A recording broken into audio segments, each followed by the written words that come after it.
If the night feels long and quiet again, take a moment and stay here. I'll guide you through a true crime story, slowly and calmly, so your thoughts can settle and your body can rest. If this helps you unwind, tap like and tell me where you're listening from. This is episode 96. Let's begin. I'm going to tell you a true story that unfolded quietly across multiple states, a case that remained hidden not because it was invisible, but because it was disguised as something familiar. This is a story about a man who did not rely on force or sudden violence, but on patience, persuasion, and the slow erosion of another person's sense of reality. It is about how identity can be stolen without leaving bruises, how captivity can exist without chains, and how a life can be rewritten so completely that even the victim forgets who they once were. This is the true story of Franklin Delano Floyd. Franklin Floyd spent decades moving through the United States without attracting attention. He did not look threatening. He did not behave recklessly. He spoke softly, often presenting himself as religious, disciplined, and concerned with morality. To strangers, he appeared like someone who valued structure and responsibility. He often positioned himself as a caretaker, a man willing to step in and help people who were broken or abandoned. But this image was carefully constructed. Beneath it was someone who understood how to control others by first making them dependent. In the early 1970s, Floyd abducted a young girl named Suzanne Marie Savakis. She was only a child when he took her, removing her from her real family and erasing her identity completely. Floyd renamed her Sharon Marshall and raised her as his daughter. From the beginning, he isolated her. They moved constantly. New towns, new schools, new names. He told her lies about her past, convincing her that her mother was dead and that the outside world was dangerous. Over time, he trained her to obey, not through constant violence, but through fear, manipulation, and emotional control. Sharon was intelligent. Teachers noticed her academic ability. She performed well in school, often standing out as bright and capable. But she was withdrawn, cautious, and deeply submissive. Floyd monitored her closely, controlling her interactions, her movements, and her education. He often claimed she had suffered abuse and needed strict protection. This explanation discouraged questions. People assumed her silence was trauma, not imprisonment. As Sharon grew older, Floyd's control intensified. The relationship shifted from something disturbing to something criminal. He began sexually abusing her while continuing to present himself publicly as her father. Sharon had been conditioned from childhood to believe she had no options, no family, and no identity beyond what Floyd allowed her to have. She complied because resistance had been trained out of her long before she reached adulthood. Eventually, Floyd forced Sharon into a marriage with a man he selected. The marriage was not meant to free her. It was meant to maintain control while giving the appearance of normalcy. From that marriage, Sharon gave birth to a daughter. Even then, Floyd remained central in her life, dictating where they lived and how decisions were made. Sharon's life looked stable from the outside, but internally, she remained trapped in a role she never chose. In 1989, Sharon Marshall was found dead along a highway in Oklahoma. Her car had been struck in what appeared to be a hit-and-run accident. Authorities ruled it accidental. There was no immediate reason to suspect foul play. Floyd once again stepped into the role of guardian, taking custody of Sharon's young daughter. He told others that tragedy had followed him, reinforcing his image as a man burdened by loss rather than one responsible for it. But behind the scenes, investigators in different states were beginning to connect pieces of Floyd's past. His name surfaced in cases involving fraud, child abuse, and kidnapping. His story shifted depending on who he spoke to. Records did not align. Identities overlapped. When law enforcement finally dug into Sharon Marshall's history, they discovered something unsettling. She did not exist before Floyd created her. The truth came slowly. Sharon Marshall was not Sharon Marshall at all. She was Suzanne Savakis, a child abducted years earlier whose real family had never stopped searching for her. By the time this truth emerged, Suzanne was already dead. The realization that her entire life had been stolen, rewritten, and controlled after her kidnapping sent shockwaves through investigators. Authorities began to re-examine Sharon's death. While Floyd was never formally convicted of murdering her, evidence suggested that her death may not have been accidental. Investigators believe that Floyd had motive, opportunity, and a long history of eliminating threats to his control. The pattern was clear.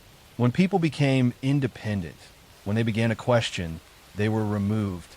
Franklin Floyd was eventually convicted on multiple charges, including kidnapping and sexual abuse. He was sentenced to decades in prison. Even during sentencing, he remained emotionally flat, refusing to fully acknowledge the harm he had caused.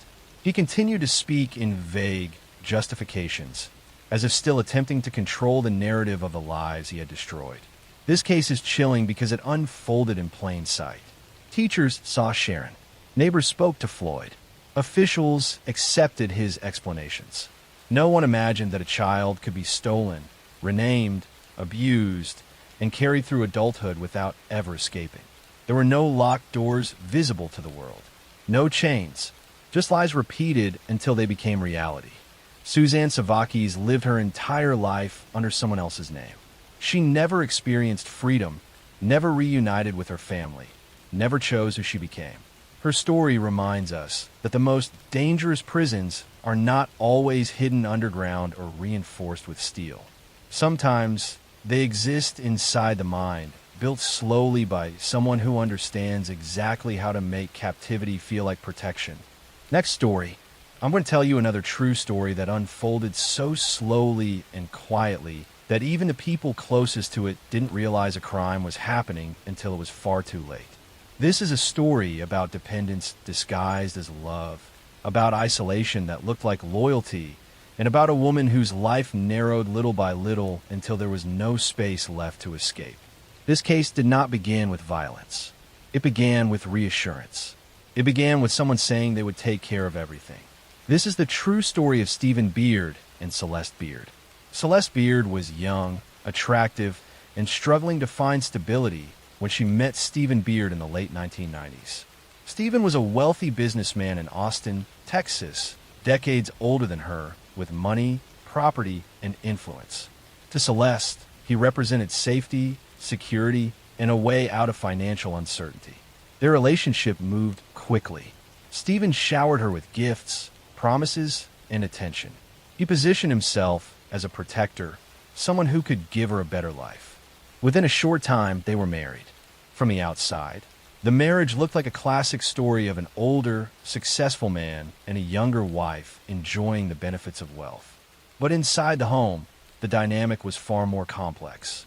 Stephen was controlling, rigid, and deeply possessive. Celeste, meanwhile, became increasingly restless.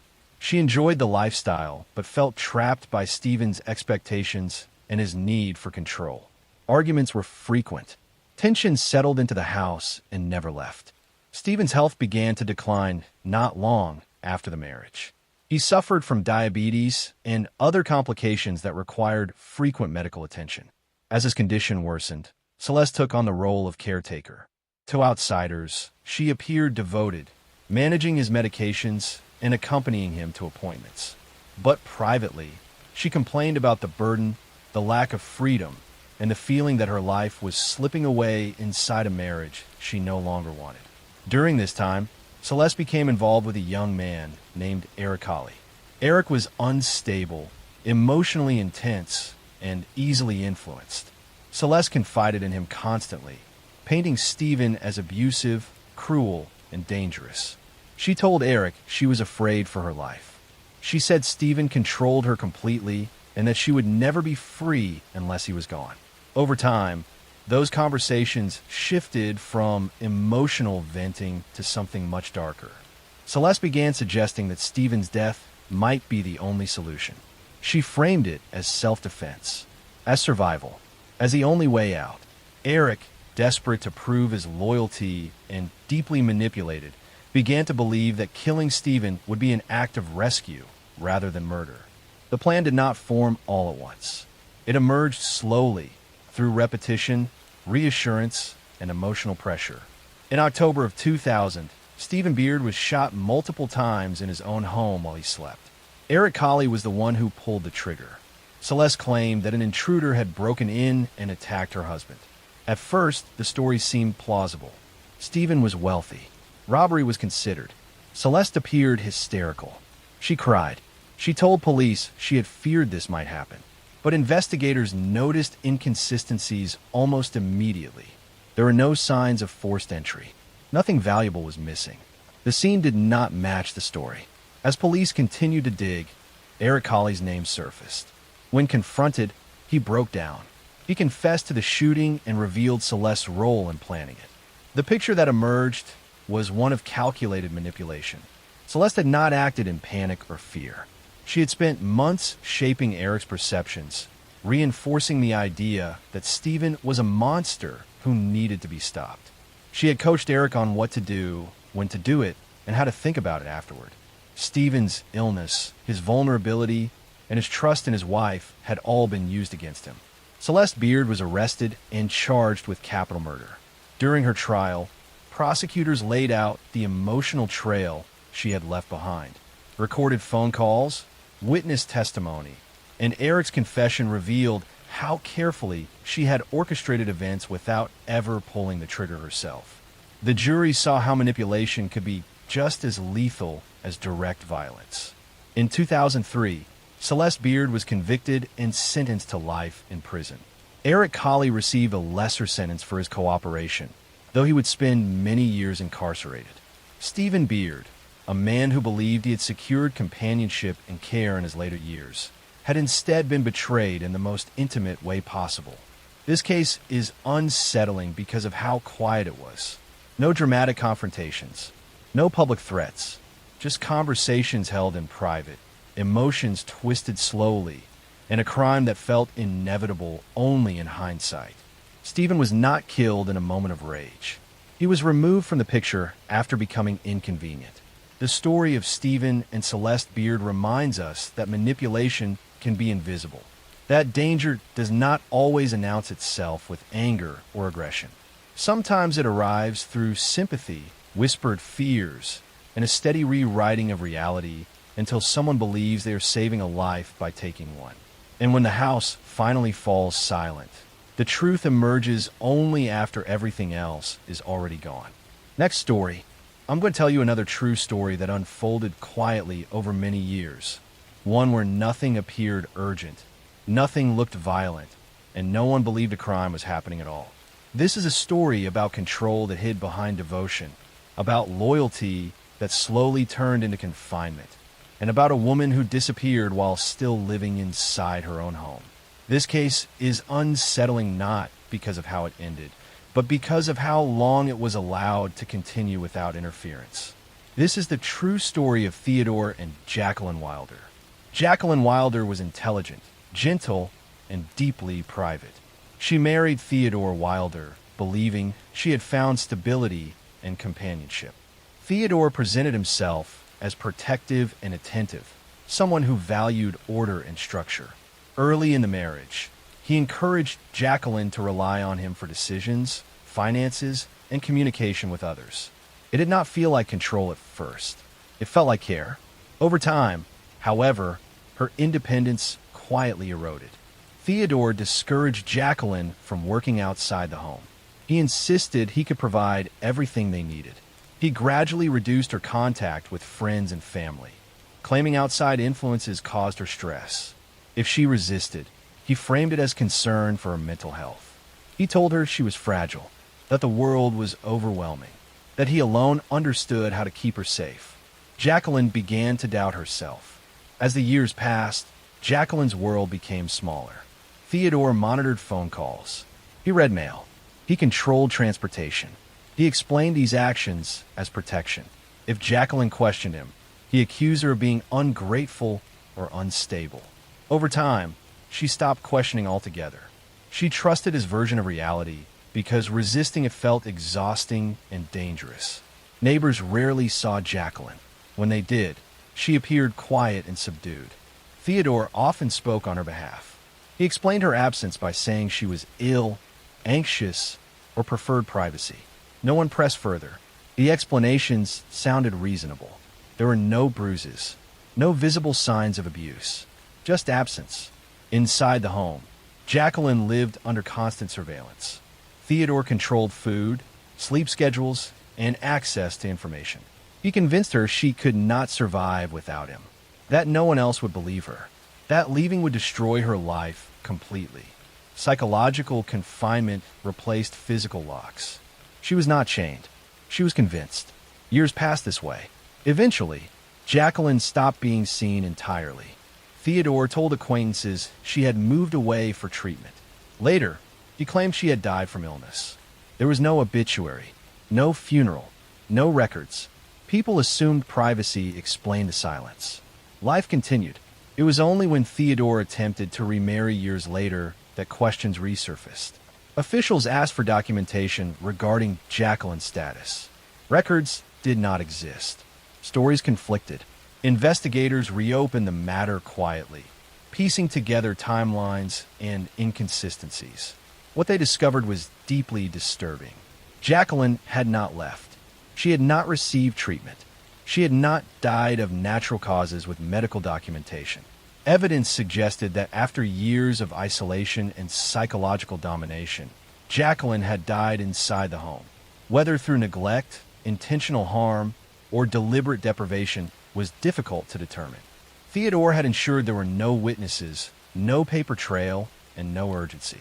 When authorities searched the property, they found traces that confirmed Jacqueline's presence long after Theodore claimed she was gone. Items hidden, rooms sealed, evidence of confinement rather than care. The home itself told a story of control that had been normalized over decades. Theodore Wilder was arrested and charged with murder and unlawful confinement. During questioning, he remained calm. He spoke as if he had done nothing wrong. He described his actions as necessary, protective, rational. Even then, he framed himself as the only person who had ever truly cared for Jacqueline. At trial, prosecutors focused not on sudden violence, but on slow destruction, on how a person can be erased without ever leaving a room, on how isolation can be used as a weapon, on how fear does not always scream. Sometimes it whispers for years until there is nothing left to hear it. Theodore was convicted and sentenced to life in prison. Jacqueline Wilder's story became a cautionary reminder of how abuse can exist without visible wounds, how disappearance does not always involve distance, and how silence, when accepted for too long, can become deadly. This case is chilling because it asks an uncomfortable question. How many lives are shrinking quietly right now, mistaken for privacy, mistaken for choice, mistaken for love? Jacqueline did not vanish suddenly. She faded slowly, inside a marriage that looked stable, inside a home that looked safe, while the world looked away. Next story. I'm going to tell you a true story that remained unresolved for more than 2 decades. A case that haunted a small town not because it was constantly discussed, but because it slowly faded into silence. This is a story about cruelty hidden behind familiarity, about a young woman who trusted the people around her, and about how justice can arrive painfully late, long after a life has already been taken. This is the true story of Janet Chandler. Janet Chandler was a bright, kind, and ambitious young woman living in Holland, Michigan, in the early 1970s. She was in her early 20s, working at a local furniture factory while planning her future. Janet was known as friendly and hardworking, someone who got along easily with others. She trusted people. She believed in being polite, in not making waves, in doing her job, and going home. Nothing about her life suggested danger. At the factory, Janet worked alongside several men who outwardly appeared ordinary. They joked, complained about work, and shared long shifts together. Over time, some of them began spreading cruel rumors about Janet, claiming she was promiscuous, that she behaved improperly, that she deserved ridicule. None of it was true, but the rumors took on a life of their own. Instead of being dismissed, they were repeated, exaggerated, and used to justify something unthinkable. In March of 1973, Janet disappeared. She didn't show up for work. She didn't call. Her car was found abandoned. For days, then weeks, there were no answers. Friends and family searched desperately. Police investigated, but there were no witnesses, no clear suspects, and no immediate evidence of what had happened. The case went cold almost as quickly as it began. 2 months later, Janet's body was discovered in the Grand River. She had been brutally assaulted, bound, and murdered. The level of violence shocked the community. It was clear this was not a random crime. It was personal. It was intentional. But still, no one was charged. Fear settled over the town, followed by silence. People whispered, but no one spoke openly. For years, Janet Chandler's murder remained unsolved. Her family lived with unanswered questions. Her co-workers moved on with their lives. The factory continued operating.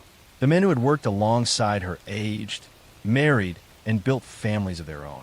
Time passed, and the case faded into the background, becoming one more unsolved tragedy. But the truth did not disappear. It waited. Decades later, in the mid-2000s, one of the men involved began to speak. Age, guilt, and distance loosened what fear had once sealed shut. He admitted that Janet had been targeted by a group of co-workers who believed the rumors they had helped create. They abducted her after work, took her to an isolated location, and subjected her to hours of abuse. What began as cruelty fueled by entitlement and resentment ended in murder. Investigators reopened the case with renewed focus. Old files were pulled. Witnesses were re-interviewed. Slowly, the picture that emerged was horrifying in its ordinariness. These were not strangers, not criminals living on the margins. They were men Janet worked with every day, men who laughed with her, shared shifts with her, and then decided she was less than human. In 2007, more than 30 years after Janet Chandler was killed, several men were arrested and charged. Some accepted plea deals. Others went to trial. In court, the details were finally spoken aloud. Janet's family heard what had been done to her. The town was forced to confront what had been allowed to hide behind silence for decades. The convictions brought a form of justice, but not closure. Janet's life could not be returned. Her future had been erased in a single night, and the years that followed only deepened the loss. Her parents had grown old without answers. Her siblings had lived with uncertainty for most of their lives. This case is chilling not because it was hidden well, but because it was hidden by people choosing not to see. Rumors were treated as permission. Silence was treated as safety. Time was allowed to wash responsibility away. And for decades, it almost worked. Janet Chandler was not reckless. She did not place herself in danger. She trusted the environment she was in, the people she worked beside, the routine of her life. That trust was used against her in the most brutal way. Her story reminds us that some crimes survive not because they are clever, but because no one wants to confront what they say about ordinary people. And sometimes, justice arrives not swiftly, but slowly, carried forward by the weight of truth that refuses to stay buried forever. Next story.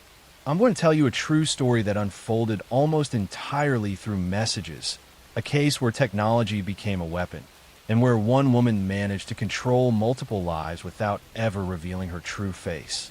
This is not a story of sudden violence or loud confrontation.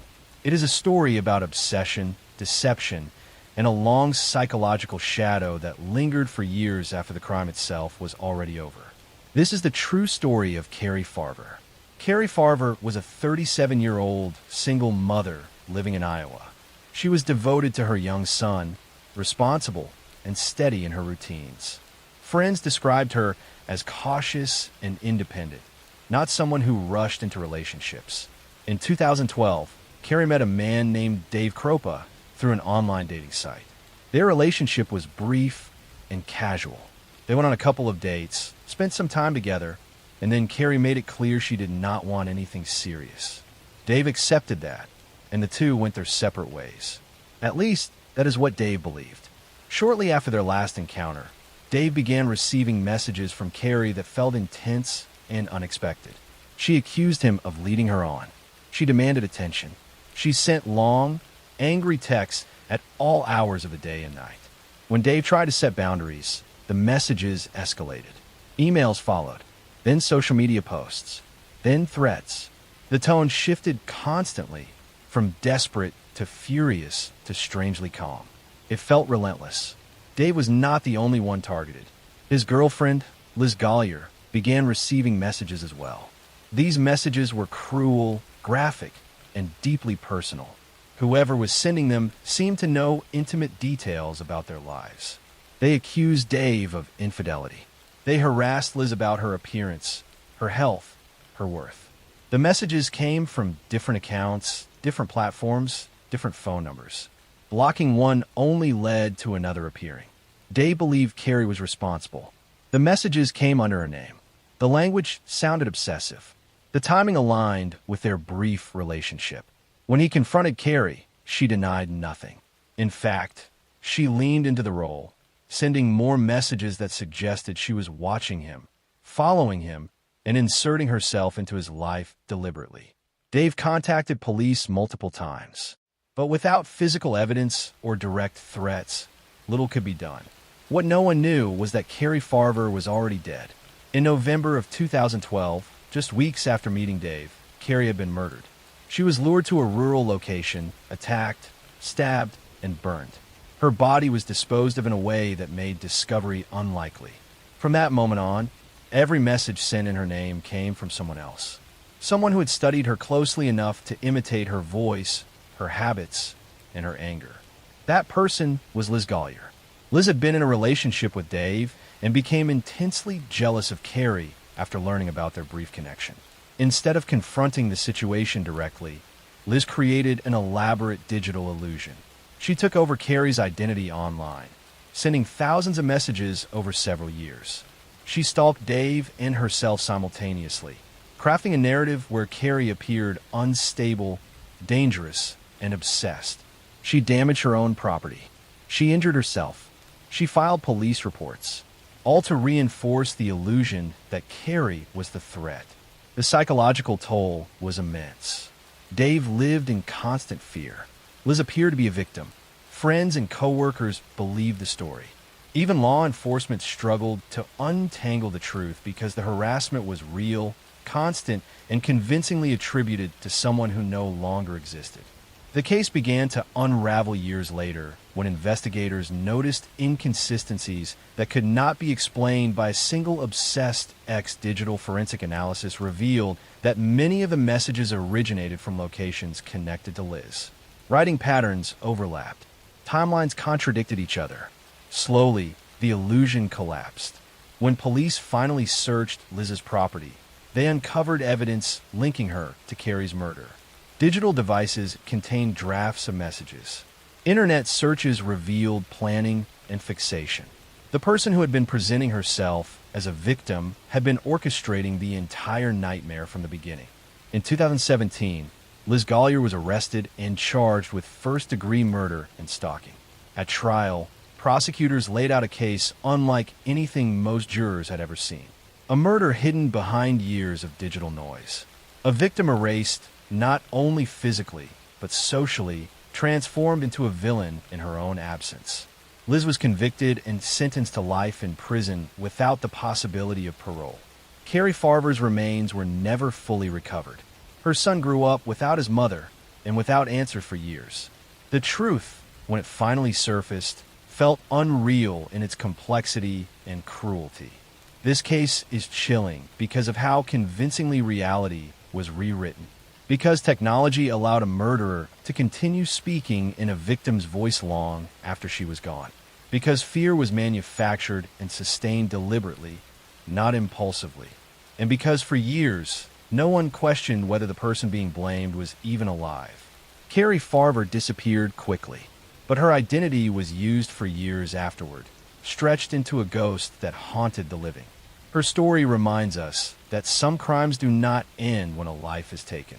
Sometimes they continue quietly, endlessly, through messages that never stop coming. Next story, I'm going to tell you a story about a childhood stolen, about a monster who wore the mask of Mentor, and about how an entire sport failed to protect the children in its care. In the gymnasiums of Pennsylvania State University, where young athletes trained with dreams of Olympic glory, a doctor moved among them with keys to every locker room and unfettered access to vulnerable children. Parents trusted him completely, grateful their daughters were receiving medical care from such a respected professional. But behind closed doors, under the guise of treatment, he was committing crimes that would eventually reveal themselves as one of the most extensive child sexual abuse cases in American history. This is the story of Larry Nassar, a sports medicine doctor who sexually abused at least 265 young female athletes over more than 2 decades. Between 1992 and 2016, he used his position as team doctor for USA Gymnastics and Michigan State University to assault girls as young as 6 years old, disguising his abuse as legitimate medical treatment. His crimes were enabled by institutions that ignored complaints, silenced victims, and protected their reputations rather than the children in their care. Lawrence Gerard Nassar was born on August 16, 1963, in Farmington Hills, Michigan. He grew up in a middle-class family where education and achievement were valued. His childhood appeared unremarkable, with no obvious signs of the predator he would become. He was intelligent and focused, showing early interest in sports medicine and athletic training. Larry attended Michigan State University, earning undergraduate and graduate degrees in kinesiology before attending medical school. He was drawn to sports medicine, particularly gymnastics, where he saw opportunity to work with elite young athletes. He completed his training and became licensed as an osteopathic physician, gaining credentials that would give him authority and trust.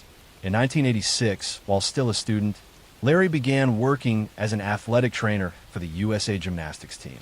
He quickly made himself indispensable, volunteering for events, traveling with teams, and building relationships with coaches and officials. He positioned himself as someone dedicated to the athletes, always available, always willing to help.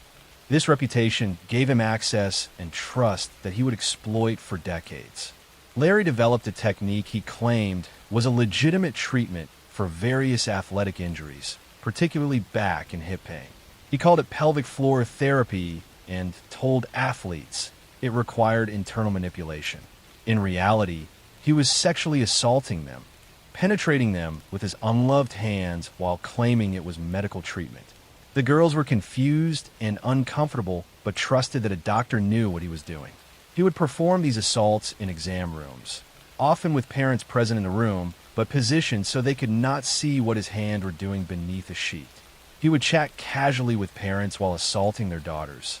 His demeanor so professional and relaxed that no one suspected anything inappropriate was happening. Larry targeted young gymnasts who were vulnerable and unlikely to question authority. These were girls who had been trained from early childhood to obey coaches and medical staff without question, to push through pain and discomfort, to trust that adults in positions of authority had their best interests at heart.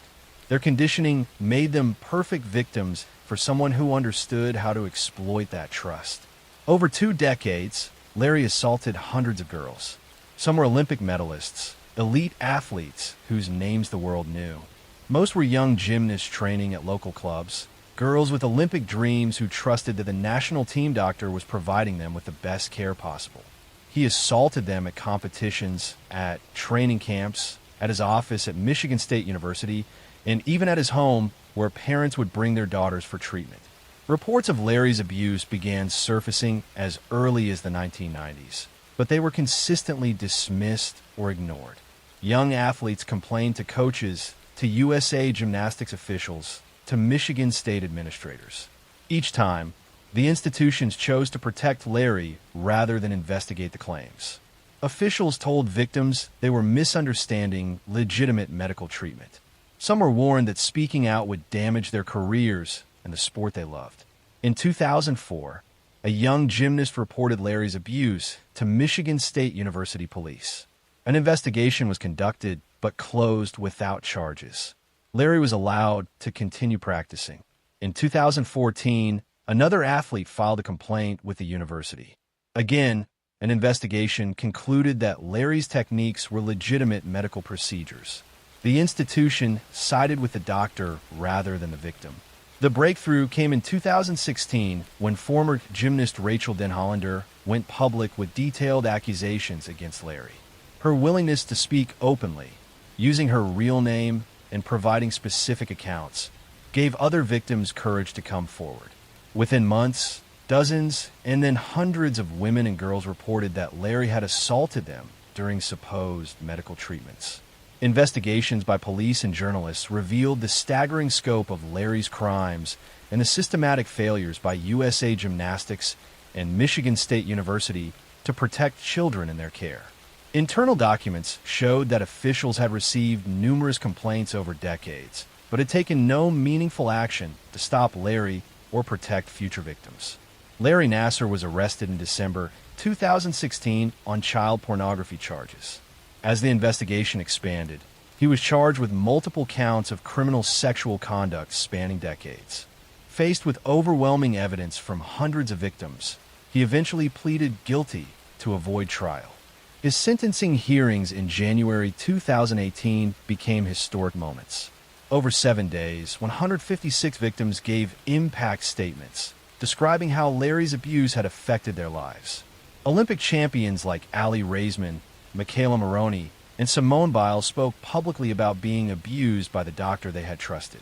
Judge Rosemary Aquilina allowed every victim who wanted to speak the opportunity to confront Larry. Larry Nassar was sentenced to 40 to 175 years in prison for criminal sexual conduct, in addition to a 60-year federal sentence for child pornography. He will die in prison. During sentencing, Judge Aquilina told him he had just signed his own death warrant. The fallout from a Nassar case was extensive. USA Gymnastics filed for bankruptcy under the weight of lawsuits. The entire USA Gymnastics board resigned. Michigan State University paid $500 million to settle claims from victims. Officials who had dismissed or ignored complaints faced criminal charges for their failures. Larry's case exposed how institutions prioritize reputation over child safety, how predators exploit positions of trust and authority, and how children in elite sports can be particularly vulnerable to abuse because they have been conditioned to endure pain and obey authority figures without question. The survivors of Larry Nassar's abuse have become advocates for changing how institutions handle allegations of abuse and for protecting children in sports. Next story. I'm going to tell you a story about power, silence, and the cost of speaking the truth. It is the story of how an industry built on dreams and fame allowed one man to control women's futures through fear. This is the story of Harvey Weinstein and the system that helped him stay untouchable for decades. For years, Harvey Weinstein was one of the most powerful figures in Hollywood. As the co-founder of Miramax and later the Weinstein Company, he produced dozens of award-winning films that shaped modern cinema. He stood on the stages of the Academy Awards, shaking hands with actors, directors, and politicians. His name appeared in movie credits alongside some of the greatest titles of the 1990s and 2000s. To the public, he was the man who made stars. Inside the industry, he was feared. Weinstein's story began in Queens, New York, where he and his brother Bob grew up in a working-class family.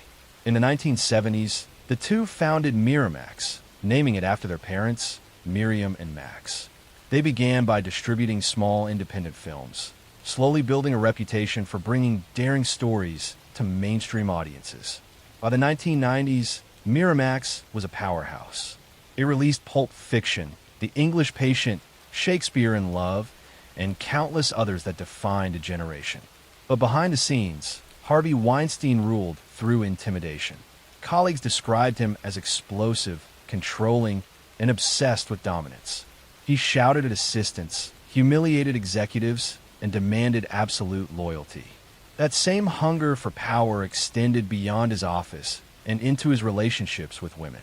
In hotel suites, production offices, and film festivals, Weinstein used his position to lure aspiring actresses and employees into situations where he could exploit them. He would promise career opportunities, auditions, or roles, but once alone, he would corner them, harass them, or assault them. Many women described the same routine, a meeting about work that turned into pressure, coercion, and threats. For years, the rumors spread quietly. Agents warned their clients to be careful.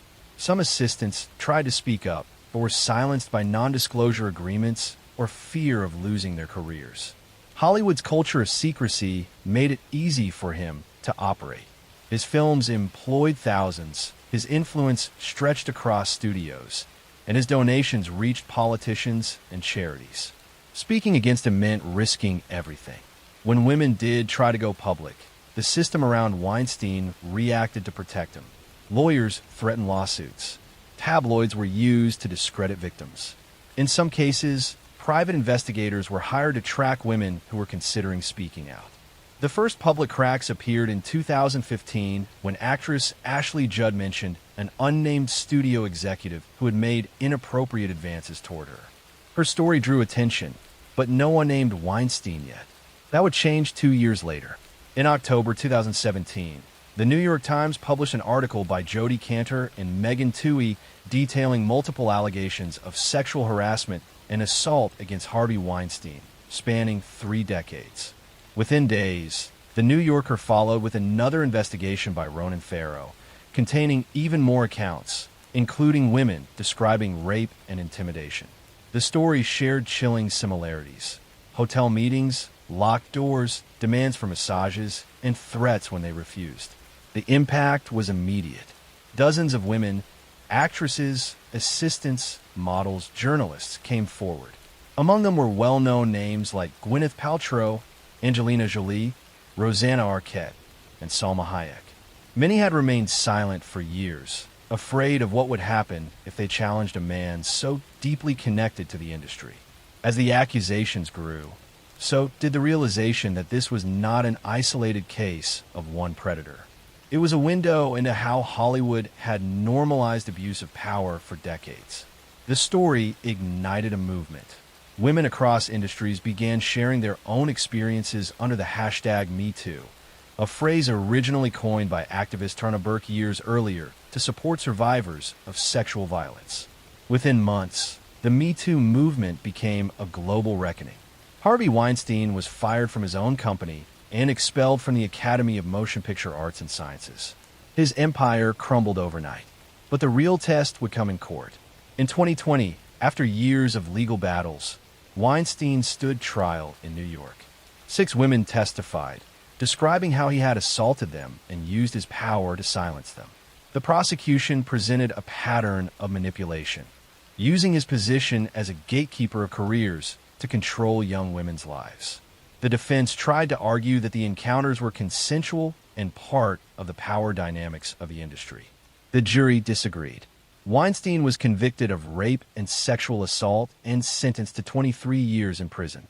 Later, additional charges in California led to another conviction, adding 16 more years to his sentence. Once one of the most powerful men in entertainment, he would spend the rest of his life behind bars. The consequences went far beyond Weinstein himself. His downfall opened a floodgate. Executives, directors, journalists, and politicians across the world faced new scrutiny. Victims who had stayed silent for years finally spoke out. Entire organizations reevaluated their policies on harassment and consent. For many women, the movement represented the first time their voices were believed. Yet for others, it was a painful reminder of how long the system had ignored them. Some of Weinstein's victims had tried to report him in the 1990s, but were dismissed or paid off through settlements that buried their stories. The legal structures that protected powerful men for so long, non-disclosure agreements, private arbitration, and corporate complicity, began to crumble only after the media exposure. The film industry has tried to move forward, but the scars remain. Many survivors of Weinstein's abuse continue to deal with trauma, therapy, and careers that never recovered. Some left the industry entirely. The #MeToo movement, though transformative, also faced backlash. Critics claimed it created fear and overcorrection. But its impact was undeniable. It changed how the world talks about consent, accountability, and power. Weinstein's case showed how abuse can hide in plain sight when wealth and influence are involved. He surrounded himself with enablers, lawyers, publicists, and executives who benefited from his success and looked away from his crimes. In the end, his downfall was not only a personal collapse, but an indictment of an entire culture that prioritized money and fame over humanity. When he entered the courtroom in handcuffs, limping and pale, the image symbolized the end of an era, the moment when power no longer guaranteed protection. For decades, Hollywood had rewarded silence. Now, silence had finally broken. Harvey Weinstein will likely die in prison. His name, once attached to golden statues and glamorous parties, now stands as a warning, a symbol of what happens when power goes unchecked. But the women who spoke out did more than expose one man. They exposed a system built on fear and silence. And they changed the world by refusing to stay quiet. Their voices created a movement that outlived his power, proving that even in the darkest corners of fame, truth still finds a way to be heard. Next story. I'm going to tell you a story about a woman who craved attention more than air, about lies that spiraled into murder, and about how the need to be seen as a victim can transform someone into a monster. In the small town of Springfield, Missouri, where neighbors knew each other and supported one another through hardships, a young mother was gaining sympathy and admiration for her strength in the face of tragedy. Her daughter suffered from mysterious illnesses that required frequent hospitalizations. Friends rallied around her, impressed by her devotion and resilience. But the illnesses were not mysterious at all. They were being caused by the mother herself. This is the story of Dee Blanchard and the murder that exposed years of abuse. For over a decade, Dee convinced the world that her daughter Gypsy Rose was severely ill, confined to a wheelchair, mentally disabled, and suffering from leukemia, muscular dystrophy, and numerous other conditions. She shaved Gypsy's head, forced her to use a wheelchair, and underwent unnecessary surgeries and treatments. In reality, Gypsy was healthy. Dee had Munchausen syndrome by proxy, a disorder where caregivers fabricate or induce illness in those they care for to gain attention and sympathy. On June 14, 2015, Gypsy and her secret boyfriend, Nicholas Gojon, murdered Dee, stabbing her to death in her sleep. The murder exposed decades of abuse and raised difficult questions about victim and perpetrator. Claudine Petra, who later called herself Dee Blanchard, was born on May 3, 1967, in Chackbay, Louisiana. She grew up in a troubled family where manipulation and dysfunction were normal. From a young age, Dee showed patterns of lying and stealing. Family members described her as someone who constantly sought attention and would fabricate stories to make herself the center of drama. Dee became pregnant as a teenager and gave birth to Gypsy Rose in 1991. The father, Rod Blanchard, was young and unprepared for parenthood. He and Dee separated shortly after Gypsy's birth, though Rod remained involved and paid child support. This gave Dee the perfect situation, a child she could control completely without interference from a partner. When Gypsy was a baby, Dee began claiming the child had sleep apnea and other health problems. As Gypsy grew, the list of supposed illnesses expanded dramatically. Dee claimed Gypsy had muscular dystrophy, leukemia, epilepsy, asthma, and the mental capacity of a 7-year-old due to brain damage from premature birth. None of this was true. Gypsy had been born full-term and healthy. Dee forced Gypsy to use a wheelchair even though she could walk. She shaved Gypsy's head to mimic hair loss from chemotherapy that Gypsy never actually needed. She had feeding tubes inserted even though Gypsy could eat normally. She subjected her daughter to unnecessary surgeries, medications, and treatments, all to maintain the illusion of severe illness. The deception worked spectacularly. Doctors were fooled by Dee's detailed medical histories and her ability to describe symptoms convincingly. When doctors expressed doubt, Dee would simply find new doctors and claim previous records had been lost.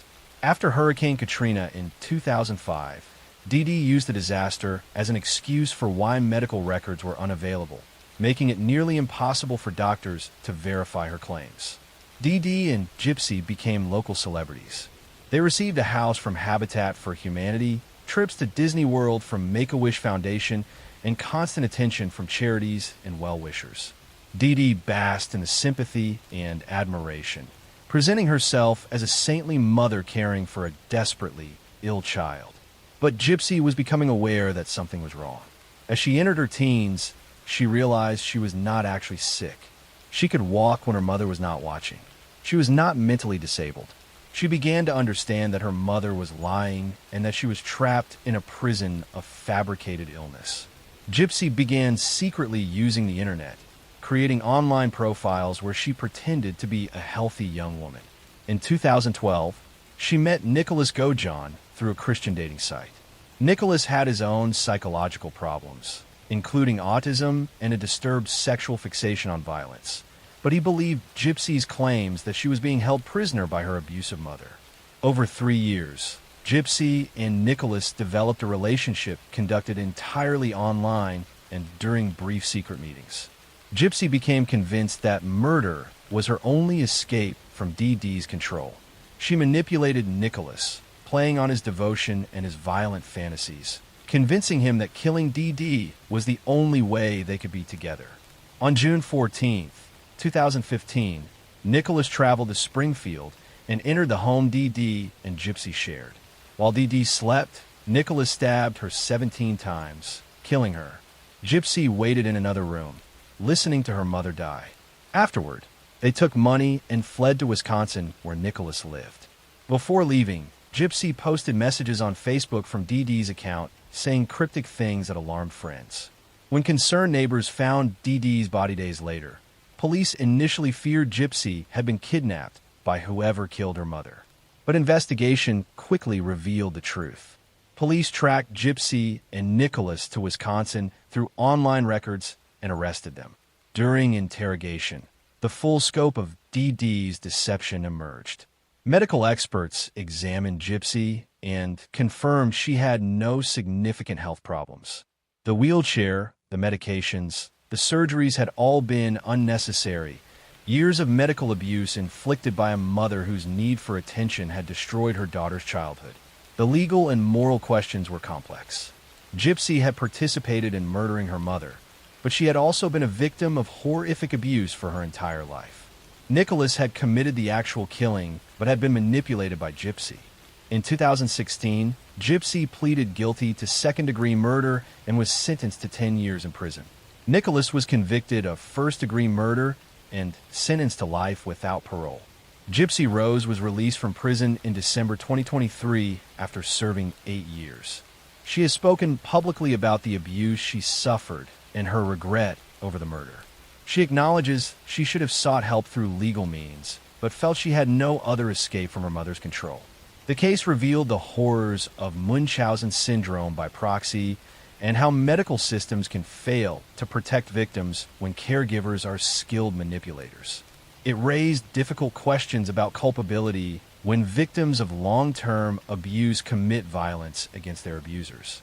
And it demonstrated that sometimes the people who seem most devoted and caring are actually the most dangerous, using love and concern as masks for cruelty and control. Next story.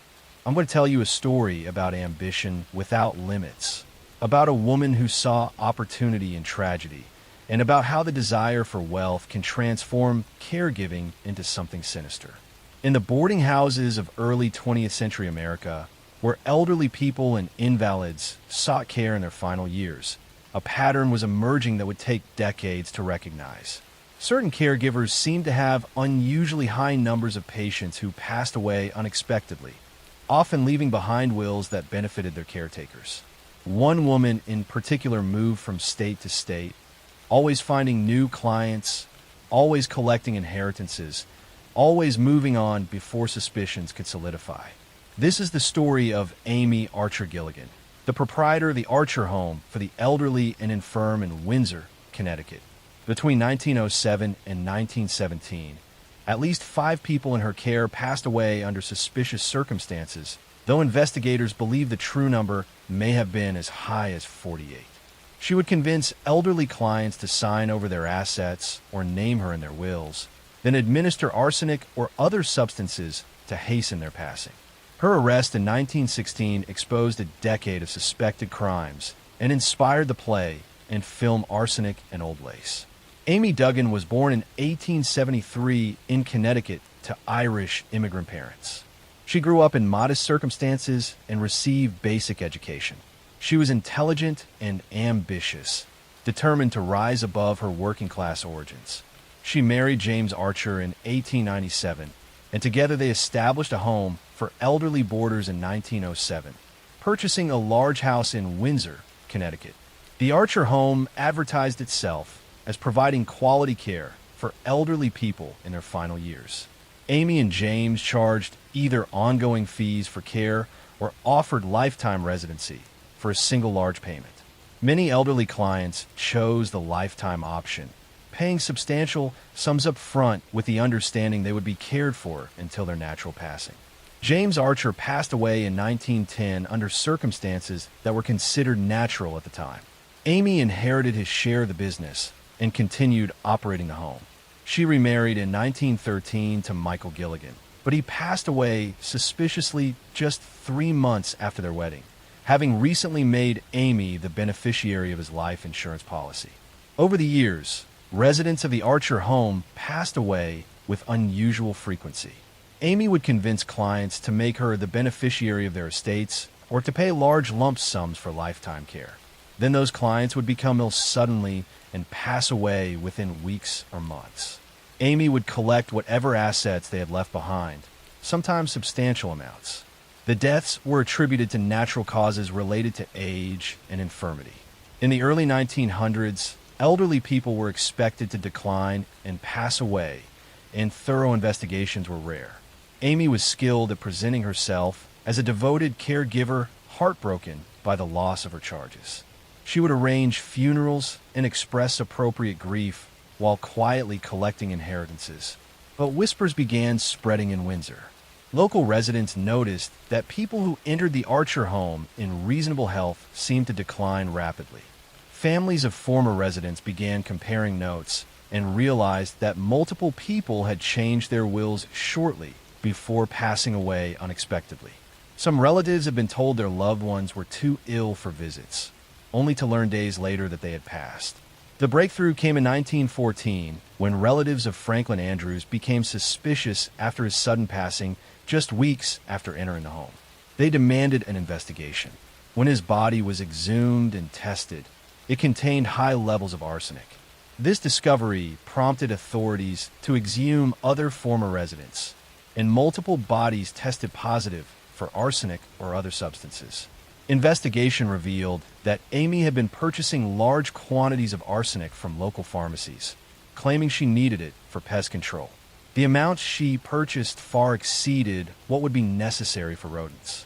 Records showed she had bought arsenic shortly before multiple residents became fatally ill. Financial investigation uncovered a pattern of residents changing their wills or signing over assets shortly before becoming ill and passing away. Amy had collected thousands of dollars in inheritances and insurance payments over the years. What appeared to be unfortunate coincidences now looked like systematic poisoning for profit. Amy was arrested in May 1916 and charged with multiple counts. Her trial began in June 1917 and drew significant public attention. The prosecution presented evidence of arsenic purchases, suspicious timing of illnesses and passings, and financial records showing Amy's profit from resident deaths. Amy's defense argued that the arsenic was genuinely for pest control and that the deaths were natural given the residents' advanced ages and health conditions. But the evidence was overwhelming.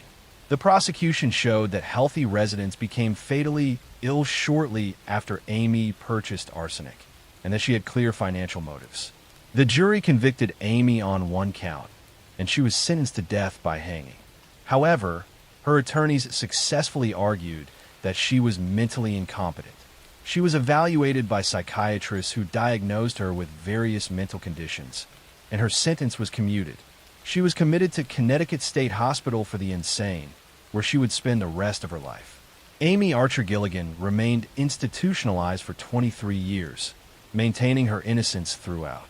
She passed away in the psychiatric hospital in 1962 at age 89, having outlived all her victims and most of their families. Her Her case became one of the most notorious examples of what would later be called healthcare serial cases, where caregivers harm those in their care for financial gain. The case inspired Arsenic and Old Lace, though that work transformed the story into dark comedy rather than depicting the tragedy of real victims. The investigation into Amy's activities revealed systemic problems in how elderly care facilities were monitored in early 20th century America. There were few regulations governing nursing homes, little oversight of how residents' finances were managed, and minimal investigation when elderly people passed away. Amy exploited all these gaps. Her victims were elderly people who had trusted her with their care and their assets in their most vulnerable years. Many had no close family to advocate for them or question suspicious circumstances. Some had specifically chosen the Archer home because Amy seemed so caring and competent. They paid for quality care in their final years and instead received poisoning that ended their lives prematurely.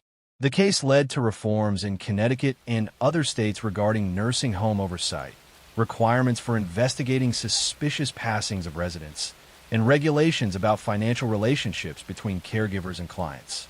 These changes came too late for Amy's victims, but helped protect future generations. Amy Archer Gilligan demonstrated how positions of trust over vulnerable populations can be exploited by those motivated by greed.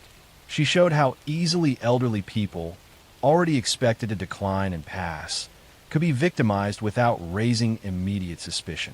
Next story. I'm going to tell you a story about a woman who turned tragedy into profit, about deception that lasted decades, and about how the desire for sympathy and financial gain can lead someone to commit the unthinkable repeatedly. In the small town of Wanacue, New Jersey, during the 1970s and 1980s, one family seemed cursed by terrible luck. Mary Beth Tinning's children kept passing away, one after another, from various mysterious illnesses and sudden medical emergencies. Neighbors expressed sympathy for the seemingly devoted mother who kept losing her babies. Doctors were puzzled by the string of tragedies. But no one suspected that Mary Beth herself was causing these deaths, ending the lives of her own children to gain attention and sympathy. This is the story of Mary Beth Tinning, who between 1972 and 1985 ended the lives of 9 of her own children through suffocation and other means. She would bring her babies to hospitals in crisis, appearing as a distraught mother seeking help, while she was actually the cause of their medical emergencies. Her conviction in 1987 exposed one of the most disturbing cases of Munchausen syndrome by proxy ever documented and revealed how a mother's need for attention could override the most basic parental instincts.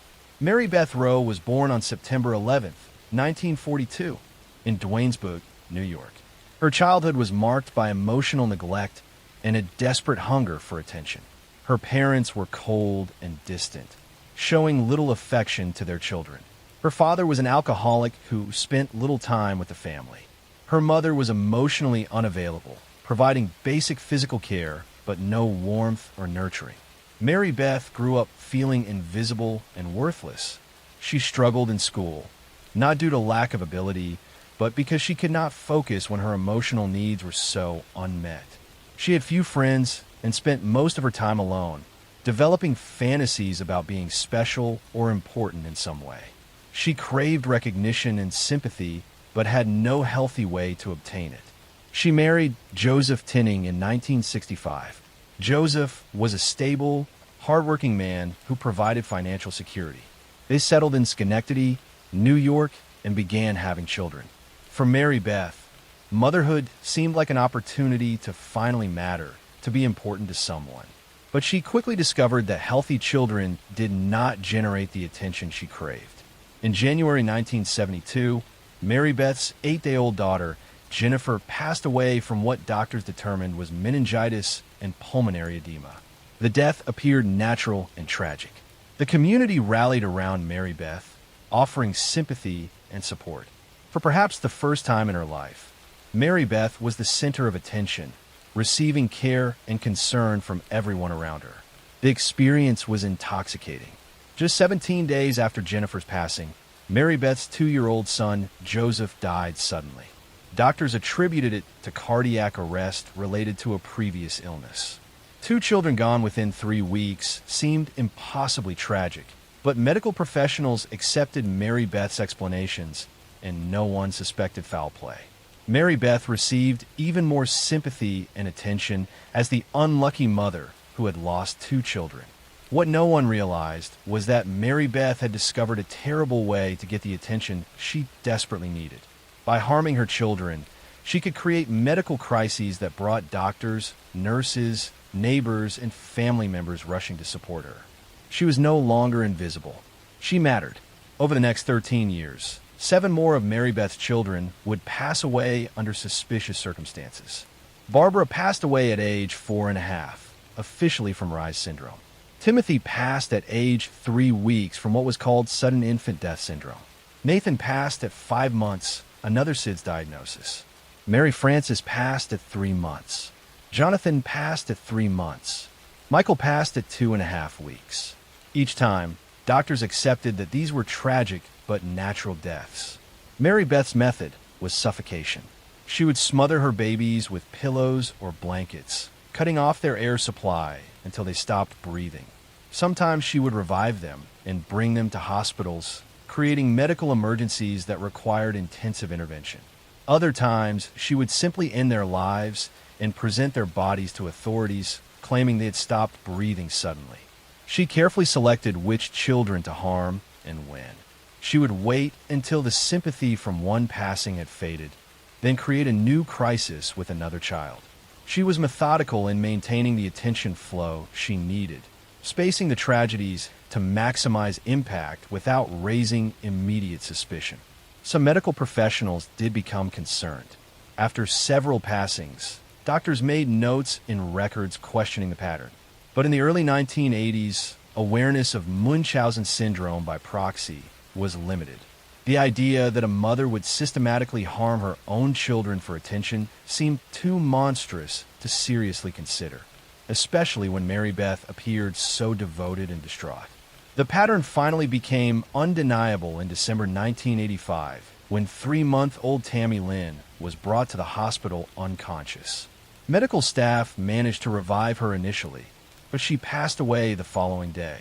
This time, a physician's assistant named Linda Anderson refused to accept another unexplained infant passing in the Tinning family. She pushed for investigation, and authorities finally began examining the impossible pattern. When confronted by police, Mary Beth's facade crumbled. She confessed to smothering Tammy Lynn, claiming the baby had been crying and she just wanted her to stop.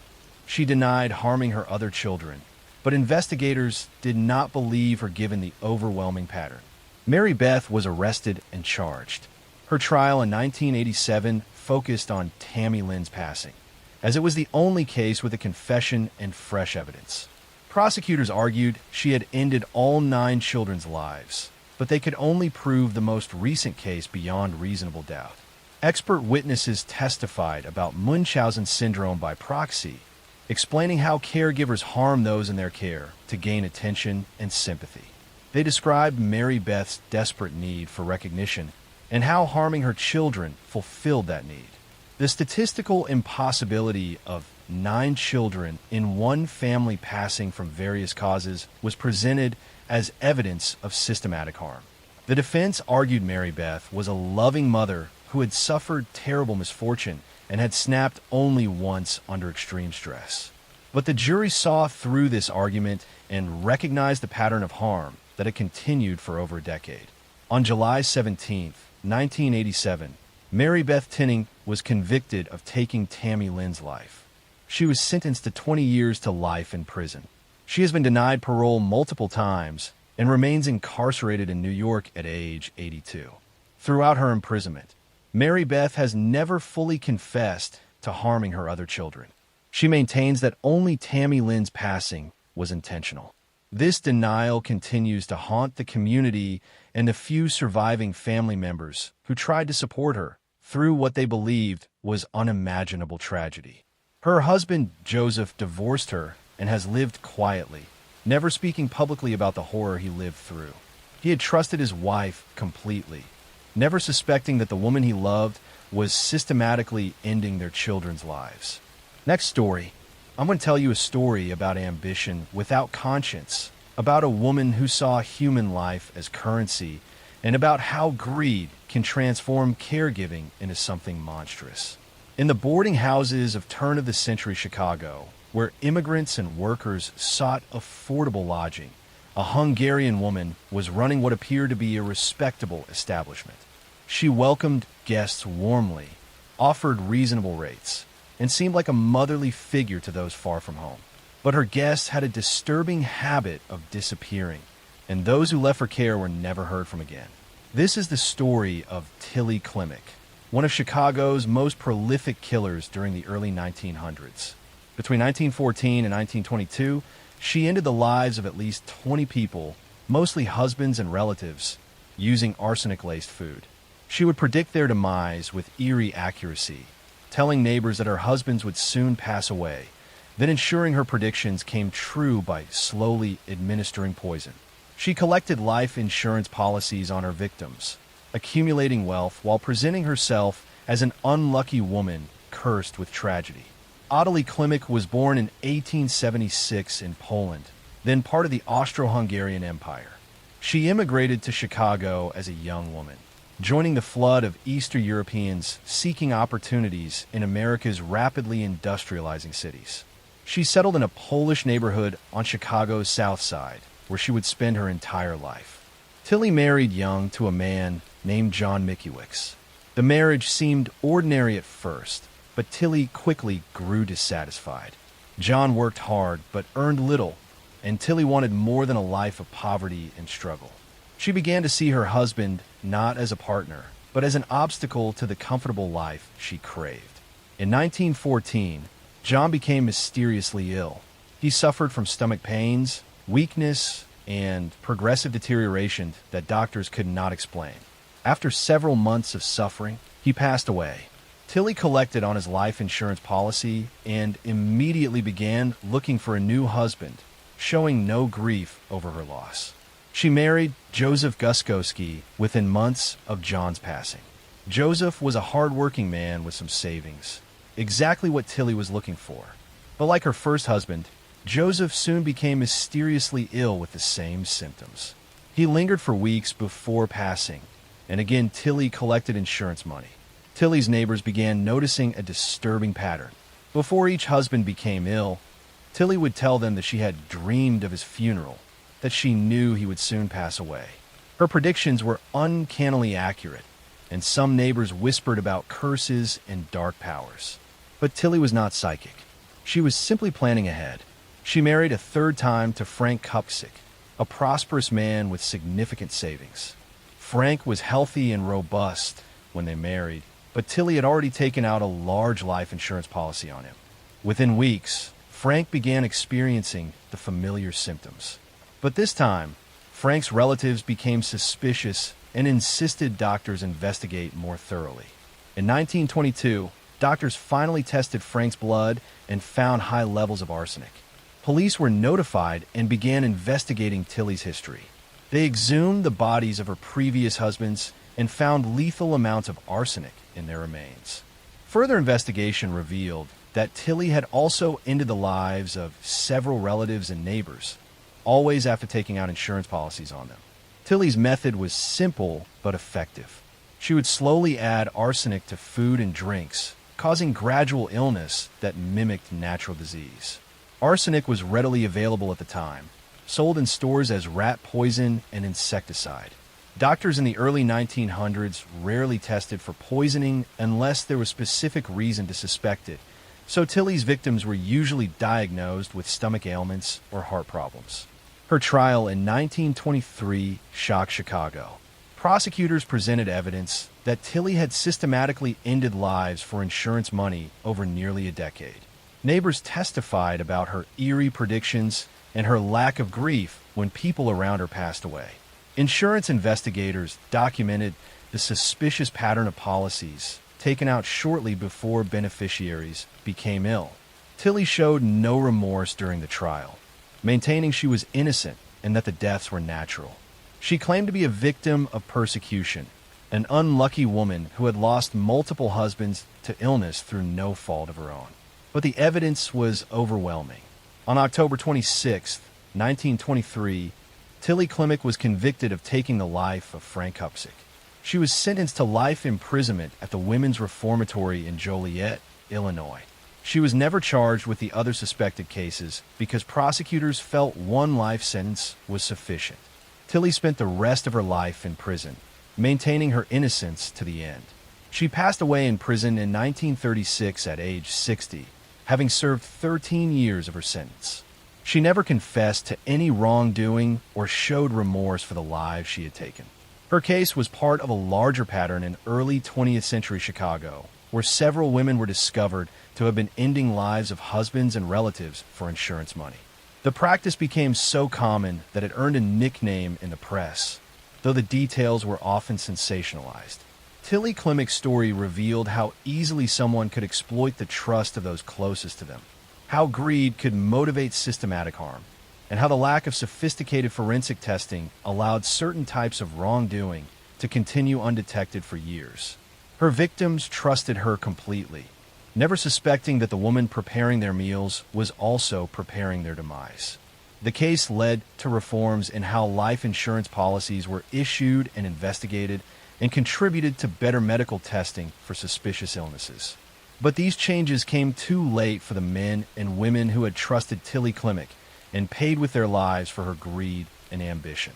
Next story. I'm going to tell you a story about a popular teenager who seemed to have a normal life, about classmates who disappeared one by one, and about how a high school student became one of the youngest serial killers in American history while hiding his crimes behind a friendly smile.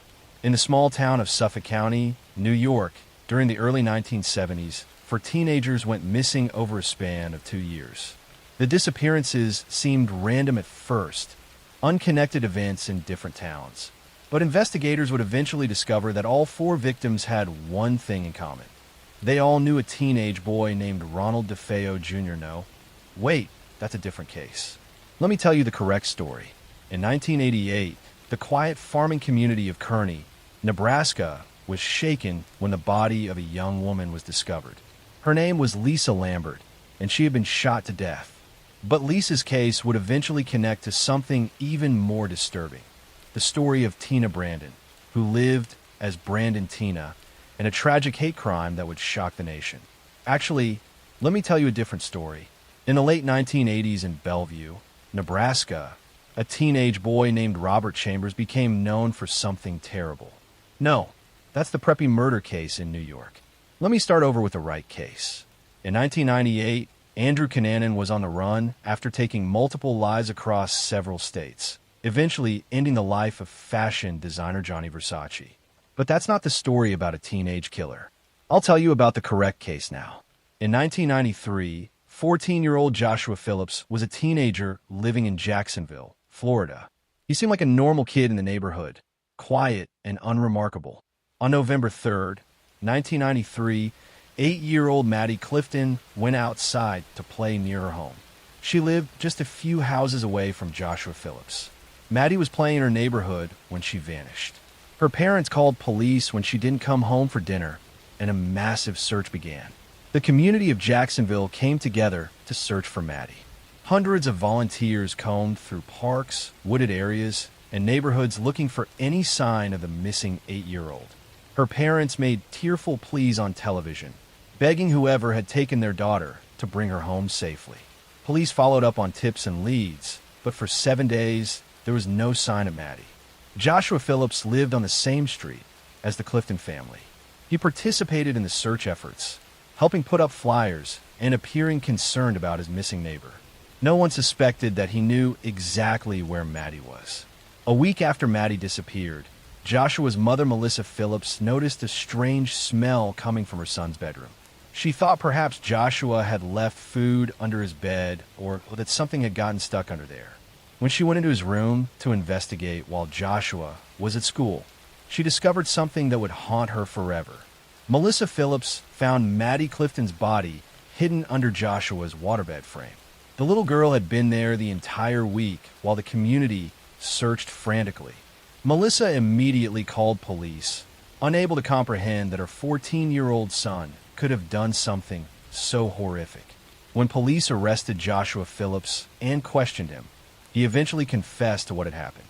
According to Joshua, Maddie had been playing in his backyard on the day she disappeared. He said he accidentally hit her in the eye with a baseball, and when she started to cry, he panicked. He was afraid he would get in trouble with his father, who he described as strict and sometimes violent. Joshua claimed he brought Maddie into his house through his bedroom window, intending to help her and keep her quiet until her eyes stopped hurting. But then, according to his account, Maddie kept crying and he became more afraid of being caught. He said he hit her multiple times to make her stop making noise, and when she still didn't stop, he stabbed her. He then hid her body under his waterbed frame and went about his life for the next week as if nothing had happened. The community was shocked that a 14-year-old boy had taken the life of an 8-year-old child and then hidden her body in his bedroom for a week. Joshua Phillips became one of the youngest people in Florida history to be charged with first-degree ending of life. Because of the severity of the crime, prosecutors decided to charge him as an adult rather than as a juvenile. Joshua Phillips' trial began in 1999. The defense tried to argue that Joshua had not planned to harm Maddie and that the situation had escalated beyond his control. They portrayed him as a child who had made a terrible mistake in a moment of panic and then didn't know how to fix it. They also presented testimony about Joshua's difficult home life and suggested that fear of his father's reaction had contributed to his panic response.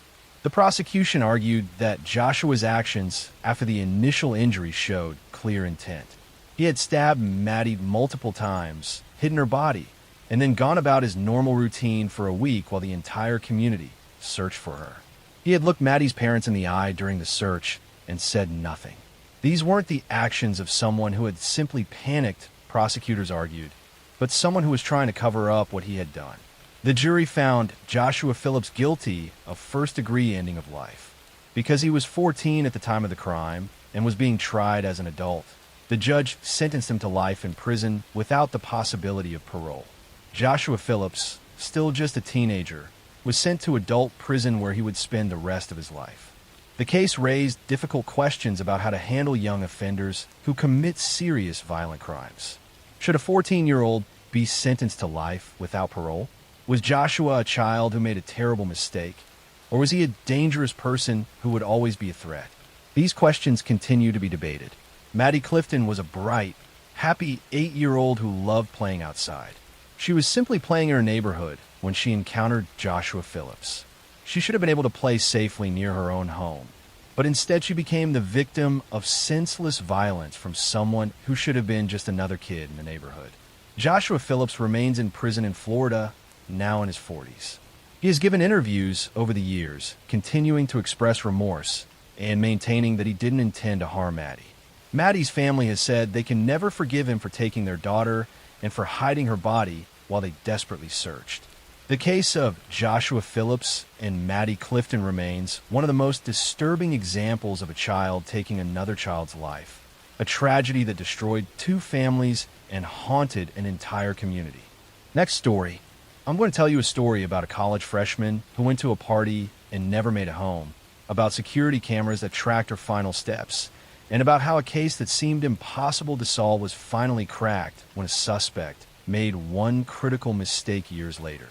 In September 2006, 20-year-old Tara Grinstead was a beloved high school teacher and former beauty queen living in Isilla, Georgia. She taught history at Irwin County High School and was a mentor to many of her students. On October 22, 2006, Tara went to a beauty pageant where she was helping as a judge, and afterward, she attended a barbecue at a friend's house. That was the last time anyone saw her. When Tara didn't show up for work on Monday morning, her colleagues knew something was wrong. Tara was extremely reliable and would never miss work without calling. Friends went to her house to check on her and found her car parked outside and her cell phone and keys inside the home. The front door was locked and there were no obvious signs of a break-in or struggle. But Tara was gone. Police began investigating immediately, and the case quickly became one of Georgia's most high-profile missing person cases. Tara's disappearance made national news, and the small town of Asilla was gripped with fear and speculation about what had happened to the popular teacher. Investigators found a latex glove in Tara's front yard that appeared to have been left recently, but testing didn't reveal whose it was. For over a decade, the case remained unsolved. Despite extensive investigations, numerous tips, and several persons of interest being questioned over the years, no one was ever charged. Tara's family never gave up hope of finding answers, and the case was featured on multiple true crime shows and podcasts, most notably on the podcast Up and Vanished, which brought renewed attention to the case in 2016. Then in February 2017, over 11 years after Tara disappeared, investigators got the break they had been waiting for. A man named Ryan Duke was arrested and charged with taking Tara Grinstead's life. Duke had been a student at Irwin County High School and would have known who Tara was, though he was not one of her students. The arrest shocked the community because Duke had never been a major suspect in the case. According to the investigation, Ryan Duke confessed to a friend about what he had done, and that friend eventually went to authorities. Duke told investigators that he had broken into Tara's home intending to commit burglary. He claimed he was high on drugs at the time, and that when Tara woke up and confronted him, he panicked and attacked her, strangling her to death. Duke said he then enlisted the help of a friend named Bo Dukes to dispose of Tara's body.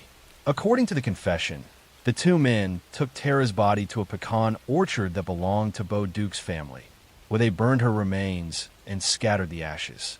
Bo Dukes was arrested and charged with concealing a death and hindering the apprehension of a criminal. He was later convicted and sentenced to 25 years in prison. The confession and arrest brought some answers to Tara's family after more than a decade of uncertainty. But the case was far from over. Ryan Duke's trial was delayed multiple times over the next several years. Then, when the trial finally began in 2022, Duke did something shocking. He recanted his confession. At trial, Ryan Duke claimed that his confession had been false and that he had only confessed because he was under pressure. He now claimed that Bo Dukes was actually the one who had taken Tara's life and that he, Ryan, had only helped dispose of the body. Duke testified that Bo had told him he killed Tara and forced him to help burn her remains, threatening him to keep quiet about it. The trial became a complicated he-said situation. Bo Dukes was already in prison and chose not to testify, exercising his Fifth Amendment right. The prosecution had Ryan Duke's original confession where he admitted to strangling Tara, but Duke was now claiming that confession was coerced and false. The defense argued that Bo Dukes was the real killer and that Ryan had been wrongly blamed. The jury heard testimony about the investigation, about the latex glove found in Tara's yard, and about the lack of physical evidence directly tying Ryan Duke to the scene. They heard Ryan Duke's confession and his explanation for why he now said it wasn't true. They had to decide whether to believe Duke's original confession or his trial testimony claiming innocence. In May 2022, after several days of deliberation, the jury reached a surprising verdict. They found Ryan Duke not guilty of taking Tara Grinstead's life. However, they did convict him of concealing a death, finding that he had helped dispose of her body, even if they weren't convinced beyond reasonable doubt that he had been the one to kill her. Duke was sentenced to 10 years in prison, with credit for time already served while awaiting trial. The verdict was devastating for Tara's family and friends. After waiting 16 years for justice, the person who confessed to ending Tara's life was acquitted of that charge. Many people in the community believe that Ryan Duke had gotten away with taking a life, while others felt the jury had done the right thing given the lack of physical evidence and the recanted confession. Bo Dukes remains in prison, serving his sentence for concealing Tara's death and hindering the investigation. Some people believe he was actually the one who killed Tara, as Ryan Duke claimed at trial. Others believe both men were involved in different ways. The truth about exactly what happened to Tara Grinstead that October night in 2006 may never be fully known. Tara Grinstead was a dedicated teacher who made a positive impact on countless students during her career. She was working on her master's degree and had her whole future ahead of her. Her former students remember her as caring, encouraging, and someone who genuinely wanted to help them succeed. She deserved to continue teaching and inspiring young people, but instead, her life was cut short. The case highlighted how difficult it can be to prosecute crimes when physical evidence is destroyed and when the only evidence is a confession that is later recanted. It also showed how cold cases can sometimes be solved years or even decades later when witnesses finally come forward with information. While Tara's family didn't get the verdict they hoped for, they at least finally knew what had happened to her and were able to have some closure after 16 years of painful uncertainty. Tara's legacy lives on through the students whose lives she touched and through the foundation her family established to provide scholarships to local students. She is remembered not for how she died, but for how she lived and the positive difference she made in her community during her 20-year life. Next story. I'm going to tell you a story about a popular football star who had everything going for him, about a semi-professional player found shot to death in an industrial park, and about how a promising NFL career ended with a conviction that shocked the sports world and left many questions unanswered. In June 2013, 27-year-old Odin Lloyd was a semi-professional football player living in Boston, Massachusetts. He played for the Boston Bandits and worked part-time at a landscaping company. Odin was dating Shania Jenkins, whose sister Shiana was in a relationship with New England Patriots tight end Aaron Hernandez. Through this connection, Odin and Aaron had become friends and would occasionally hang out together. On June 17, 2013, Odin went out with Aaron Hernandez and two of Aaron's friends. Security cameras captured Odin getting into a car with the three men around 2:30 in the morning. That was the last time anyone saw Odin alive. Hours later, a jogger discovered Odin's body in an industrial park about a mile from Aaron Hernandez's home in North Attleboro, Massachusetts. Odin had been shot multiple times. Police immediately began investigating, and the evidence quickly pointed toward Aaron Hernandez. Surveillance footage showed Aaron's car, leaving his home with Odin and returning shortly before the time Odin was killed. Aaron's home security system had been deliberately destroyed, with a hard drive smashed, suggesting someone was trying to hide evidence. Shell casings found at the murder scene matched ammunition found at Aaron's home. Within days, police arrested Aaron Hernandez and charged him with first-degree ending of Odin Lloyd's life. The arrest sent shockwaves through the NFL. Aaron was a rising star with the New England Patriots who had just signed a $40 million contract extension. He had played in the Super Bowl and seemed to have a bright future ahead of him. The Patriots immediately released him from the team. As the investigation unfolded, a disturbing picture emerged of Aaron's secret life. While he was playing professional football and living in an expensive home with his fiancée and baby daughter, Aaron was also involved with dangerous people and violent activities. He had connections to gangs from his hometown of Bristol, Connecticut, and had been keeping company with individuals involved in criminal activity. Prosecutors believed that Aaron had killed Odin Lloyd because Odin had seen something or knew something that Aaron wanted kept secret. The exact motive was never completely clear, but evidence suggested that Odin might have been with Aaron during an incident at a Boston nightclub or had learned information about Aaron's involvement in other violent crimes. Aaron apparently decided that Odin was a liability who needed to be eliminated. Aaron Hernandez's trial for taking Odin Lloyd's life began in January 2015. The prosecution presented overwhelming circumstantial evidence connecting Aaron to the crime. They showed surveillance footage tracking Aaron's movements that night, cell phone records placing him at the scene, and forensic evidence linking him to the weapon. They also presented text messages Odin had sent to his sister just before he died, saying he was with NFL and describing his nervousness about the situation. The defense argued that while Aaron had been present when Odin was shot, he wasn't the one who pulled the trigger. They suggested that Aaron's two friends, Ernest Wallace and Carlos Ortiz, were more likely responsible. They portrayed Aaron as someone who had made bad choices in friends but wasn't a killer. However, the defense couldn't explain why Aaron had destroyed evidence or why his behavior after the killing showed consciousness of guilt. In April 2015, Aaron Hernandez was found guilty of first-degree ending of life and sentenced to life in prison without the possibility of parole. The former NFL star, who had once been worth millions, and had fame and success, was now a convicted individual facing the rest of his life behind bars. He was just 25 years old, but the story didn't end there. While Aaron was awaiting trial for Odin Lloyd's case, prosecutors in Boston had charged him with an additional double ending that had occurred in 2012. Aaron was accused of shooting and taking the lives of Daniel D'Abreu and Safiro Furtado outside a Boston nightclub after one of them had accidentally bumped into Aaron and spilled a drink on him. Aaron's trial for the double case began in 2017. This time, the evidence was less conclusive than in the Lloyd case. The prosecution relied heavily on the testimony of a man who had been in the car with Aaron that night. But this witness had credibility issues. After a lengthy trial, Aaron Hernandez was acquitted of the double charges in April 2017. Just 5 days after being acquitted in the double case, on April 19, 2017, Aaron Hernandez was found dead in his prison cell.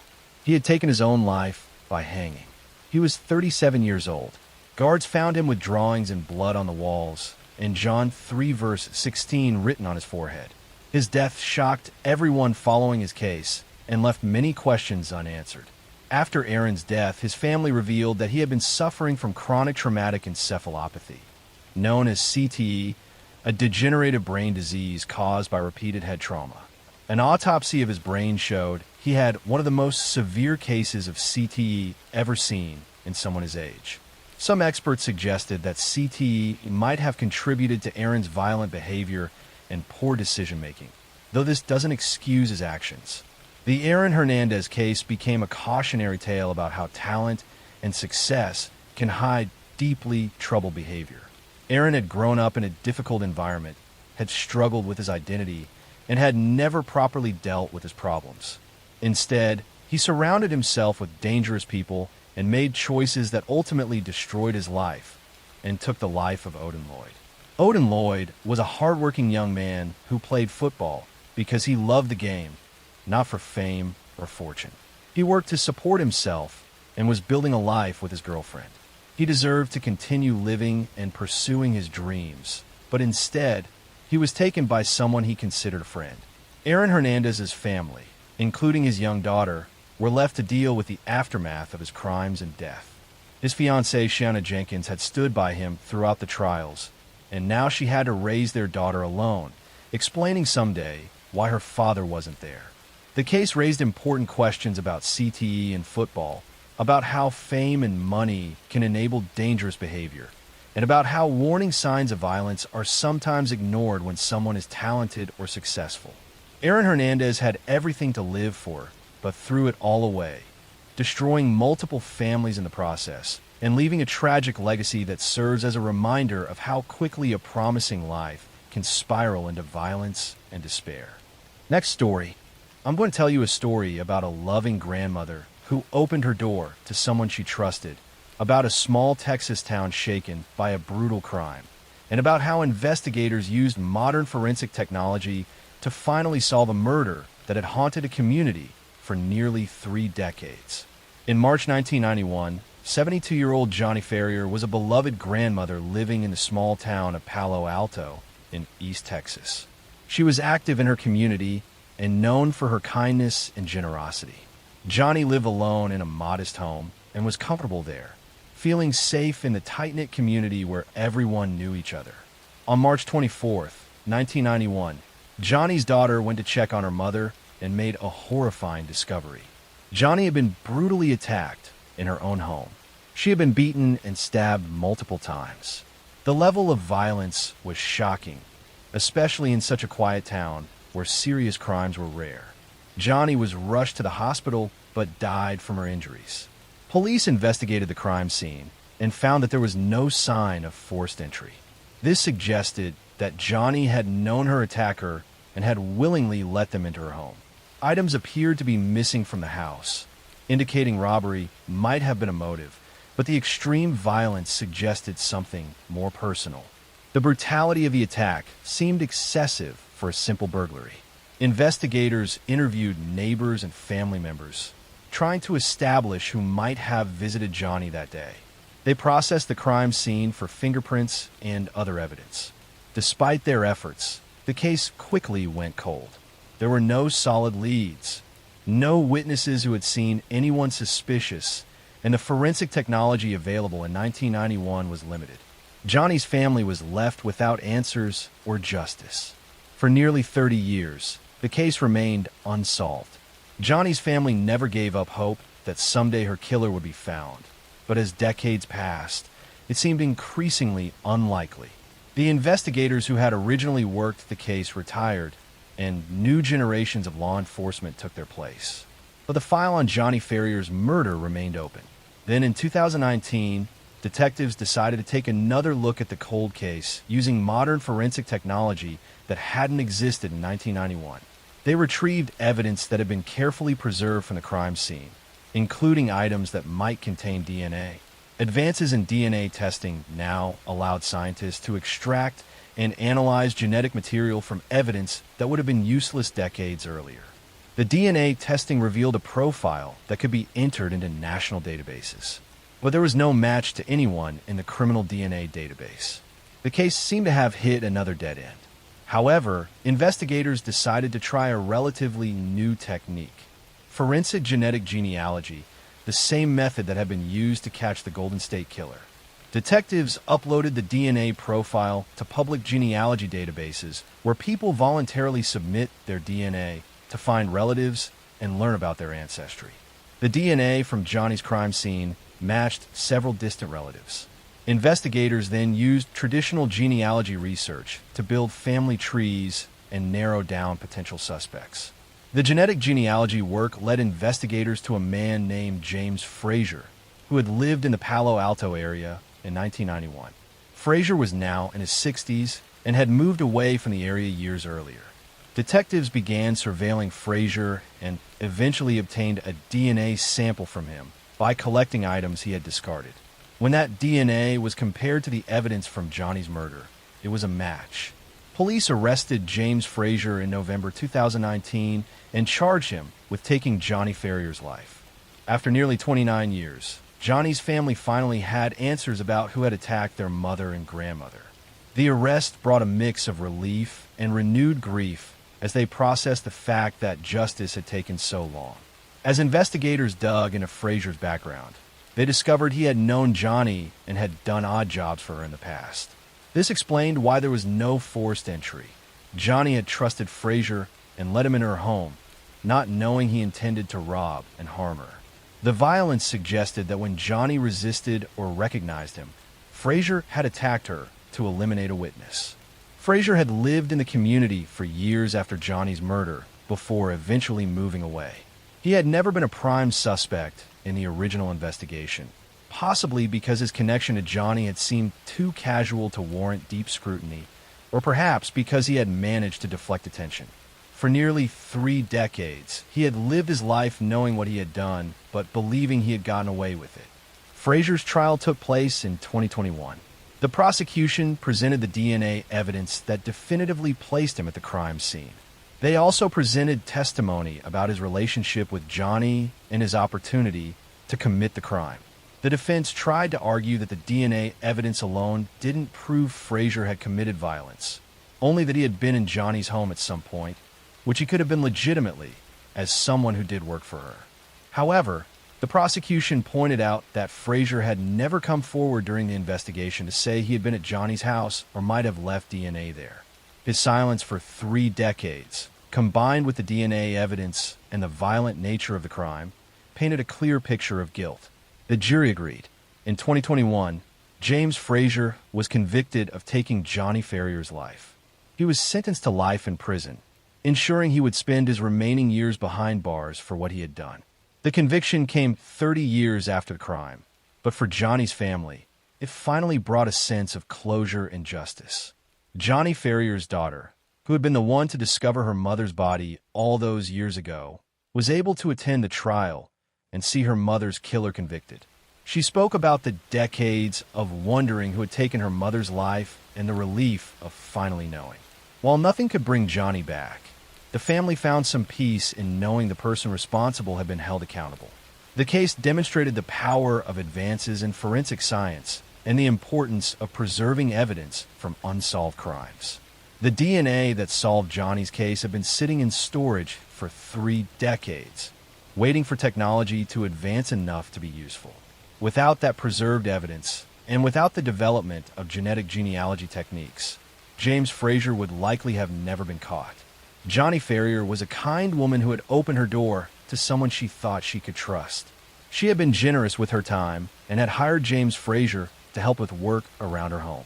Instead of being grateful for her kindness, Frazier had betrayed that trust in the most violent way possible. Johnny deserved to live out her remaining years surrounded by the family who loved her, but instead her life was stolen by someone who valued a few material possessions more than human life. The case serves as a reminder that cold cases are never truly closed, and that advances in technology can bring justice even decades after a crime. For families of victims in unsolved cases, Johnny Ferrier's story offers hope that answers may still come, even after many years of waiting. Next story. I'm going to tell you a story about a dedicated nurse who worked the night shift at a veterans hospital, about patients who died unexpectedly during her care, and about how one of the most prolific serial killers in American history hid behind a white uniform for decades before finally being caught. In the 1980s, Kristen Gilbert was a nurse working at the Veterans Affairs Medical Center in Northampton, Massachusetts. She appeared to be a caring and competent nurse who was good at her job, but her colleagues began noticing a disturbing pattern. When Gilbert was on duty, patients would suddenly experience cardiac emergencies at an alarming rate. Even more suspicious, Gilbert always seemed to be the one who discovered these emergencies and raised the alarm. Between 1990 and 1996, the death rate on Gilbert's ward was significantly higher than on other wards and during other shifts. Patients who had been stable would suddenly go into cardiac arrest when she was caring for them. Gilbert would then spring into action, calling codes and attempting to resuscitate the patients. Some survived these episodes, but many did not. Fellow nurses began keeping informal track of the pattern. They noticed that the cardiac emergencies seemed to cluster around Gilbert's shifts in a way that couldn't be explained by coincidence. Some nurses nicknamed her the Angel of Death, though they were hesitant to formally report their suspicions without concrete proof. The situation came to a head in 1996 when 3 nurses of the hospital filed a complaint with the VA administration about the suspicious death rate during Gilbert's shifts. They provided documentation showing that the number of cardiac arrests and deaths was statistically impossible to explain as random occurrence. The VA launched an internal investigation. As investigators began looking into the cases, they made a chilling discovery. Testing of medicine supplies revealed that large amounts of epinephrine were unaccounted for during periods when Gilbert was working. Epinephrine is a powerful medication that, when given in the wrong dose, can cause fatal heart attacks. The missing drugs coincided perfectly with the timing of the suspicious deaths. Investigators exhumed the bodies of several patients who had died under Gilbert's care. Toxicology testing revealed that these patients had extremely high levels of epinephrine in their systems, far more than would have been administered for any legitimate medical purpose. The patients had been deliberately injected with lethal doses of the drug. The evidence suggested that Gilbert had been stealing epinephrine from the hospital's medication supplies and injecting patients with it to cause cardiac arrests. She appeared to enjoy the excitement and attention that came with medical emergencies. Some psychologists later suggested she had Munchausen syndrome by proxy, a condition where someone creates medical emergencies to gain attention and be seen as a hero. Kristen Gilbert was arrested in 1998 and charged with 4 counts of murder and 3 counts of attempted murder, though investigators believed she had actually killed many more patients. The charges focused on cases where the evidence was strongest and where they could definitively prove Gilbert had administered the fatal doses. During the investigation, more disturbing details about Gilbert emerged. After she became aware she was under suspicion, she had called in bomb threats to the hospital in an attempt to disrupt the investigation. She had also been having affairs with hospital security guards and had exhibited erratic and manipulative behavior with colleagues. Gilbert's trial began in 2000. The prosecution presented the statistical evidence showing the impossibly high death rate during her shifts. They presented toxicology evidence proving patients had been poisoned with epinephrine. They showed that Gilbert had access to the medication and opportunity to administer it. They brought in medical experts who testified that the levels of epinephrine found in the victims could only have been given deliberately. The defense tried to argue that the deaths were due to natural causes or poor medical care at the hospital rather than deliberate murder. They challenged the statistical analysis and suggested that the exhumations and testing procedures might have been flawed. They portrayed Gilbert as a dedicated nurse who was being scapegoated for systemic problems at the VA hospital. But the evidence was overwhelming. Witness after witness testified about the pattern of deaths during Gilbert's shifts. The toxicology evidence was conclusive. Former colleagues described Gilbert's strange excitement during medical emergencies and her tendency to be present whenever patients crashed. The jury saw through the defense's attempts to create reasonable doubt. In March 2001, Kristen Gilbert was found guilty of 3 counts of first-degree murder, 1 count of second-degree murder, and 2 counts of attempted murder. She was sentenced to 4 consecutive life terms plus 20 years. She would spend the rest of her life in federal prison with no possibility of parole. After her conviction, investigators continued reviewing deaths that had occurred during Gilbert's time at the VA hospital. They identified at least 40 suspicious deaths that occurred when she was on duty, though they could only prove definitively that she was responsible for the 4 murders she was convicted of. The true number of her victims may never be known. The patients Gilbert killed were military veterans who had served their country and were receiving care at a VA hospital. They were vulnerable, often elderly or seriously ill, and they trusted that the nurses caring for them were there to help them heal. Instead, they encountered a nurse who saw them as tools to create drama and excitement for her own benefit. Kristen Gilbert remains in federal prison in Texas, where she continues to serve her life sentences. She has maintained her innocence over the years despite the overwhelming evidence against her. She has filed appeals that have been consistently denied. At age 56, she will die in prison for the crime she committed. The Gilbert case led to reforms in how hospitals monitor and respond to unusual patterns of patient deaths. Medical facilities implemented better tracking systems for controlled medications and more robust protocols for investigating when death rates on particular shifts or with particular staff members are statistically abnormal. Background checks and psychological screening for healthcare workers also became more thorough. The case serves as a reminder that people in positions of trust and authority can abuse that trust in the most terrible ways. The patients at the VA hospital believed they were safe in the hands of their nurses. They had no way of knowing that one nurse saw them not as people deserving care, but as opportunities to create medical emergencies that would make her feel important and give her the adrenaline rush she craved. Kristen Gilbert violated everything that nursing stands for, and her victims paid with their lives. Next story. I'm going to tell you a story about a wealthy businessman who seemed to have a perfect life, about a wife and mother who disappeared without a trace, and about how a case that went unsolved for decades was finally cracked when new witnesses came forward with the truth they had been too afraid to tell. In May 1983, Linda McClelland was a 31-year-old woman living in Simsbury, Connecticut, with her 3 young children. She had been going through a difficult divorce from her husband, Robert McClelland, a successful businessman. The divorce was contentious, with disputes over custody of the children and division of assets. On May 24, 1983, Linda dropped her children off at school and then vanished. She was never seen again. When Linda failed to pick up her children from school that afternoon, family members became alarmed.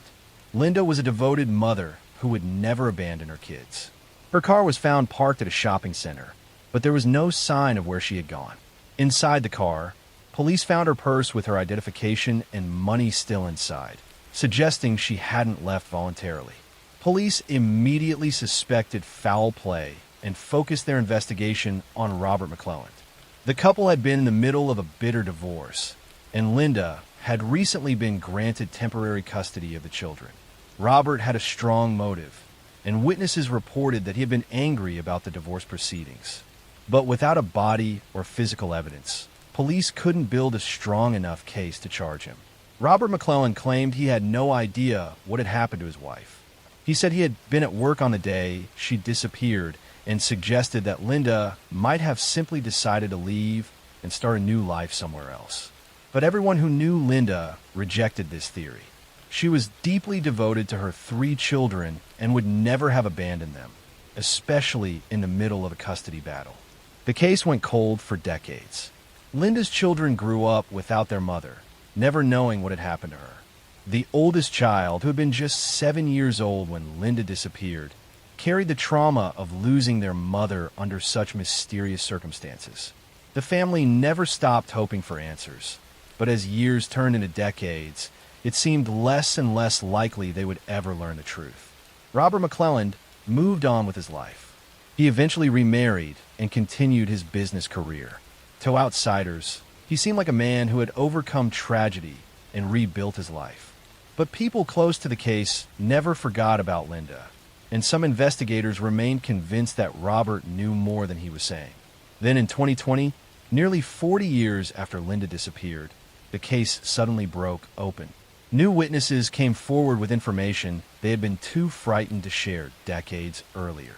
These witnesses were people who had been close to Robert McClellan at the time of Linda's disappearance, and they had damaging information about what had really happened.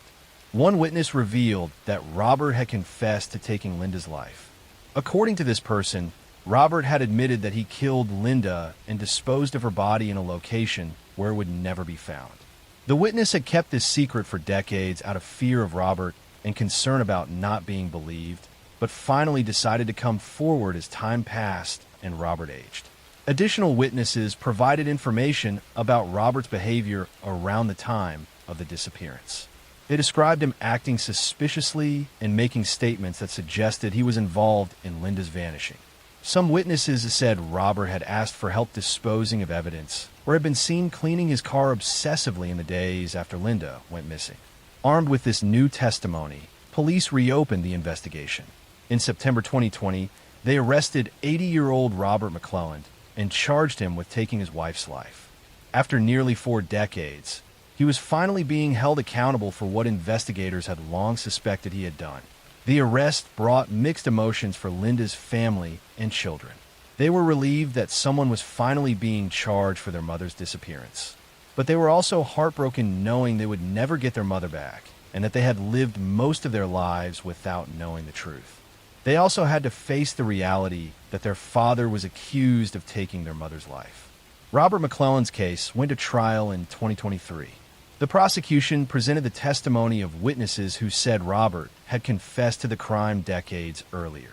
They presented evidence about the timing of Linda's disappearance and Robert's behavior afterward. They argued that Robert had a clear motive, given the contentious divorce and custody battle, and that he had killed Linda to avoid losing his children and having to pay support. The defense argued that the case was based on decades-old memories and that the witnesses weren't credible. They pointed out that Linda's body had never been found and that there was no physical evidence linking Robert to her disappearance. They suggested that without a body or forensic evidence, the prosecution's case was based on speculation and unreliable testimony from people with potentially questionable motives.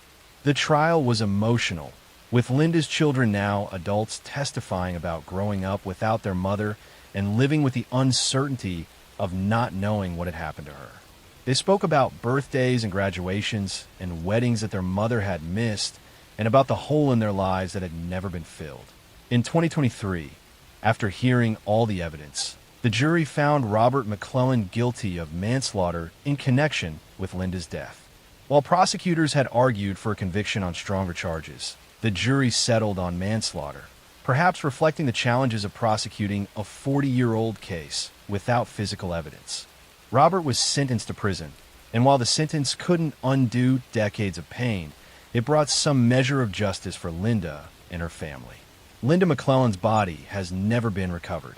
Despite the conviction, Robert McClellan has never revealed what he did with her remains or where she might be found. This has prevented Linda's family from having a proper burial and achieving complete closure. They continue to hope that someday they might be able to lay Linda to rest with dignity. The case serves as a reminder that even cold cases can be solved when witnesses find the courage to come forward. It took nearly 40 years, but the truth about Linda McClellan's fate finally emerged. She was a mother who loved her children and who was taken from them by someone who should have protected her. While justice came far too late, it came nonetheless, proving that time doesn't erase the truth and that families who refuse to give up hope can sometimes get the answers they deserve. Next story. I'm going to tell you a story about a firefighter who was supposed to protect his community about a series of devastating fires that terrorized a California town, and about how an arson investigation revealed that the person setting the fires was the same person who kept showing up to fight them. In the 1980s and 1990s, a wave of arson fires swept through California, causing millions of dollars in damage and taking multiple lives. The fires seemed random at first, targeting homes, businesses, and retail stores across different cities. Fire investigators struggled to identify a pattern or motive, but they knew they were dealing with a serial arsonist who was becoming more brazen and dangerous with each fire. The arsonist had a signature method. He used a time delay incendiary device that gave him time to leave the scene before the fire started. The device was simple but effective: a cigarette attached to matches with a rubber band. The cigarette would burn down slowly, eventually igniting the matches, which would then ignite whatever flammable materials had been placed nearby.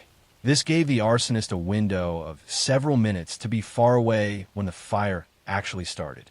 Between 1984 and 1991, this arsonist set nearly 2,000 fires across California. The fires destroyed homes where families slept, retail stores and shopping centers, and even a hardware store where 4 people died trapped inside. The death toll continued to rise, and investigators were under immense pressure to catch the person responsible before more lives were lost. Fire investigators from multiple jurisdictions began working together, sharing information about the fires and looking for connections. They noticed that many of the fires were set in retail stores, often in areas where flammable products were stored. They also noticed that the fires frequently occurred in locations near the arsonist's apparent comfort zone, suggesting he was someone who was familiar with the area. One name that kept appearing in the investigation was John Leonard, or a fire captain and arson investigator for the Glendale Fire Department, or was actually one of the investigators working on the arson cases. He was respected in his field, had written articles about fire investigation, and regularly attended conferences about arson detection. He seemed like the perfect person to help catch the serial arsonist. But investigators began to notice something strange. John had been present at or near many of the fires, either responding as a firefighter or attending in his capacity as an arson investigator. At first, this didn't seem unusual since it was his job to investigate arsons. But the pattern was too consistent to be coincidental. Fires seemed to happen in areas where, or was attending conferences or training sessions. The breakthrough came when investigators discovered that had written a manuscript for a novel about a serial arsonist. The book, titled Points of Origin, told the story of a firefighter who secretly set fires and then investigated them. The details in the fictional account were disturbingly similar to the real fires happening across California. The protagonist in Orr's novel used the same time delay cigarette device that the real arsonist was using. Investigators obtained a search warrant for Orr's home and car. In his vehicle, they found materials that could be used to make incendiary devices, including cigarettes and rubber bands. They also found evidence that had been tracking his own fires, keeping notes about which ones had been successful and which had been discovered before causing significant damage. The evidence was overwhelming. John, the fire captain who was supposed to be catching the arsonist, was actually the arsonist himself. He had been setting fires for years, then showing up to investigate them or fight them, enjoying the chaos and attention that came with each blaze. He had even written a book about it, thinly disguising his own crimes as fiction. In 1992, John was arrested and charged with multiple counts of arson. As investigators dug deeper, they connected him to more and more fires, including the 1984 fire at a hardware store in South Pasadena that had killed 4 people, including a 2-year-old child and her grandmother. The realization that a trusted fire official had been responsible for so much destruction and death shocked the firefighting community. Orr's trial began in 1998. The prosecution presented evidence of the fires, the incendiary devices, and the manuscript that described crimes only the arsonist could know about. They argued that Orr had set fires to create excitement in his life and to make himself seem important as the investigator who could solve these cases. Some experts suggested he had a psychological need for attention and control. The defense tried to argue that the evidence was circumstantial and that Orr's manuscript was just fiction, not a confession. They claimed that other people could have been responsible for the fires and that Orr was being targeted because he was a fire investigator who had made enemies. But the evidence was too strong and the patterns were too clear. In 1998, John Orr was convicted of 4 counts of ending lives through arson for the hardware store fire that killed 4 people. He was also convicted of multiple other arson charges. He was sentenced to life in prison without the possibility of parole, plus additional consecutive sentences for the other arsons. In a separate federal trial, he was convicted of additional arson charges and received more prison time. John Orr is currently serving his life sentences in a California state prison. He has maintained his innocence over the years, claiming he was wrongly convicted despite the overwhelming evidence against him. His case became one of the most famous examples of a firefighter arsonist, a phenomenon that, while rare, represents a complete betrayal of public trust. The fires John Orr set destroyed hundreds of homes and businesses and took at least 4 lives. Families lost everything they owned. Children lost parents and grandparents. Communities lived in fear, not knowing when or where the next fire would strike. And all of this destruction was caused by someone who had taken an oath to protect people from fire. The case of John Orr revealed the dark side of someone who became addicted to the excitement and power that came with fire. He couldn't just fight fires, he needed to create them. He couldn't just investigate arsons, he needed to be the arsonist. His need for control and attention led him to betray everything he was supposed to stand for, turning him from a protector into one of California's most destructive criminals. The firefighting community was shaken by Orr's crimes, which damaged public trust in fire departments. But it also led to better screening and psychological evaluation of firefighters and investigators to identify warning signs of this kind of dangerous behavior. John Orr's legacy is one of betrayal, destruction, and lives lost, a reminder that sometimes the greatest danger comes from those we trust most to keep us safe. Next story. I'm going to tell you a story about a teenage girl who went to a party and never came home, about a case that divided a small California town, and about how a sexual assault accusation led to a tragic death and a trial that exposed deep divisions in a community. In September 2012, 15-year-old Audrey Pott attended a party at a friend's house in Saratoga, California, while the friend's parents were away. Audrey was a freshman in high school, artistic and outgoing, with a close group of friends. She had been drinking at the party and passed out in a bedroom. While she was unconscious, 3 teenage boys sexually assaulted her and took photographs of what they had done. Audrey woke up the next morning with marker drawings on her body, but no memory of what had happened to her. Over the next few days, she began to piece together what had occurred as photos started circulating among students at her school.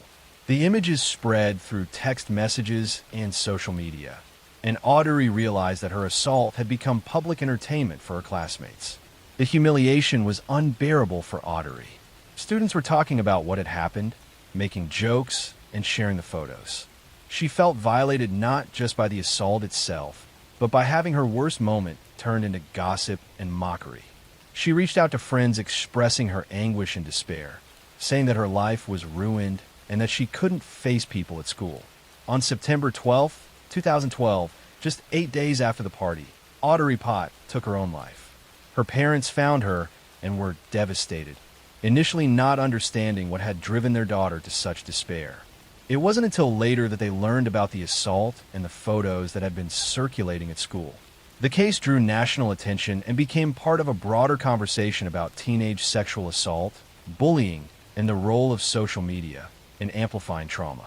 Audrey's parents, Larry Pott and Sheila Pott, decided to go public with what had happened to their daughter, hoping to raise awareness and prevent similar tragedies. The three boys involved in the assault were arrested and charged in juvenile court. Because they were minors, their identities were not publicly released, and the proceedings were handled differently than they would have been in adult court. The boys initially denied the assault, claiming it had been consensual, despite the fact that Audrey had been unconscious. The case highlighted serious gaps in how sexual assault is understood and prosecuted, particularly when it involves teenagers and alcohol. California law is clear that someone who is unconscious cannot consent to sexual activity, but defense attorneys try to argue that the boys hadn't understood what they were doing was assault. They portrayed the incident as teenage experimentation gone wrong, rather than a serious crime. In 2014, the three boys pleaded guilty to the charges. Because the case was in juvenile court and the defendants were minors, the sentences were relatively light. They received sentences ranging from 30 to 45 days in juvenile detention, along with probation. Many people, including Audrey's family, felt that the punishment did not match the severity of the crime or adequately reflect the tragic outcome. Audrey's parents filed a civil lawsuit against the families of the boys involved, seeking to hold them accountable for their son's actions. The lawsuit also named the school district, arguing that officials had not done enough to address the culture that allowed such behavior to occur. The civil case was eventually settled out of court for an undisclosed amount. The Audrey Pott case became one of several high-profile instances that exposed how teenage sexual assault was being minimized and how social media was being used to further victimize survivors. Around the same time, a similar case in Steubenville, Ohio, involved high school football players who had assaulted an unconscious girl and shared photos and videos of the assault online. These cases sparked a national conversation about rape culture, particularly in high school settings where athletes or popular students sometimes received preferential treatment. They highlighted how victims were often blamed or shamed, while perpetrators faced minimal consequences.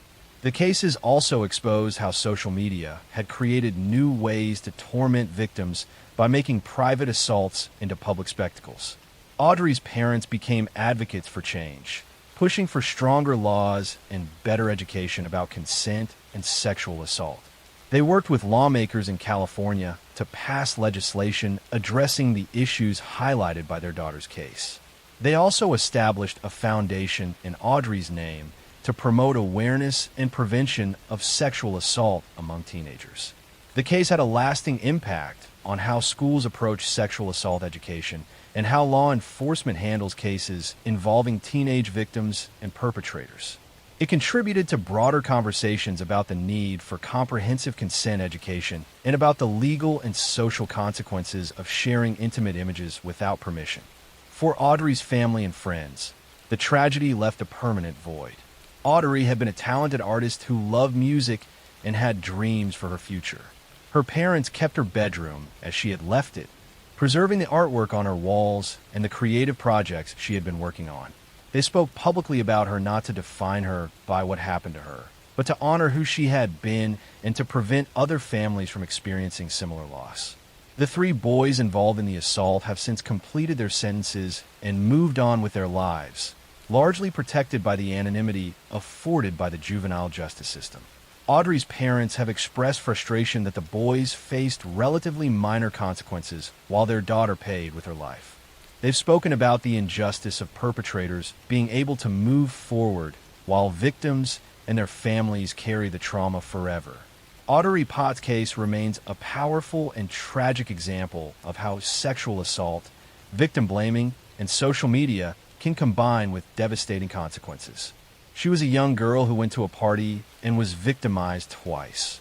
First by the assault itself, and then by having that assault made public and turned into entertainment by her peers. The shame and humiliation became too much to bear, and she saw no way forward. Her story continues to be told not for sensationalism, but as a cautionary tale and a call to action.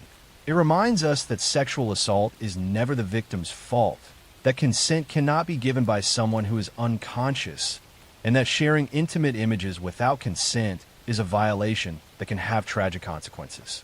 Audrey Pott should have had the chance to grow up, to develop her artistic talents, and to live the life she had been building. Instead, she became a symbol of the urgent need for change in how society addresses sexual violence and protects young people from harm. Next story.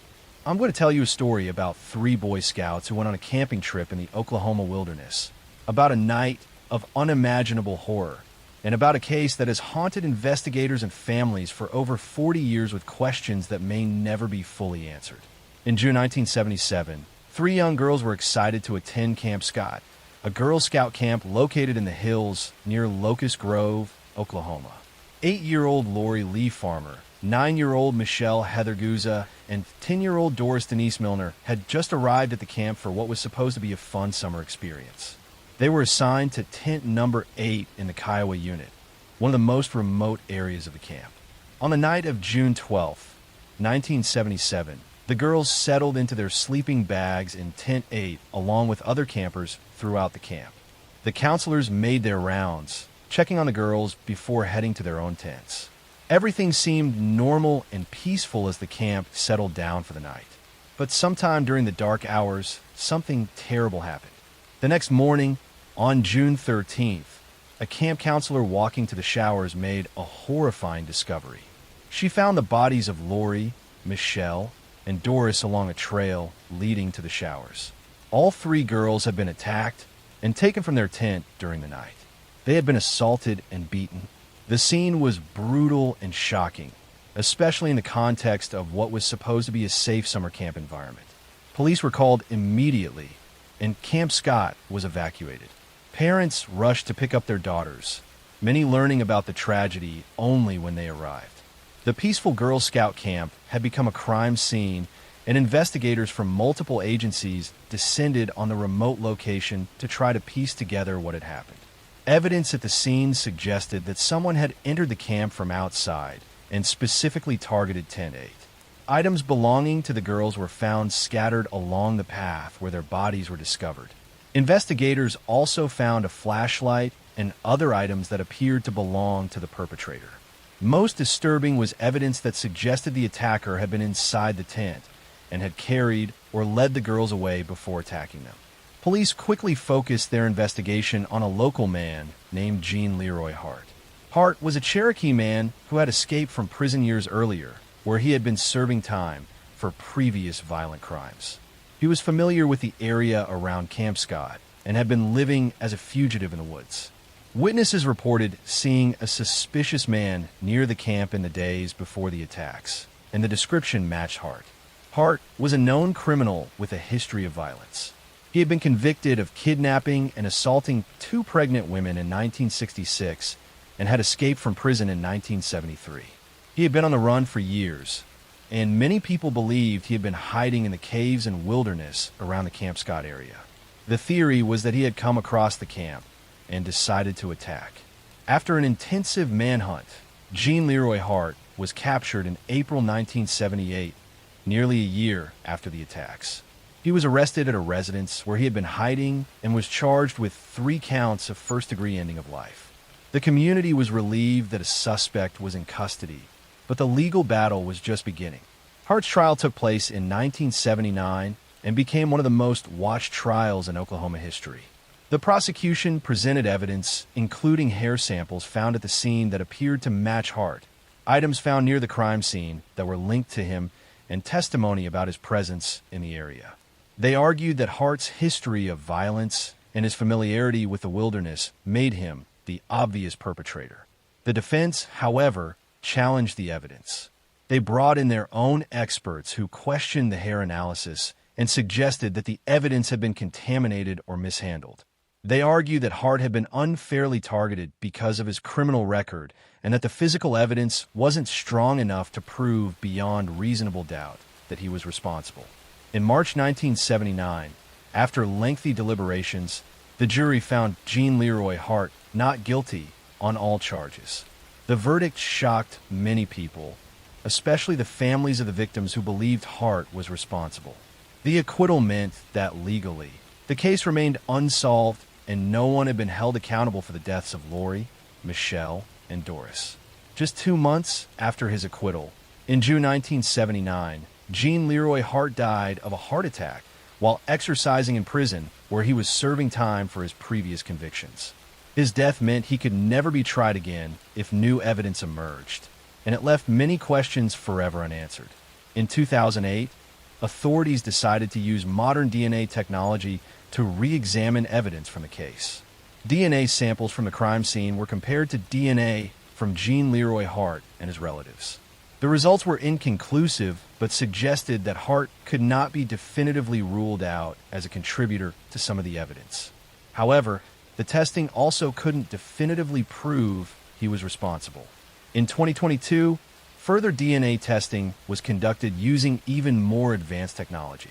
The Oklahoma State Bureau of Investigation announced that the new testing showed that Hart's DNA was a match to evidence found at the crime scene. While this wasn't a legal conviction since Hart had been acquitted and was deceased, the testing gave investigators confidence that they had indeed identified the right person all along. For the families of Lori Farmer, Michelle Guza, and Doris Milner, the DNA results brought some measure of closure, though it couldn't undo decades of pain and uncertainty. The three girls had been excited about their camping trip and had looked forward to making friends and having adventures. Instead, they encountered evil in a place that should have been safe. Camp Scott never reopened after the attacks.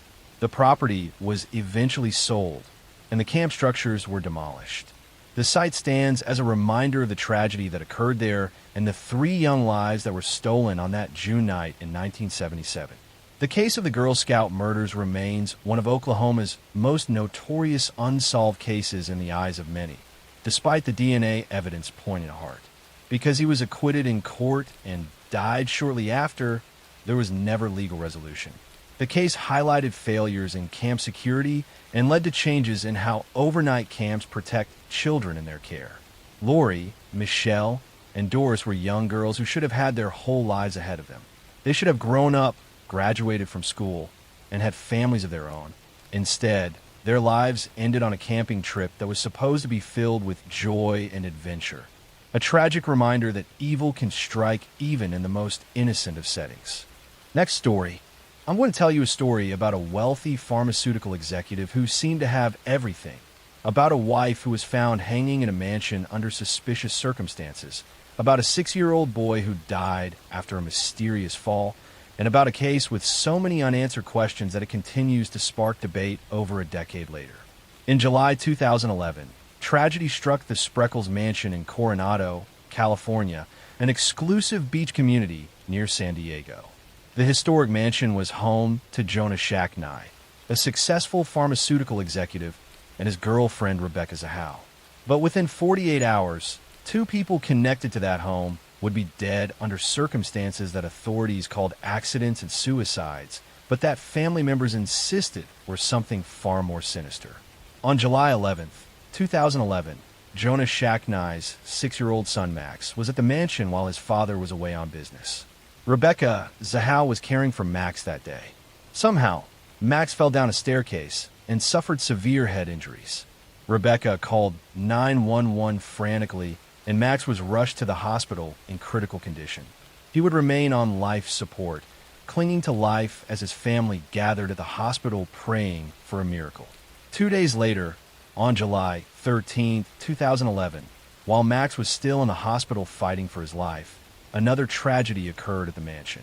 Early that morning, Jonah's brother Adam Shacknai, who was staying at a guest house on the property, called 911 reporting that he had found Rebecca Zahau hanging from a balcony of the main house. She was naked, with her hands tied behind her back and her feet bound together. A strange message was painted in black on a door. She saved him. Can you save her? Police and investigators arrived at the mansion and began examining the scene. Within hours, authorities made a stunning announcement. They declared that Rebecca Zahau's death was a suicide.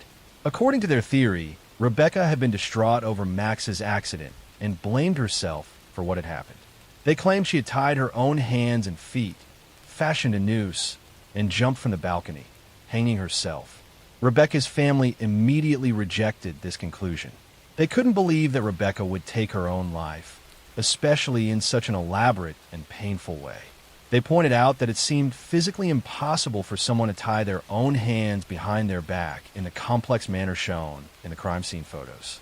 They also questioned why someone would choose to die naked and why the cryptic message had been painted on the door.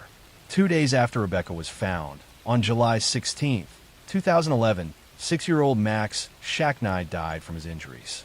The Shacknai family was now dealing with 2 deaths in less than a week. Authorities investigated Max's fall and concluded it was an accident. They believe he had been running or playing and had somehow tumbled over a railing or down the stairs while Rebecca was in another part of the house. But questions swirled around both deaths. How exactly had Max fallen? Why hadn't Rebecca been watching him more closely? And most puzzling of all, how had Rebecca died in a manner that looked more like a stage scene than a suicide? Rebecca's sister Mary spoke out publicly, insisting that her sister had been happy and had no reason to take her own life. Private investigators hired by Rebecca's family examined the evidence and came to a very different conclusion than authorities. They argued that the position of Rebecca's body, the bindings on her hands and feet, and other physical evidence were inconsistent with suicide. They believe Rebecca had been attacked and that her death had been staged to look like suicide. Suspicion fell on Adam Shacknai, Jonah's brother, who had found Rebecca's body. Some questioned why he had been staying at the mansion and whether he might have blamed Rebecca for Max's accident. Adam maintained that he had nothing to do with Rebecca's death and that he had simply been the unfortunate person to discover her body. In 2013, Rebecca Zahau's family filed a wrongful death lawsuit against Adam Shacknai, alleging that he had taken Rebecca's life. The civil trial took place in 2018, and the jury heard conflicting expert testimony about whether Rebecca's death could have been a suicide or whether it had been staged. The jury ultimately found Adam Shacknai responsible for Rebecca's death and awarded her family millions of dollars in damages. Adam Shacknai has consistently denied any involvement in Rebecca's death. He appealed the civil verdict, but the judgment was upheld. Despite the civil verdict, no criminal charges have ever been filed. The San Diego Sheriff's Department has maintained their original conclusion that Rebecca's death was a suicide, despite the civil jury's finding. The case has been featured in numerous documentaries and true crime shows, with experts weighing in on both sides. Some believe the authorities got it right, and that Rebecca did take her own life in an unusual but possible manner. Others believe there was a rush to judgment, and that evidence of foul play was overlooked or ignored. One of the most puzzling aspects of the case remains the cryptic message painted on the door. If Rebecca wrote it, what did it mean? Was she referring to Max, suggesting she had tried to save him? Or was the message written by someone else, perhaps trying to create confusion or suggest a motive for suicide? The message has never been definitively explained. The Shacknai family tragedy tore multiple families apart. Max's mother, Dina Shacknai, lost her only son. Rebecca's family lost a daughter and sister they believed was the victim of violence that was covered up. Jonah Shacknai lost both his son and his girlfriend in less than a week. The relationships between all these families became strained and adversarial as blame was assigned and legal battles ensued. Rebecca Zahau was a 32-year-old woman who had been in a relationship with Jonah Shacknai for 2 years. She worked as an ophthalmic technician and was described by those who knew her as caring and responsible. She had been looking forward to a future with Jonah and had no history of mental illness or suicidal thoughts, according to her family. Max Shacknai was a young boy who loved sports and spending time with his family. His death at such a young age was heartbreaking regardless of how it occurred. Whether his fall was a tragic accident or something else, a child's life was lost. The deaths at the Spreckles mansion remain controversial more than a decade later. Depending on who you believe, Rebecca Zahau either took her own life in an extremely unusual suicide or was the victim of a homicide that was covered up. The truth may never be fully known, but the tragedy of 2 deaths in one house within days of each other continues to haunt everyone connected to the case and spark debate about what really happened during those July days in 2011. I'm going to tell you a story about a beloved grandmother who was brutally attacked in her own home, about a community terrorized by a series of violent burglaries, and about how detectives used an unusual piece of evidence to finally catch a serial predator who had been hiding in plain sight for years. In March 2015, the small town of Manteca, California, was dealing with a series of disturbing home invasions.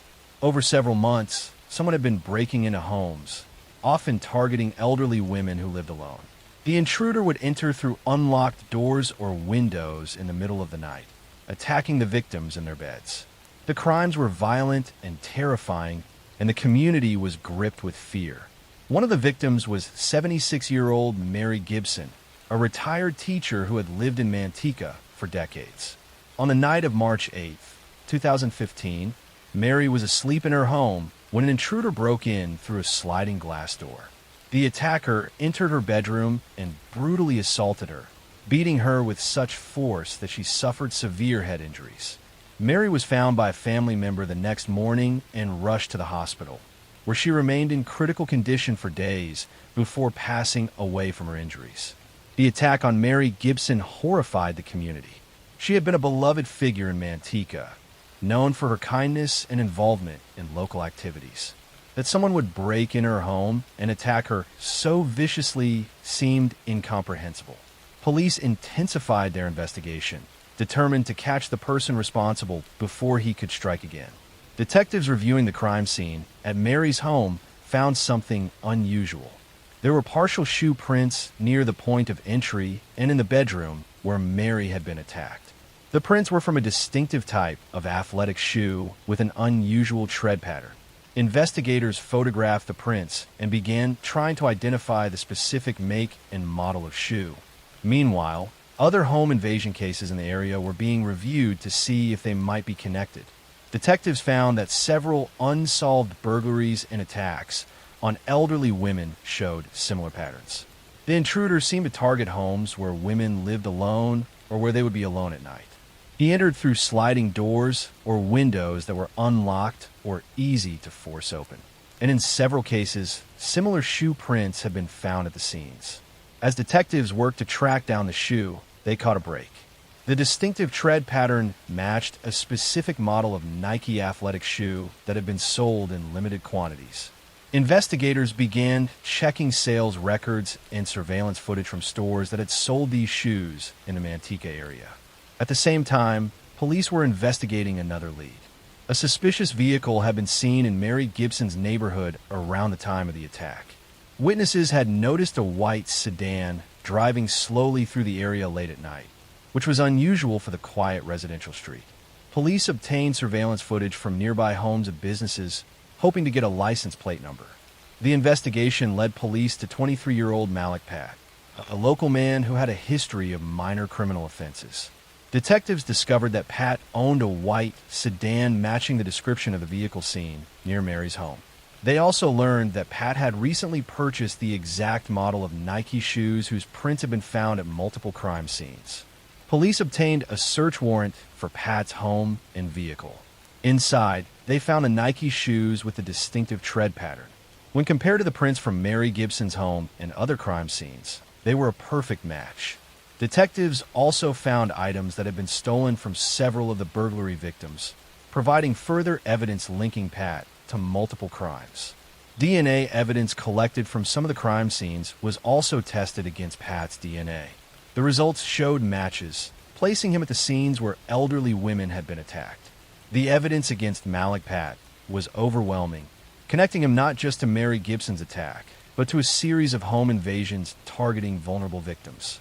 Malik Pat was arrested in May 2015 and charged with ending Mary Gibson's life, along with multiple counts of burglary, assault, and attempted assault. As the investigation continued, detectives connected him to at least 10 different home invasions in the Manteca area spanning several years. Some victims had survived his attacks but had been left traumatized. Others, like Mary Gibson, had not survived. The case against Pat revealed a disturbing pattern. He had been specifically targeting elderly women who lived alone, watching homes to identify vulnerable victims. He would strike late at night when victims were asleep and defenseless. Some of the attacks had been sexually motivated, adding another layer of horror to his crimes. Pat's trial began in 2017.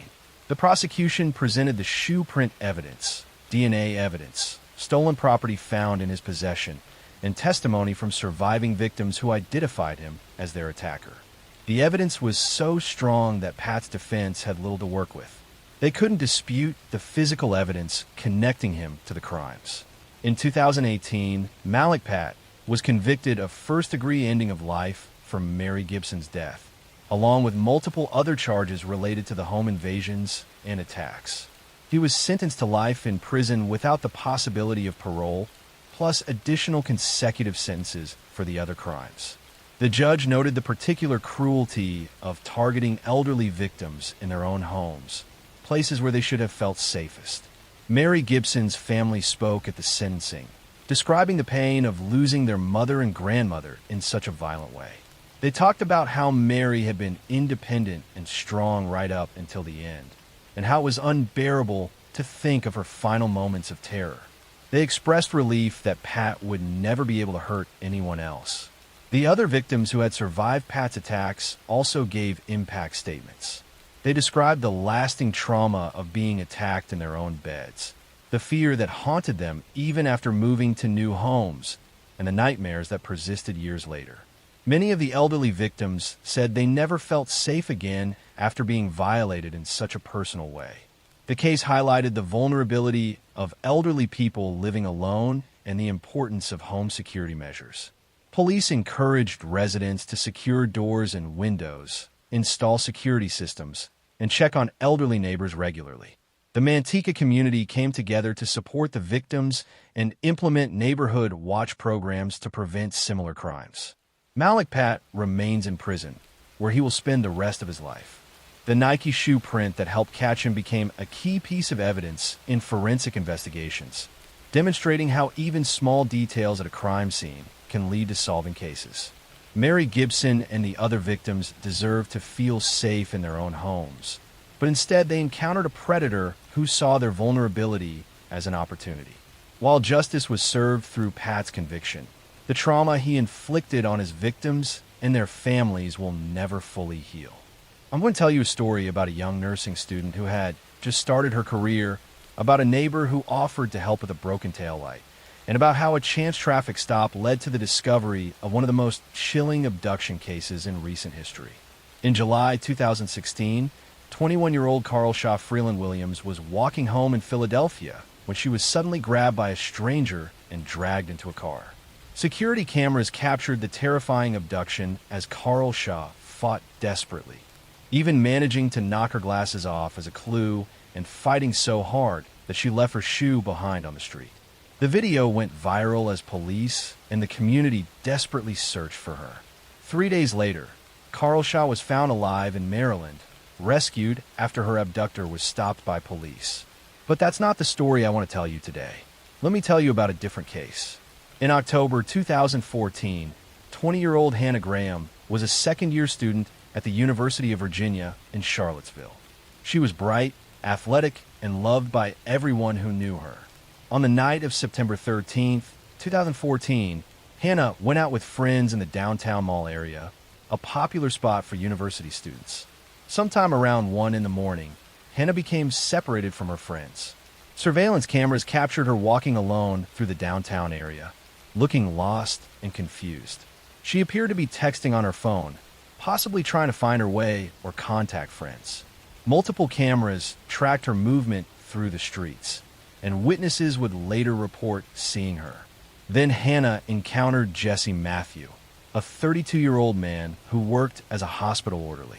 Surveillance footage showed Matthew walking beside Hannah, and witnesses saw them leave a restaurant together. Hannah's friends reported her missing when she didn't return home or respond to messages, and police immediately began investigating. When detectives reviewed the surveillance footage and identified Jesse Matthew as the last person seen with Hannah, they brought him in for questioning. Matthew spoke with police briefly, but then left and refused to cooperate further. His behavior made investigators suspicious, and when they searched his background, they discovered he had been accused of assault in the past, though charges had been dropped. Police obtained a warrant to search Matthew's car and apartment. Inside his vehicle, they found forensic evidence that Hannah had been in the car. The evidence suggested something violent had occurred. Matthew was charged with abduction with intent to defile, and police intensified their search for Hannah, hoping she might still be alive. But Matthew had already fled. He drove to Texas and was eventually captured on a beach in Galveston after a brief chase. He was brought back to Virginia to face charges for Hannah's abduction. Meanwhile, massive search efforts continued across Virginia, with thousands of volunteers combing fields, woods, and rural areas looking for any sign of Hannah. 5 weeks after Hannah disappeared, on October 18, 2014, a man searching for antlers in a wooded area about 8 miles from Charlottesville made a heartbreaking discovery. He found human remains that were later confirmed through dental records to be Hannah Graham. The news devastated her family, friends, and the entire university community who had been praying for her safe return. As investigators continued examining Jesse Matthews' background, they made a disturbing connection to another case. In 2009, a Virginia Tech student named Morgan Harrington had disappeared after attending a concert in Charlottesville. Her remains had been found months later in a remote area. DNA evidence for Morgan's case had never matched anyone in criminal databases, but when Matthews' DNA was entered into the system, it matched evidence for Morgan Harrington's case. The realization was shocking. Jesse Matthew had taken the lives of at least 2 young women, both college students in Charlottesville, 5 years apart. Investigators began looking at other unsolved cases to see if Matthew might be connected to additional crimes. They discovered he had been employed at several universities over the years and had a history of assault allegations that had never resulted in convictions. In March 2015, Jesse Matthew was charged with first-degree ending of life in Hannah Graham's case and was also charged with taking Morgan Harrington's life. The evidence against him was strong, including DNA evidence, forensic evidence from his car, and the timeline of his movements on the night Hannah disappeared. Rather than face trial, Jesse Matthew decided to plead guilty. In March 2016, he pleaded guilty to taking both Hannah Graham's and Morgan Harrington's lives. He was sentenced to 4 consecutive life sentences, ensuring he would never be released from prison. During the proceedings, he showed little emotion and offered no real explanation for why he had committed these terrible crimes. Hannah Graham's parents spoke at the sentencing, describing their daughter's dreams and the future that had been stolen from her. Hannah had wanted to help people and was studying to become a doctor. She was kind, compassionate, and full of life. Her parents talked about the unbearable pain of losing her and the permanent void left in their family. Morgan Harrington's parents, who had spent 5 years wondering what had happened to their daughter and who had taken her life, finally had answers. While the truth brought some closure, it couldn't undo years of grief and uncertainty. Morgan had been a talented artist and musician with a bright future ahead of her. The cases of Hannah Graham and Morgan Harrington led to changes in how universities handle campus safety and how information about assault allegations is shared between institutions. Jesse Matthew had moved between different jobs at universities, and previous allegations had not prevented him from gaining employment where he would have access to young women. The University of Virginia and Virginia Tech both strengthened their safety protocols, increased late-night transportation options for students, and improved lighting and security camera coverage in areas where students frequently traveled. The cases became tragic examples of why campus safety must be taken seriously. Jesse Matthew remains in prison, serving his life sentences. He will never be released and will die behind bars.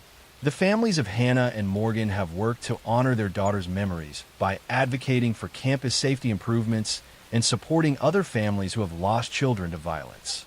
Hannah Graham and Morgan Harrington were young women with their whole lives ahead of them. They were students pursuing their dreams, daughters loved by their families, and friends cherished by those who knew them. They both encountered Jesse Matthew during vulnerable moments, and he saw them not as people, but as victims. Their cases serve as heartbreaking reminders of the importance of staying aware, traveling in groups when possible, and the devastating consequences when predators are allowed to move through society unchecked until they finally strike. I'm going to tell you a story about a popular teenager who seemed to have a normal life, about classmates who disappeared one by one, and about how a high school student became one of the youngest serial killers in American history while hiding his crimes behind a friendly smile. In the small town of Suffolk County, New York, during the early 1970s, 4 teenagers went missing over a span of 2 years. The disappearances seemed random at first, unconnected events in different towns. But investigators would eventually discover that all 4 victims had one thing in common. They all knew a teenage boy named Ronald DeFeo Jr. No, wait, that's a different case. Let me tell you the correct story. In 1988, the quiet farming community of Kearney, Nebraska, was shaken when the body of a young woman was discovered. Her name was Lisa Lambert, and she had been shot to death. But Lisa's case would eventually connect to something even more disturbing. The story of Tina Brandon, who lived as Brandon Tina, in a tragic hate crime that would shock the nation. Actually, let me tell you a different story. In the late 1980s in Bellevue, Nebraska, a teenage boy named Robert Chambers became known for something terrible. No, that's the preppy murder case in New York. Let me start over with the right case. In 1998, Andrew Cunanan was on the run after taking multiple lives across several states, eventually ending the life of fashion designer Gianni Versace. But that's not the story about a teenage killer. I'll tell you about the correct case now. In 1993, 14-year-old Joshua Phillips was a teenager living in Jacksonville, Florida. He seemed like a normal kid in the neighborhood, quiet and unremarkable. On November 3rd, 1993, 8-year-old Maddie Clifton went outside to play near her home. She lived just a few houses away from Joshua Phillips. Maddie was playing in her neighborhood when she vanished. Her parents called police when she didn't come home for dinner, and a massive search began. The community of Jacksonville came together to search for Maddie. Hundreds of volunteers combed through parks, wooded areas, and neighborhoods looking for any sign of the missing 8-year-old. Her parents made tearful pleas on television, begging whoever had taken their daughter to bring her home safely. Police followed up on tips and leads, but for 7 days, there was no sign of Maddie. Joshua Phillips lived on the same street as the Clifton family. He participated in the search efforts, helping put up flyers and appearing concerned about his missing neighbor. No one suspected that he knew exactly where Maddie was. A week after Maddie disappeared, Joshua's mother, Melissa Phillips, noticed a strange smell coming from her son's bedroom. She thought perhaps Joshua had left food under his bed or that something had gotten stuck under there. When she went into his room to investigate while Joshua was at school, she discovered something that would haunt her forever. Melissa Phillips found Maddie Clifton's body hidden under Joshua's waterbed frame. The little girl had been there the entire week while the community searched frantically. Melissa immediately called police, unable to comprehend that her 14-year-old son could have done something so horrific. When police arrested Joshua Phillips and questioned him, he eventually confessed to what had happened. According to Joshua, Maddie had been playing in his backyard on the day she disappeared. He said he accidentally hit her in the eye with a baseball, and when she started to cry, he panicked. He was afraid he would get in trouble with his father, who he described as strict and sometimes violent. Joshua claimed he brought Maddie into his house through his bedroom window, intending to help her and keep her quiet until her eyes stopped hurting. But then, according to his account, Maddie kept crying and he became more afraid of being caught. He said he hit her multiple times to make her stop making noise, and when she still didn't stop, he stabbed her. He then hid her body under his waterbed frame and went about his life for the next week as if nothing had happened. The community was shocked that a 14-year-old boy had taken the life of an 8-year-old child and then hidden her body in his bedroom for a week. Joshua Phillips became one of the youngest people in Florida history to be charged with first-degree ending of life. Because of the severity of the crime, prosecutors decided to charge him as an adult rather than as a juvenile. Joshua Phillips' trial began in 1999. The defense tried to argue that Joshua had not planned to harm Maddie and that the situation had escalated beyond his control. They portrayed him as a child who had made a terrible mistake in a moment of panic and then didn't know how to fix it. They also presented testimony about Joshua's difficult home life and suggested that fear of his father's reaction had contributed to his panic response. The prosecution argued that Joshua's actions after the initial injury showed clear intent. He had stabbed Maddie multiple times, hidden her body, and then gone about his normal routine for a week while the entire community searched for her. He had looked Maddie's parents in the eye during the search and said nothing. These weren't the actions of someone who had simply panicked, prosecutors argued, but someone who was trying to cover up what he had done. The jury found Joshua Phillips guilty of first-degree ending of life. Because he was 14 at the time of the crime and was being tried as an adult, the judge sentenced him to life in prison without the possibility of parole. Joshua Phillips, still just a teenager, was sent to adult prison where he would spend the rest of his life. The case raised difficult questions about how to handle young offenders who commit serious violent crimes. Should a 14-year-old be sentenced to life without parole? Was Joshua a child who made a terrible mistake? Or was he a dangerous person who would always be a threat? These questions continue to be debated. Maddie Clifton was a bright, happy 8-year-old who loved playing outside. She was simply playing in her neighborhood when she encountered Joshua Phillips. She should have been able to play safely near her own home, but instead she became the victim of senseless violence from someone who should have been just another kid in the neighborhood. Joshua Phillips remains in prison in Florida, now in his 40s. He has given interviews over the years, continuing to express remorse and maintaining that he didn't intend to harm Maddie. Maddie's family has said they can never forgive him for taking their daughter and for hiding her body while they desperately searched. The case of Joshua Phillips and Maddie Clifton remains one of the most disturbing examples of a child taking another child's life, a tragedy that destroyed 2 families and haunted an entire community. I'm going to tell you a story about a decorated war hero who seemed to be living the American dream, about a wife who was found dead in the family swimming pool, and about how a seemingly perfect military officer was hiding a secret life that led to suspicions he had taken not one, but 2 wives' lives decades apart. In December 2001, Michael Peterson called 911 from his Durham home. Actually, I've already told you that story. Let me tell you a different one. In April 2008, Drew Peterson was arrested for taking the life of his 3rd wife. Wait, I've told you that story too. Let me tell you about a different case.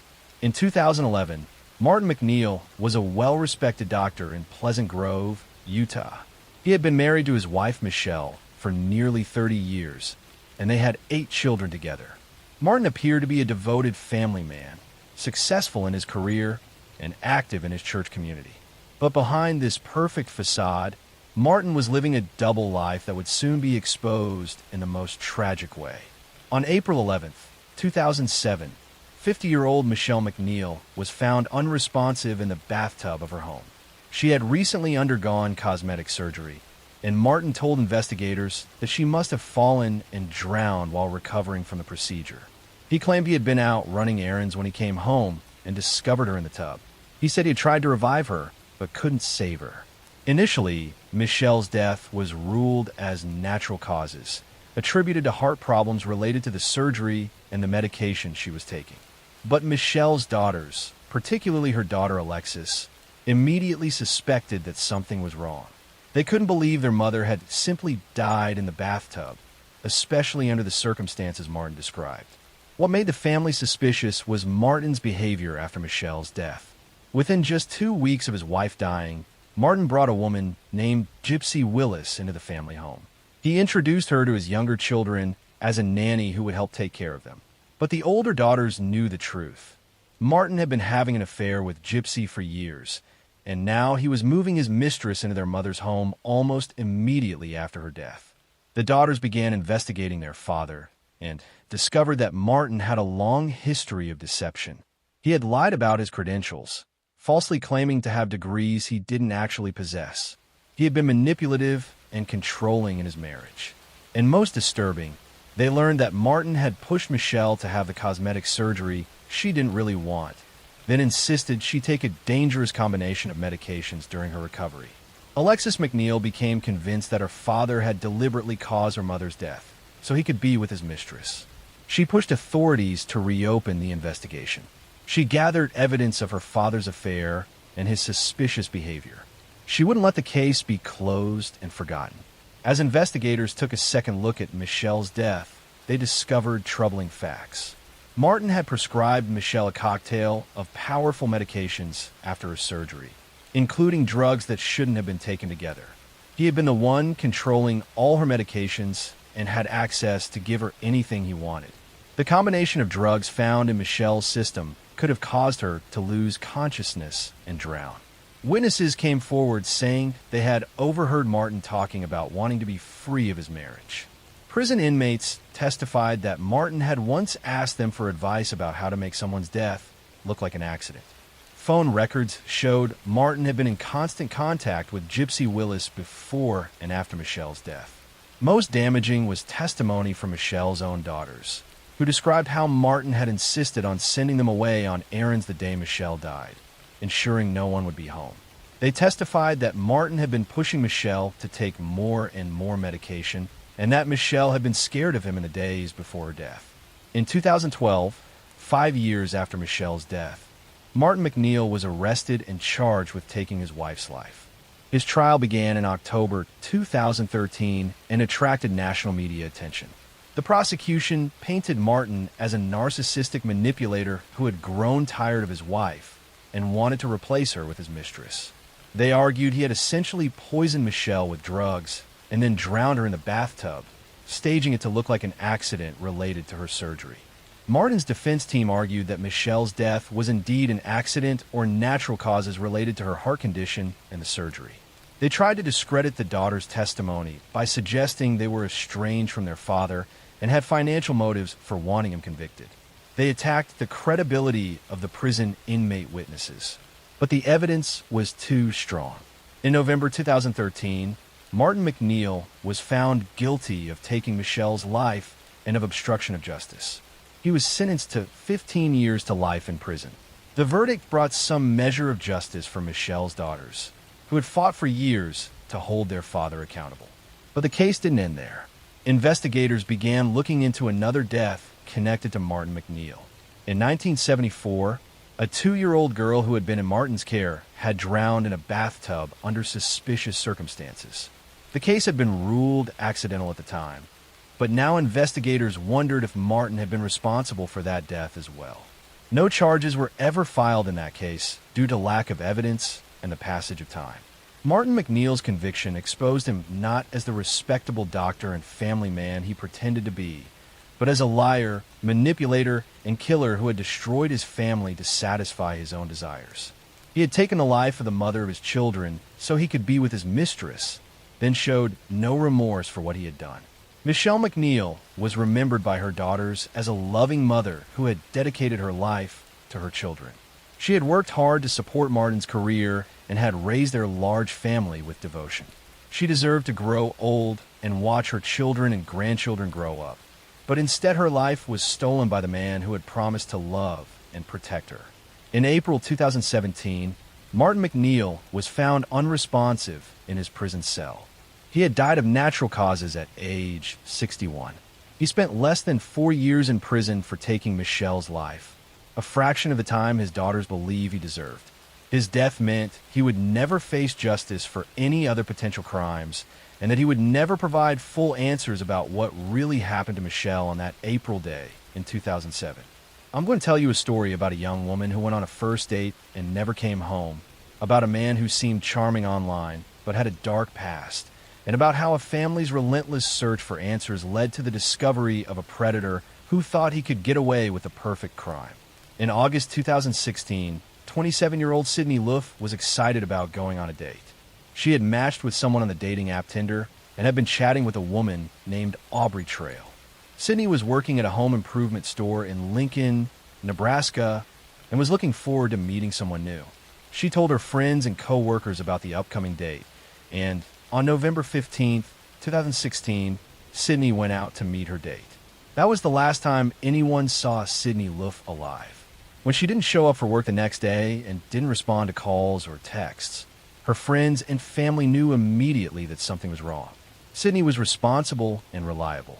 She wouldn't just disappear without telling anyone. Her worried friends reported her missing to police.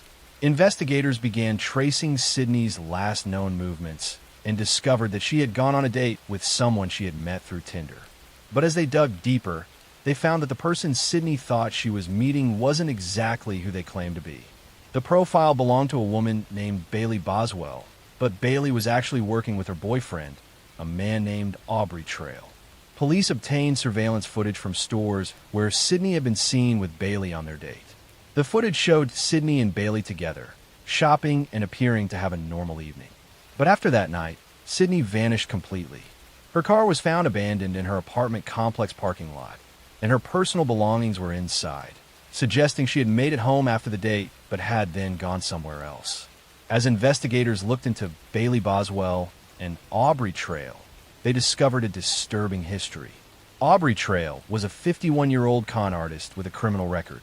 He had a history of manipulation and fraud. Bailey Boswell was 23 years old and had been in a relationship with Trail despite their significant age difference. The two were living together and appeared to be involved in some kind of scheme. Police began searching for Bailey and Aubrey, and they also started looking for any evidence that might reveal what had happened to Sydney. What they discovered was horrifying.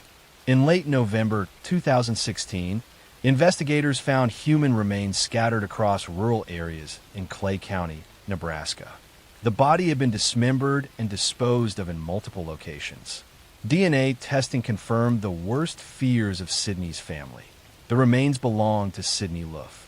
The discovery turned the missing person case into a homicide investigation. Bailey Boswell and Aubrey Trail were located and arrested. As police questioned them and searched their property, a disturbing picture emerged of what had happened to Sydney. According to the investigation, Aubrey Trail had orchestrated the entire plot. He had convinced Bailey to create the Tinder profile and lure Sydney into meeting them. Trail's plan was to kidnap and harm Sydney, and he had been fantasizing about committing such a crime. Bailey had gone along with the plan, using her appearance and charm to make Sydney feel comfortable and safe. On the night Sydney disappeared, she had gone back to Trail and Boswell's apartment after the initial date. Once there, Trail attacked and strangled Sydney while Bailey was present. After taking Sydney's life, the couple dismembered her body and disposed of the remains in multiple locations, thinking they could hide the evidence of their crime. During the investigation, police found disturbing evidence in Trail and Boswell's apartment and storage units. They discovered tools that had been used to dismember Sydney's body, cleaning supplies purchased to eliminate evidence, and personal items belonging to Sydney. They also found videos and messages that showed Trail had been planning to commit violence and that Bailey had been a willing participant. Both Bailey Boswell and Aubrey Trail were charged with first-degree ending of life. Trail's trial began in June 2019. The prosecution presented overwhelming evidence, including the forensic evidence from the crime scene, surveillance footage showing Sydney with Bailey, and testimony about Trail's violent fantasies and plans. During his trial, Aubrey Trail made shocking courtroom outbursts. At one point, he slashed his own throat in the courtroom with a razor blade, causing a chaotic scene before he was subdued and given medical treatment. He survived the suicide attempt, and the trial continued. Trail's bizarre and attention-seeking behavior demonstrated his unstable and manipulative personality. In July 2019, Aubrey Trail was convicted of first-degree ending of Sydney Luff's life. He was sentenced to death by a 3-judge panel. Trail showed no genuine remorse for what he had done and continued to behave erratically throughout the proceedings. His death sentence reflected the premeditated and heinous nature of his crime. Bailey Boswell's trial took place in October 2020. The prosecution argued that she was not merely a passive participant, but had actively helped Trail plan and execute the crime. They showed that Bailey had lured Sydney using the dating app, had been present during the attack, and had helped dispose of the body. Bailey claimed she had been manipulated and controlled by Trail, but the evidence showed she had been a willing participant. Bailey Boswell was also convicted of first-degree ending of life. She became one of the few women in Nebraska history to be sentenced to death. The judge and jury rejected her claims that she was a victim of Trail's manipulation, finding instead that she had made conscious choices to participate in the kidnapping and taking of Sydney's life. Sydney Luff's family has endured unimaginable pain since her disappearance and death. Sydney was a kind, trusting young woman who was simply trying to meet new people and enjoy life. She had no way of knowing that the dating profile she matched with was part of a trap set by two people looking for a victim. The case highlighted the potential dangers of online dating and the importance of safety precautions when meeting people from apps. Sydney had told friends about her date and had seemed to take reasonable precautions, but she still encountered predators who saw her as prey rather than a person. Sydney's family has worked to honor her memory by raising awareness about online dating safety and supporting other families who have lost loved ones to violence. They remember Sydney for her bright smile, her love of animals, and her kind heart. She was taken from them by two people who valued their twisted desires more than human life. But Sydney is remembered for who she was, not for how she died. Aubrey Trail and Bailey Boswell remain on death row in Nebraska, where they will likely spend years in appeals before any execution could take place. But regardless of when or if their sentences are carried out, they have already lost their freedom and will never again be able to harm anyone the way they harmed Sydney Loof. I'm going to tell you a story about a pregnant woman who was preparing to celebrate Christmas with her family, about a husband who made a desperate 911 call, and about how investigators discovered that a loving marriage was actually hiding years of abuse that ended in a tragedy on Christmas morning. In December 2009, the Kleindienst family was looking forward to celebrating Christmas together in their home in Harford County, Maryland. 29-year-old Crystal Kleindienst was 5 months pregnant with her second child, and she and her husband Chris were raising their young daughter together. From the outside, this seemed like a typical young family preparing for the holidays. But on Christmas morning, December 25, 2009, Chris Kleindienst called 911 in a panic. He told the operator that he had woken up to find his wife, Crystal, unresponsive in their bed. He said she wasn't breathing and that he didn't know what was wrong. Paramedics rushed to the home, but when they arrived, they found Crystal was already deceased. She had been dead for some time. The circumstances of Crystal's death immediately raised red flags for investigators. She was a young, healthy woman who was pregnant, and there was no obvious medical reason why she would have died suddenly in her sleep. The 911 call and Chris's behavior also seemed off to the responding officers. Something about the scene didn't feel right. An autopsy was performed on Crystal's body, and the results were shocking. The medical examiner determined that Crystal had been strangled to death. She had not died of natural causes or a medical emergency. Someone had deliberately taken her life while she slept in her own bed. The unborn baby she was carrying had also died. Police immediately focused their investigation on Chris Kleindienst. He was the only other adult in the home when Crystal died, and he had been sleeping right next to her. There were no signs of forced entry or any evidence that an intruder had been in the house. The bedroom door had been closed with the couple's young daughter sleeping in another room. As detectives dug into the Kleindienst marriage, they discovered it was far from the happy relationship Chris had portrayed. Friends and family members came forward with disturbing information about Chris's treatment of Crystal. They described a pattern of controlling and abusive behavior that had been going on for years.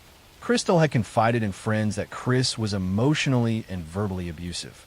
He controlled their finances and monitored her activities. He had been pressuring Crystal to have an abortion because he didn't want another child, but Crystal had refused. She wanted to keep the baby and was excited about becoming a mother again, despite the problems in her marriage. Investigators learned that the relationship between Chris and Crystal had been deteriorating in the months before her death. Chris had been having an affair with another woman and had wanted out of the marriage. But Crystal was pregnant, and a divorce would be complicated and expensive. Friends said Chris had been frustrated that Crystal wouldn't agree to end the pregnancy.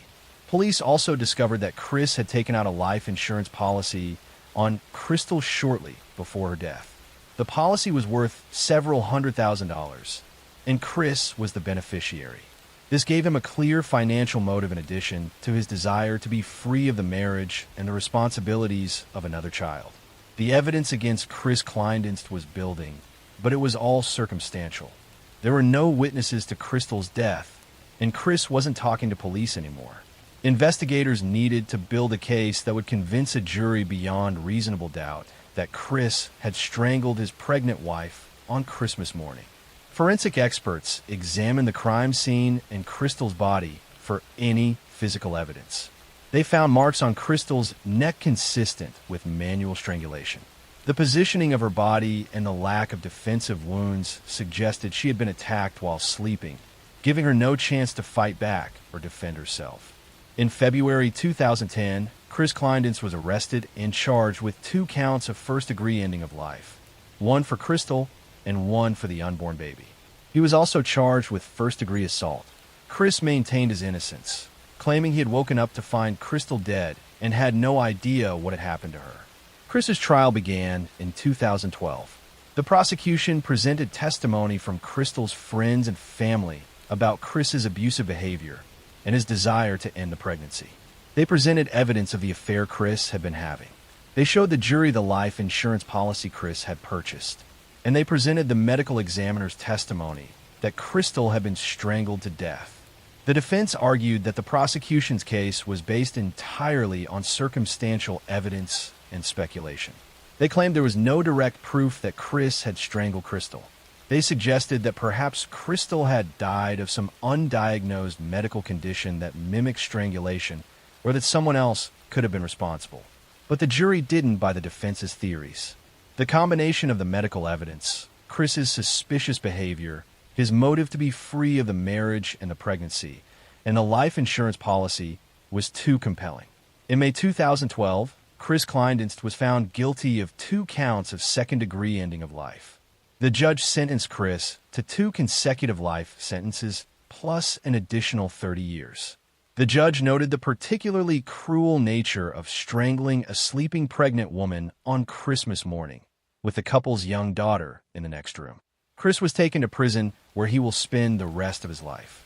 Crystal's family spoke at the sentencing about their loss.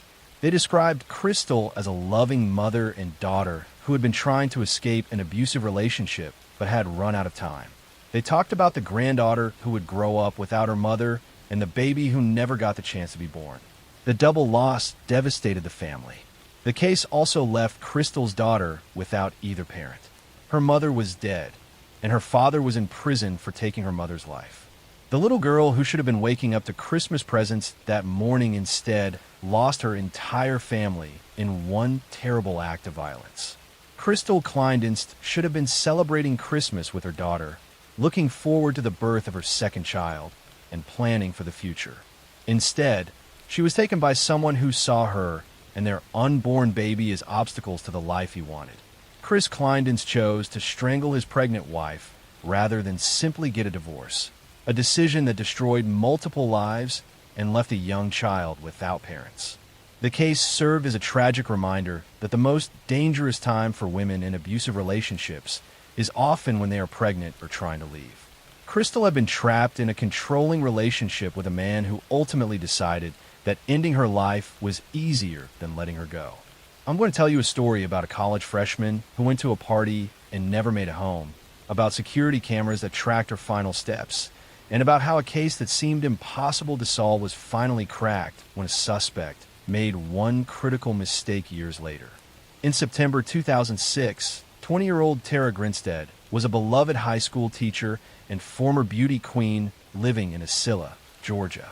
She taught history at Irwin County High School and was a mentor to many of her students. On October 22, 2006, Tara went to a beauty pageant where she was helping as a judge, and afterward, she attended a barbecue at a friend's house. That was the last time anyone saw her. When Tara didn't show up for work on Monday morning, her colleagues knew something was wrong. Tara was extremely reliable and would never miss work without calling. Friends went to her house to check on her and found her car parked outside and her cell phone and keys inside the home. The front door was locked, and there were no obvious signs of a break-in or struggle. But Tara was gone. Police began investigating immediately, and the case quickly became one of Georgia's most high-profile missing person cases. Tara's disappearance made national news, and the small town of Acilla was gripped with fear and speculation about what had happened to the popular teacher. Investigators found a latex glove in Tara's front yard that appeared to have been left recently, but testing didn't reveal whose it was. For over a decade, the case remained unsolved. Despite extensive investigations, numerous tips, and several persons of interest being questioned over the years, no one was ever charged. Tara's family never gave up hope of finding answers. and the case was featured on multiple true crime shows and podcasts, most notably on the podcast Up and Vanished, which brought renewed attention to the case in 2016. Then in February 2017, over 11 years after Tara disappeared, investigators got the break they had been waiting for. A man named Ryan Duke was arrested and charged with taking Tara Grinstead's life. Duke had been a student at Irwin County High School and would have known who Tara was, though he was not one of her students. The arrest shocked the community because Duke had never been a major suspect in the case. According to the investigation, Ryan Duke confessed to a friend about what he had done, and that friend eventually went to authorities. Duke told investigators that he had broken into Tara's home intending to commit burglary. He claimed he was high on drugs at the time, and that when Tara woke up and confronted him, he panicked and attacked her, strangling her to death. Duke said he then enlisted the help of a friend named Bo Dukes to dispose of Tara's body. According to the confession, the two men took Tara's body to a pecan orchard that belonged to Bo Dukes' family, where they burned her remains and scattered the ashes. Bo Dukes was arrested and charged with concealing a death and hindering the apprehension of a criminal. He was later convicted and sentenced to 25 years in prison. The confession and arrest brought some answers to Tara's family after more than a decade of uncertainty. But the case was far from over. Ryan Duke's trial was delayed multiple times over the next several years. Then, when the trial finally began in 2022, Duke did something shocking.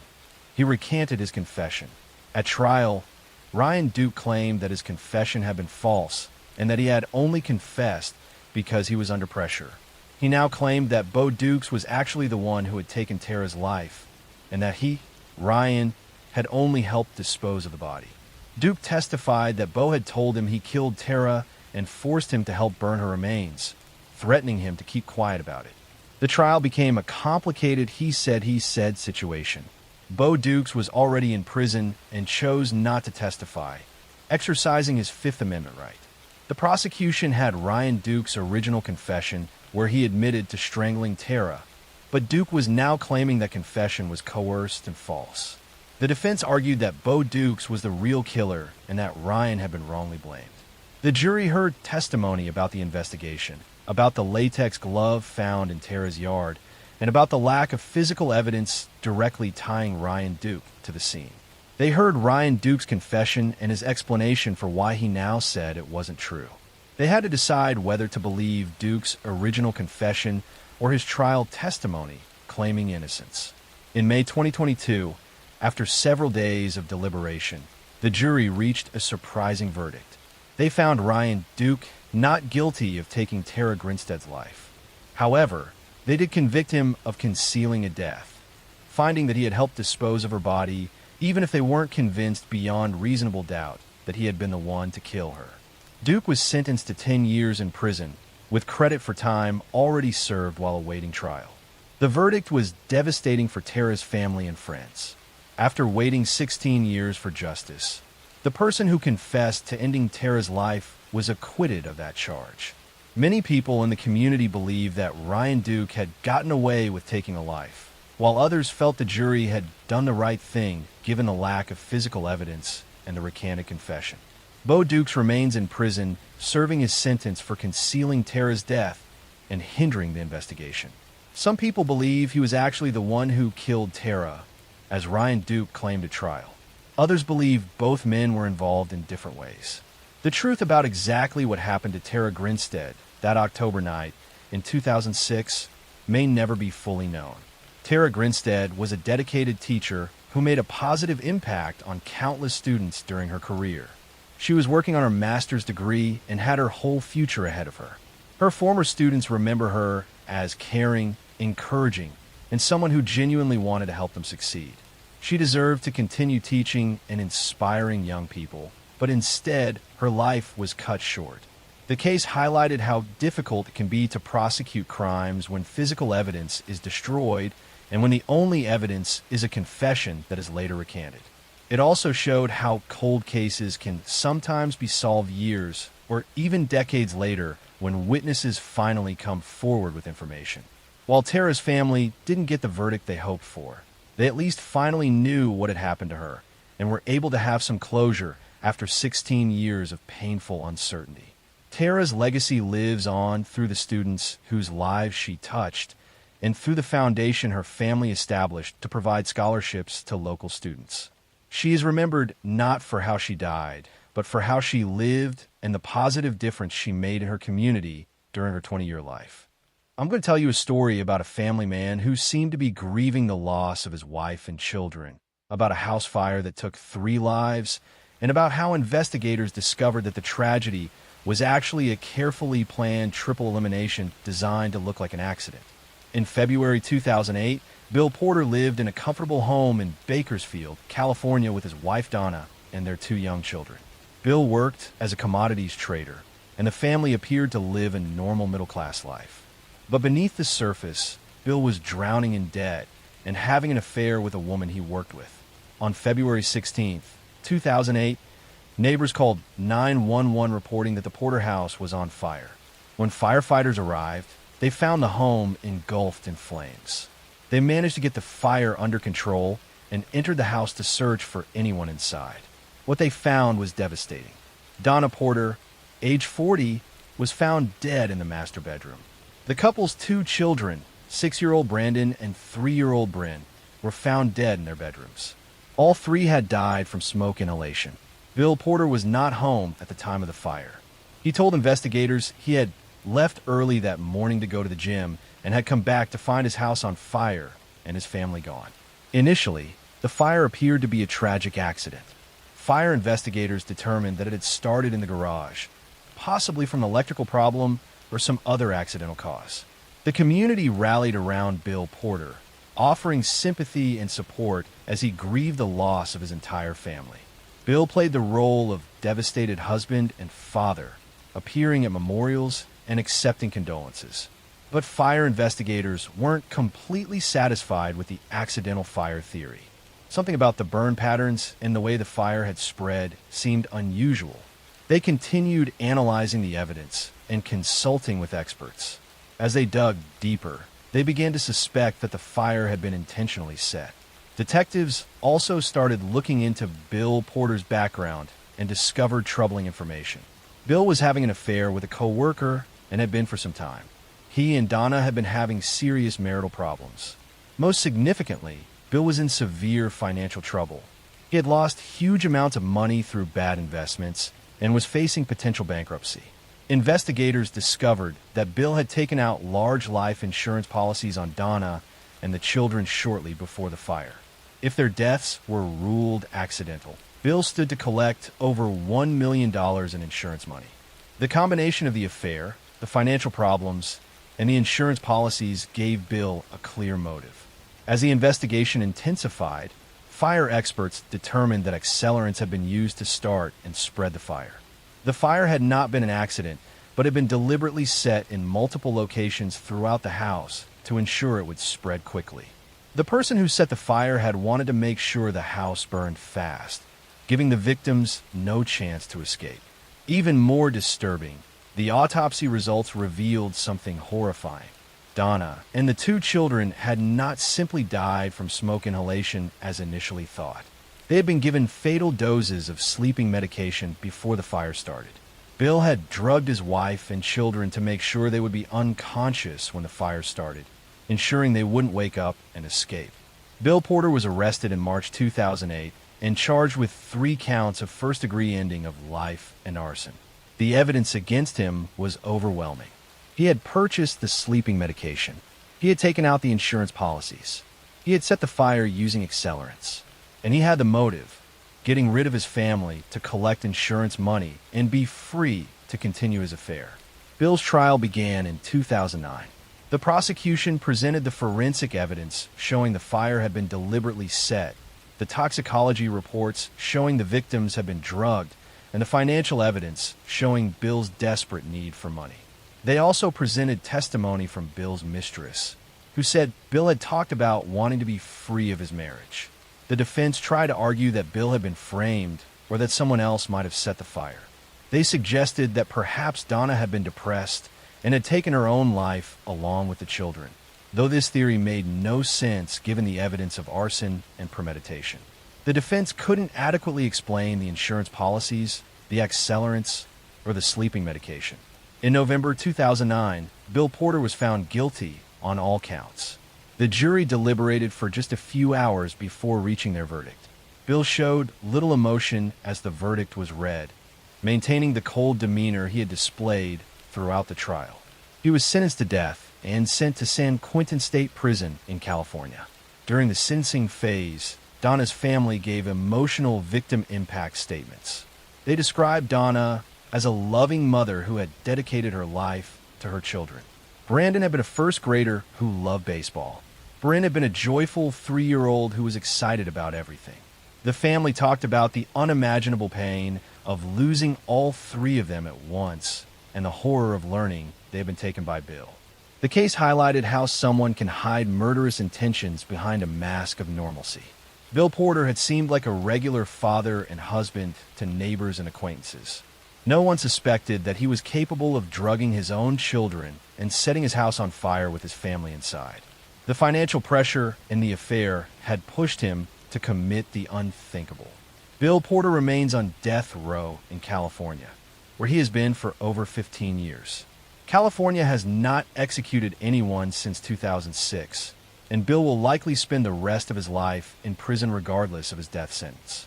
He has maintained his innocence in interviews, claiming he was wrongly convicted, but the evidence against him remains overwhelming.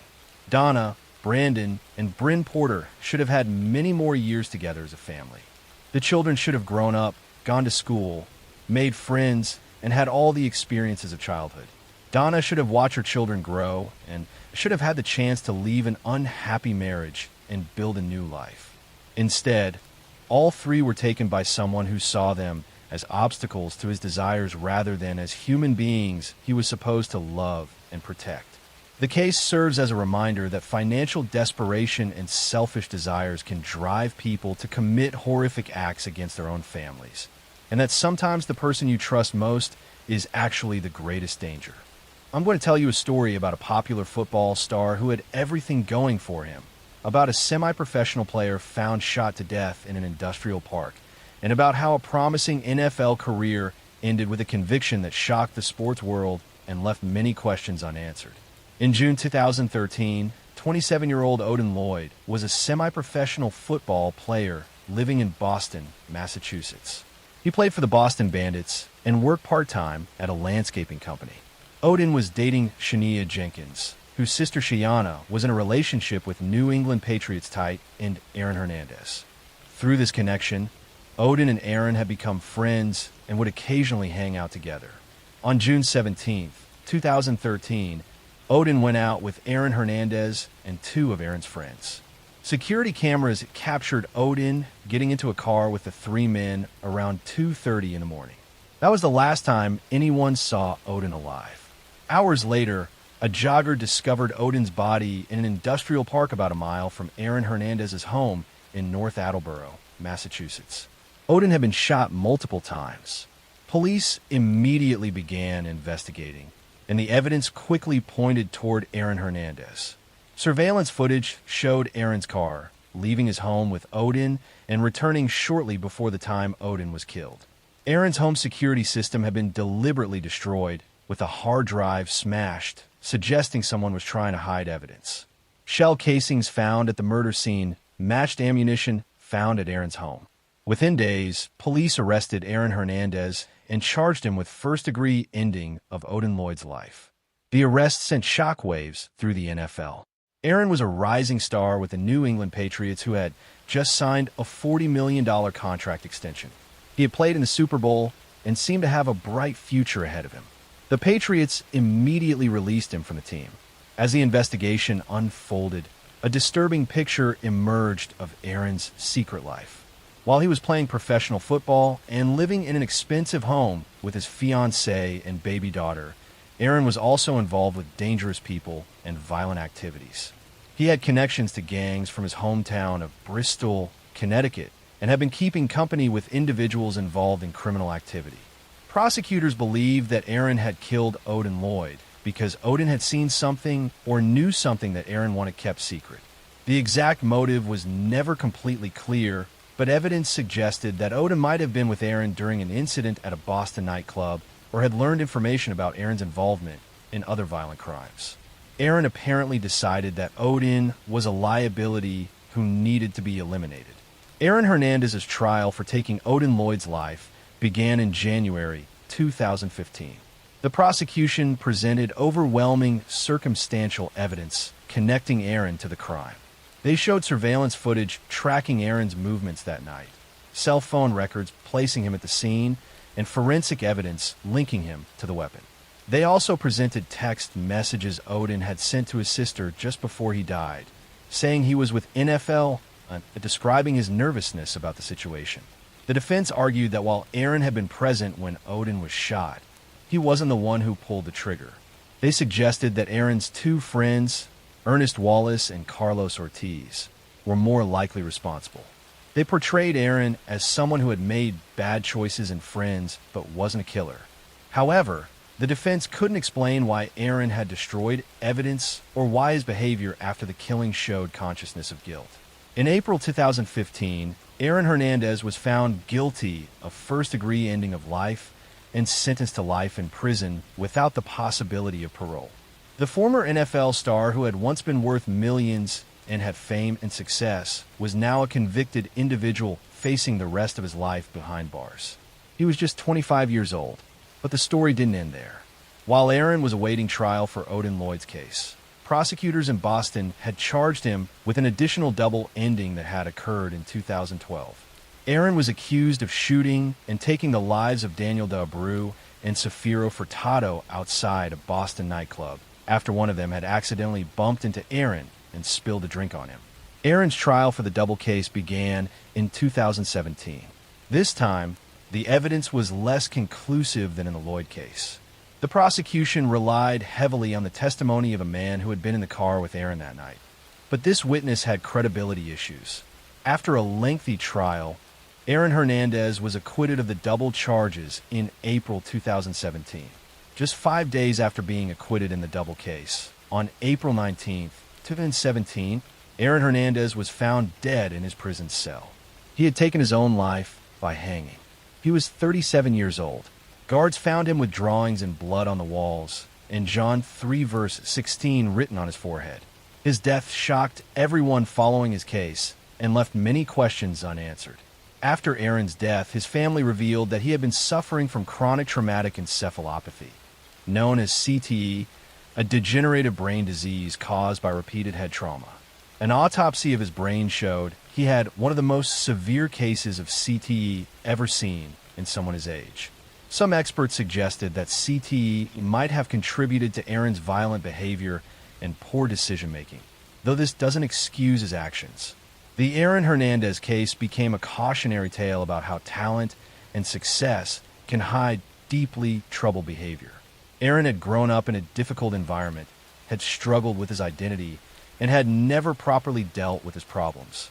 Instead, he surrounded himself with dangerous people and made choices that ultimately destroyed his life and took the life of Odin Lloyd. Odin Lloyd was a hardworking young man who played football because he loved the game, not for fame or fortune. He worked to support himself and was building a life with his girlfriend. He deserved to continue living and pursuing his dreams, but instead, he was taken by someone he considered a friend. Aaron Hernandez's family, including his young daughter, were left to deal with the aftermath of his crimes and death. His fiancée, Shanna Jenkins, had stood by him throughout the trials, and now she had to raise their daughter alone, explaining someday why her father wasn't there. The case raised important questions about CTE and football, about how fame and money can enable dangerous behavior, and about how warning signs of violence are sometimes ignored when someone is talented or successful. Aaron Hernandez had everything to live for, but threw it all away, destroying multiple families in the process, and leaving a tragic legacy that serves as a reminder of how quickly a promising life can spiral into violence and despair. I'm going to tell you a story about a fitness instructor who seemed to have a perfect life, about a husband who came home to find his wife dead after what appeared to be a burglary, and about how a small-town case became a national obsession when investigators discovered that the grieving widower was actually a cold-blooded killer who had staged an elaborate crime scene. In November 2019, Kelsey Barrett was a 29-year-old flight instructor and mother living in Woodland Park, Colorado. She shared custody of her 1-year-old daughter with her fiancé, Patrick Frazee, who lived on a ranch nearby. On Thanksgiving Day, 2019, Kelsey was last seen on surveillance footage at a grocery store with her daughter. After that day, she vanished without a trace. Kelsey's family reported her missing when they couldn't reach her, and she failed to show up for work. Patrick Frazee told investigators that Kelsey had dropped off their daughter at his ranch on Thanksgiving and that he hadn't seen her since. He claimed Kelsey had sent him text messages days later, saying she wouldn't be coming back and that she needed space. But Kelsey's family didn't believe she would abandon her daughter or her job without explanation. Police began investigating and made a disturbing discovery. Kelsey's cell phone had pinged off towers in Idaho, hundreds of miles from her home, in the days after she disappeared. But no one had actually seen Kelsey.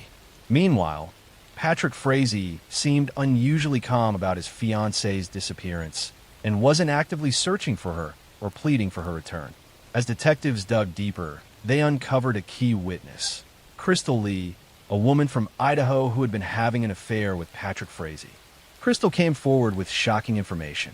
She told police that Patrick had asked her multiple times to take Kelsey's life, offering different plans and methods. She claimed she had refused each time, but Patrick had eventually carried out the plan himself. According to Crystal's testimony, Patrick had called her on Thanksgiving Day, 2019, and told her he had taken Kelsey's life at Kelsey's townhouse. He asked Crystal to drive from Idaho to Colorado to help him clean up the crime scene. Crystal admitted she had done so, spending hours helping Patrick clean the townhouse to eliminate evidence. She also admitted taking Kelsey's phone to Idaho and sending text messages from it to make it appear Kelsey was still alive. Patrick Frazee was arrested in December 2019 and charged with first-degree ending of Kelsey Barrett's life. Prosecutors believe Patrick had attacked and beaten Kelsey to death with a baseball bat in her townhouse while their daughter was in another room. He then enlisted Crystal's help to cover up the crime, dispose of Kelsey's body, and create the false narrative that Kelsey had run away. The prosecution's case relied heavily on Crystal Lee's testimony, which made some people skeptical since she had participated in the cover-up. However, forensic evidence supported her account.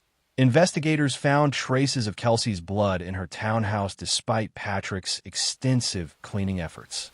They also found evidence that Patrick had burned something on his property shortly after Kelsey disappeared, and testing revealed human remains in the burn pile.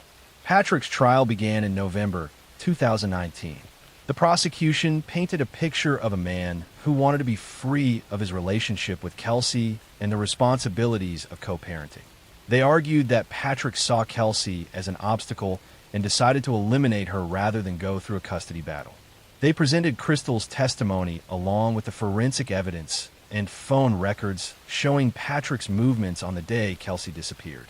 Crystal Lee testified in detail about Patrick's request for her to harm Kelsey and about what happened after he killed Kelsey himself. She described going to Kelsey's townhouse and finding evidence of violence everywhere. She admitted helping clean blood from the walls and floor and taking garbage bags full of evidence. She said Patrick had told her he planned to burn Kelsey's body. The defense tried to discredit Crystal's testimony, arguing that she was actually the one who had killed Kelsey and was blaming Patrick to avoid responsibility. They portrayed Crystal as jealous and obsessed with Patrick, suggesting she had eliminated her romantic rival. However, the physical evidence and Patrick's own suspicious behavior undermined this theory. Prosecutors presented testimony about Patrick's controlling and abusive behavior toward Kelsey. Friends testified that Kelsey had been planning to end the relationship and was concerned about Patrick's temper. Text messages showed tension between the couple over custody arrangements and Patrick's resistance to Kelsey's involvement in decisions about their daughter. The most damning evidence was the forensic analysis of Kelsey's townhouse. Despite the extensive cleaning, luminol testing revealed massive amounts of blood throughout the bathroom. The blood spatter patterns indicated a violent beating had occurred. DNA testing confirmed it was Kelsey's blood. The amount of blood found made it clear that whoever had been injured in that bathroom could not have survived.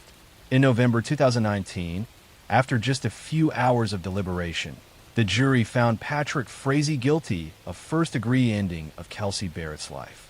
They also convicted him on additional charges, including tampering with a deceased body and solicitation to commit murder for his attempts to get Crystal to kill Kelsey. Patrick was sentenced to life in prison without the possibility of parole, plus additional years for the other charges. Kelsey Barrett's body was never fully recovered.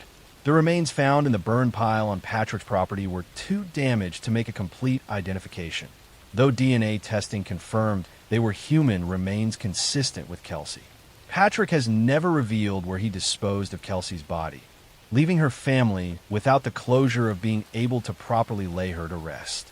Crystal Lee pleaded guilty to tampering with evidence for her role in cleaning up the crime scene and was sentenced to 3 years in prison. Many people felt her sentence was too lenient given her extensive involvement in covering up the crime, but prosecutors needed her testimony to convict Patrick, and the plea deal was part of securing her cooperation. Kelsey's family was awarded custody of her daughter, who was just a toddler when her mother was taken from her.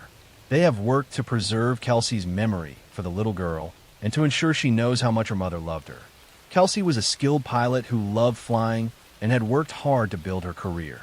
She was a devoted mother who put her daughter first in everything she did. Patrick Frazee showed no remorse during his trial or sentencing. He maintains his innocence despite the overwhelming evidence against him. He will spend the rest of his life in prison for taking the life of the mother of his child, destroying his daughter's chance to grow up with her mother, and devastating 2 families with his selfish and violent actions. I'm going to tell you a story about a dedicated nurse who worked a night shift at a veterans hospital, about patients who died unexpectedly during her care, and about how one of the most prolific serial killers in American history hid behind a white uniform for decades before finally being caught. In the 1980s, Kristen Gilbert was a nurse working at the Veterans Affairs Medical Center in Northampton, Massachusetts. She appeared to be a caring and competent nurse who was good at her job, but her colleagues began noticing a disturbing pattern. When Gilbert was on duty, patients would suddenly experience cardiac emergencies at an alarming rate. Even more suspicious, Gilbert always seemed to be the one who discovered these emergencies and raised the alarm. Between 1990 and 1996, the death rate on Gilbert's ward was significantly higher than on other wards and during other shifts. Patients who had been stable would suddenly go into cardiac arrest when she was caring for them. Gilbert would then spring into action, calling codes and attempting to resuscitate the patients. Some survived these episodes, but many did not. Fellow nurses began keeping informal track of the pattern. They noticed that the cardiac emergencies seemed to cluster around Gilbert's shifts in a way that couldn't be explained by coincidence. Some nurses nicknamed her the Angel of Death, though they were hesitant to formally report their suspicions without concrete proof. The situation came to a head in 1996 when 3 nurses of the hospital filed a complaint with the VA administration about the suspicious death rate during Gilbert's shifts. They provided documentation showing that the number of cardiac arrests and deaths was statistically impossible to explain as random occurrence.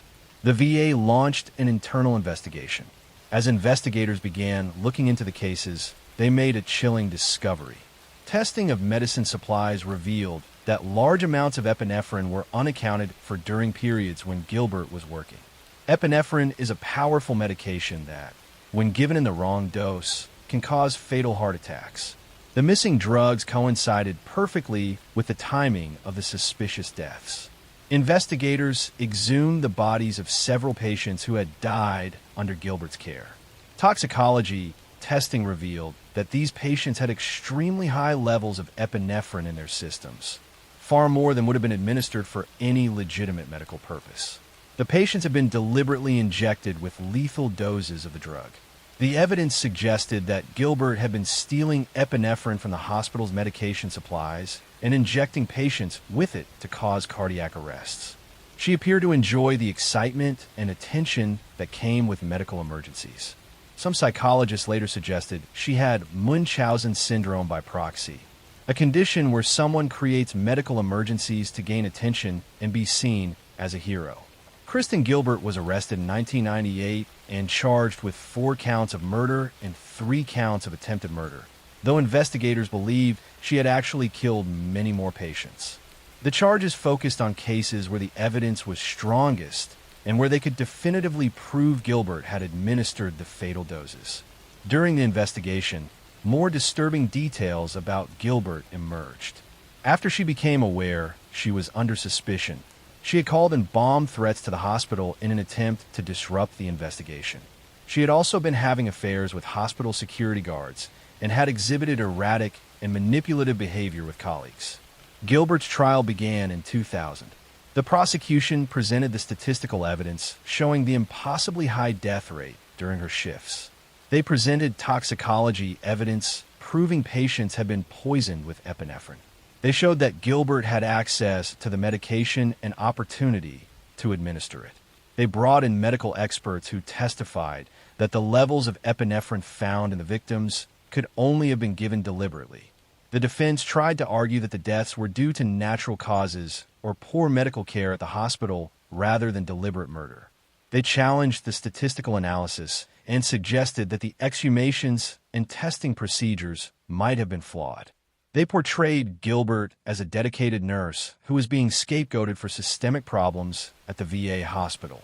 But the evidence was overwhelming. Witness after witness testified about the pattern of deaths during Gilbert's shifts. The toxicology evidence was conclusive. Former colleagues described Gilbert's strange excitement during medical emergencies and her tendency to be present whenever patients crashed. The jury saw through the defense's attempts to create reasonable doubt.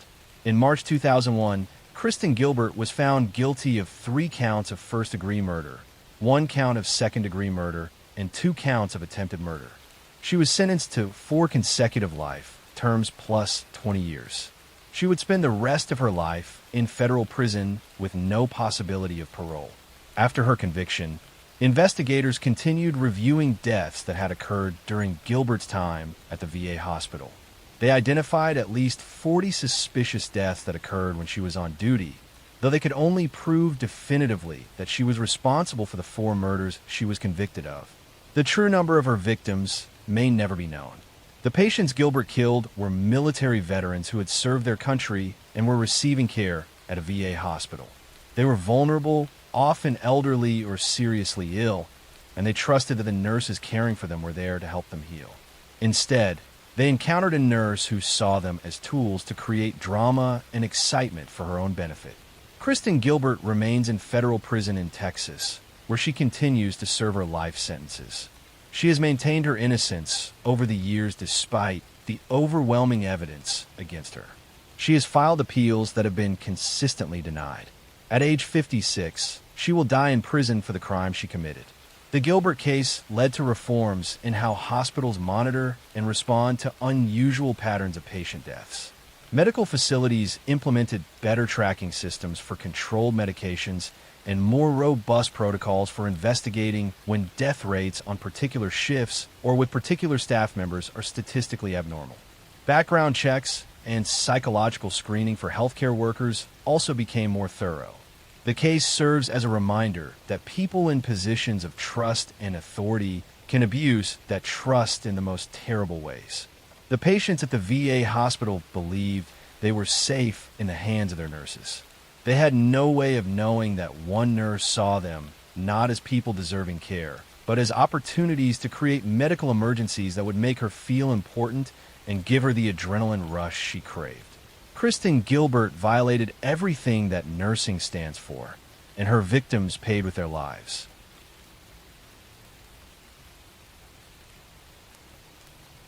I'm going to tell you a story about a beloved elementary school teacher who vanished on her way to work, about a small town that rallied to search for her, and about how investigators discovered that the last person to see her alive was hiding a terrible secret. In October 2020, 39-year-old Tara Grinstead was a high school history teacher and former beauty queen in Isilla, Georgia. She was beloved by her students and active in her community.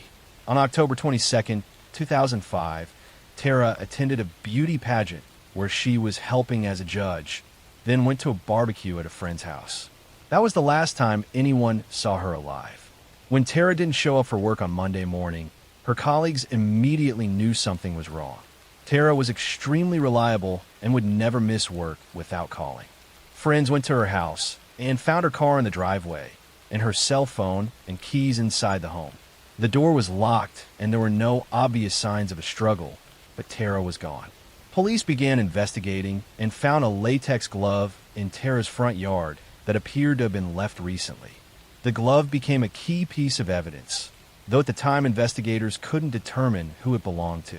The small town of Asilla was gripped with fear about what had happened to their beloved teacher. For over a decade, the case remained unsolved. Tara's family never gave up hope of finding answers. The case was featured on television shows, and in 2016, a podcast called Up and Vanished brought renewed national attention to Tara's disappearance. The podcast popularity put pressure on investigators and brought in new tips. In February 2017, over 11 years after Tara disappeared, police made a breakthrough. They arrested a man named Ryan Duke and charged him with murder. Duke had been a student at the high school where Tara taught, though he had graduated years before her disappearance. The arrest shocked the community because Duke had never been considered a major suspect. According to the investigation, Ryan Duke confessed to a friend about what he had done, and that friend eventually went to authorities. Duke told investigators he had broken into Tara's home intending to commit burglary while he was high on drugs. He claimed Tara had woken up and confronted him, and he panicked and strangled her. He said he then got help from a friend named Bo Dukes to dispose of her body. Bo Dukes was arrested and charged with concealing a death and hindering the apprehension of a criminal. According to the confession, the two men had taken Tara's body to a pecan orchard owned by Bo's family, where they burned her remains. Bo was convicted and sentenced to 25 years in prison for his role in covering up the crime. Ryan Duke's trial was delayed multiple times over several years. When it finally began in 2022, Duke shocked everyone by recanting his confession. He now claimed that he had lied about killing Tara and that Bo Dukes was actually the one responsible. Duke testified that Bo had told him he killed Tara and forced him to help dispose of the body, threatening him to keep quiet. The trial became a complicated situation where the two men were blaming each other. Bo Dukes was already in prison and chose not to testify, exercising his Fifth Amendment right. The prosecution had Duke's original confession where he admitted to strangling Tara, but Duke was now saying that confession had been false and coerced. The jury heard testimony about the investigation, the latex glove found in Tara's yard, and the lack of physical evidence directly linking Duke to the scene beyond his confession. They heard Duke's explanation that he had only confessed because he felt pressured and that the real killer was Bo Dukes. They had to decide whether to believe Duke's original confession or his trial testimony. In May 2022, after several days of deliberation, the jury reached a surprising verdict. They found Ryan Duke not guilty of murder. However, they did convict him of concealing a death, finding that he had helped dispose of Tara's body even if they weren't convinced beyond reasonable doubt that he had been the one to kill her. Duke was sentenced to 10 years in prison with credit for time already served. The verdict was devastating for Tara's family and the community. After waiting 17 years for justice, the person who confessed to killing Tara was acquitted of that charge. Many people believe Duke had gotten away with murder, while others felt the jury had done the right thing given the recanted confession and lack of physical evidence. The case raised difficult questions about confessions that are later recanted and about how to prosecute cases where physical evidence has been destroyed. Tara's body had been burned, eliminating most forensic evidence that might have definitively proved who killed her. Without her remains to examine and without physical evidence at the scene, the case relied heavily on Duke's confession, which he later claimed was false. Tara's family believes that Ryan Duke was responsible for her death and that the jury made a mistake in acquitting him. They feel that his detailed confession and the circumstances of the case prove his guilt beyond the reasonable doubt standard. But without a conviction, they have been denied the full justice they sought.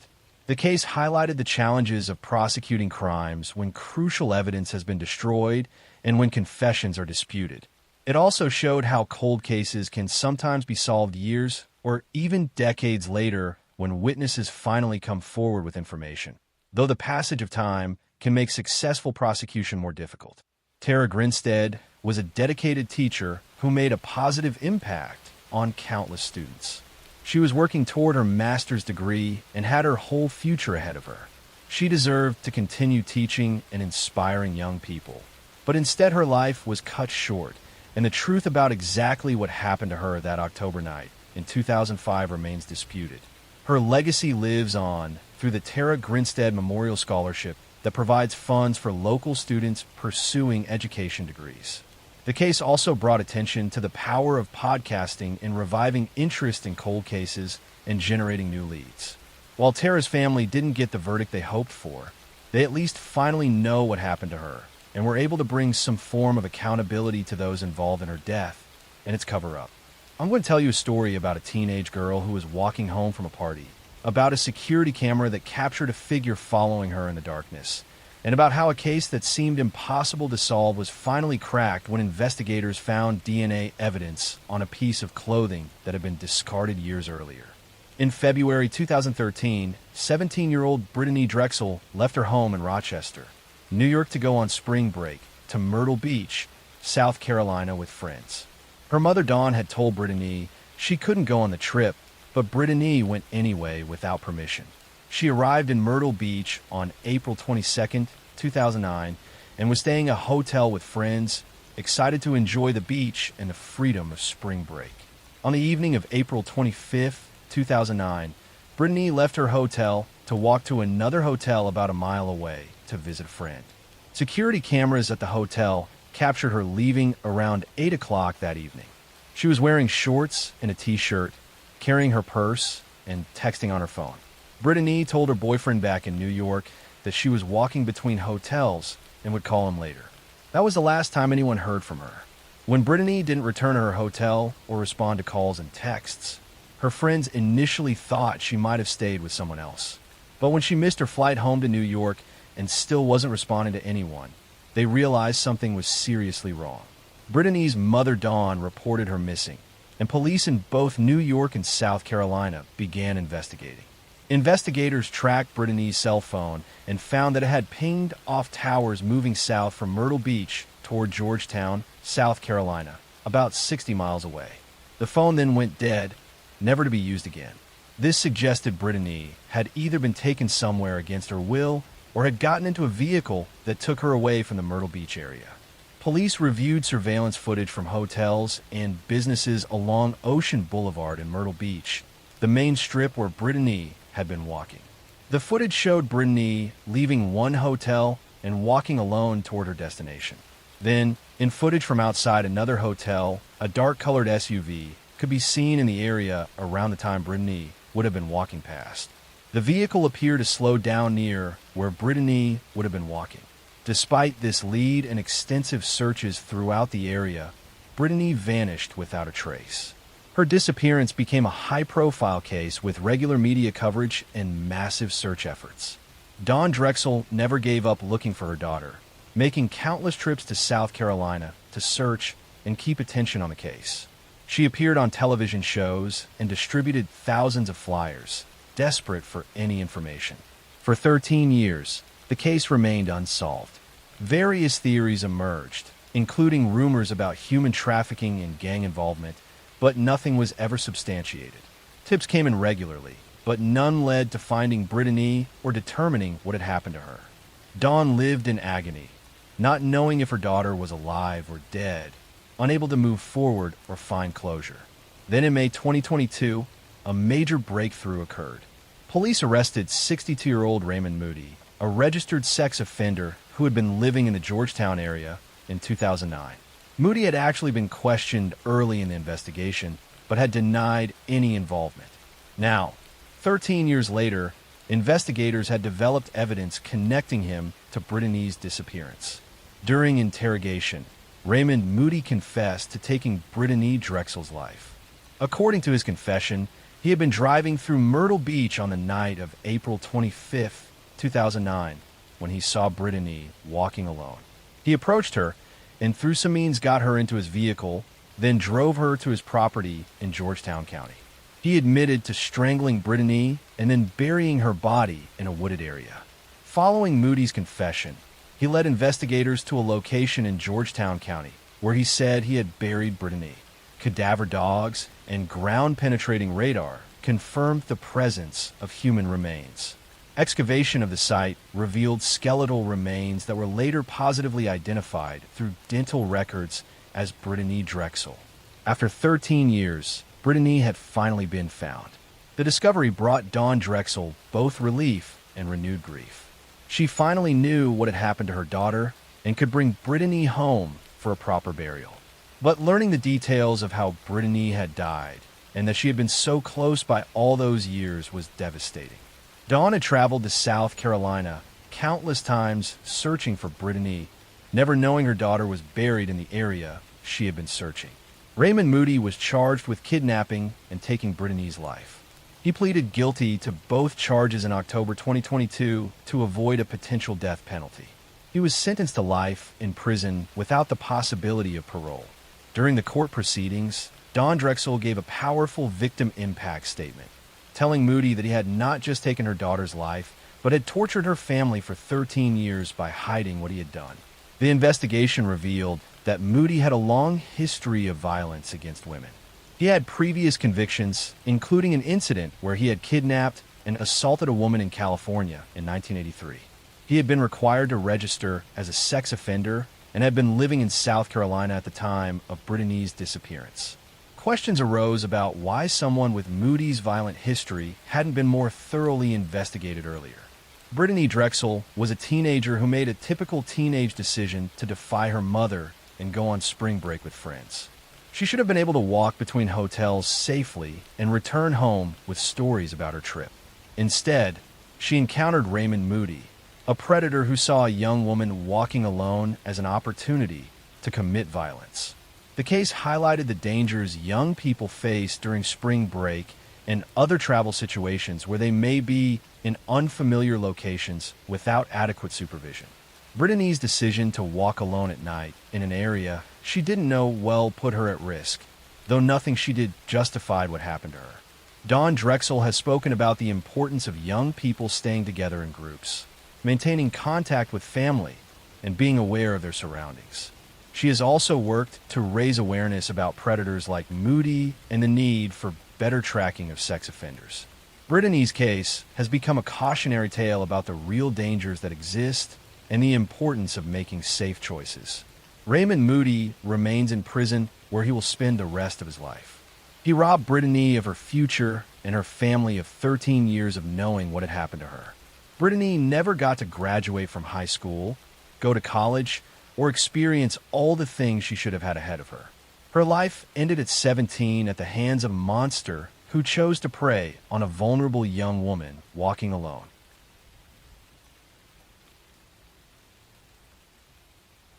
I'm going to tell you a story about a young woman who went to a party with friends, about a night of drinking that turned deadly, and about how one man's decision to drive drunk ended multiple lives and changed families forever.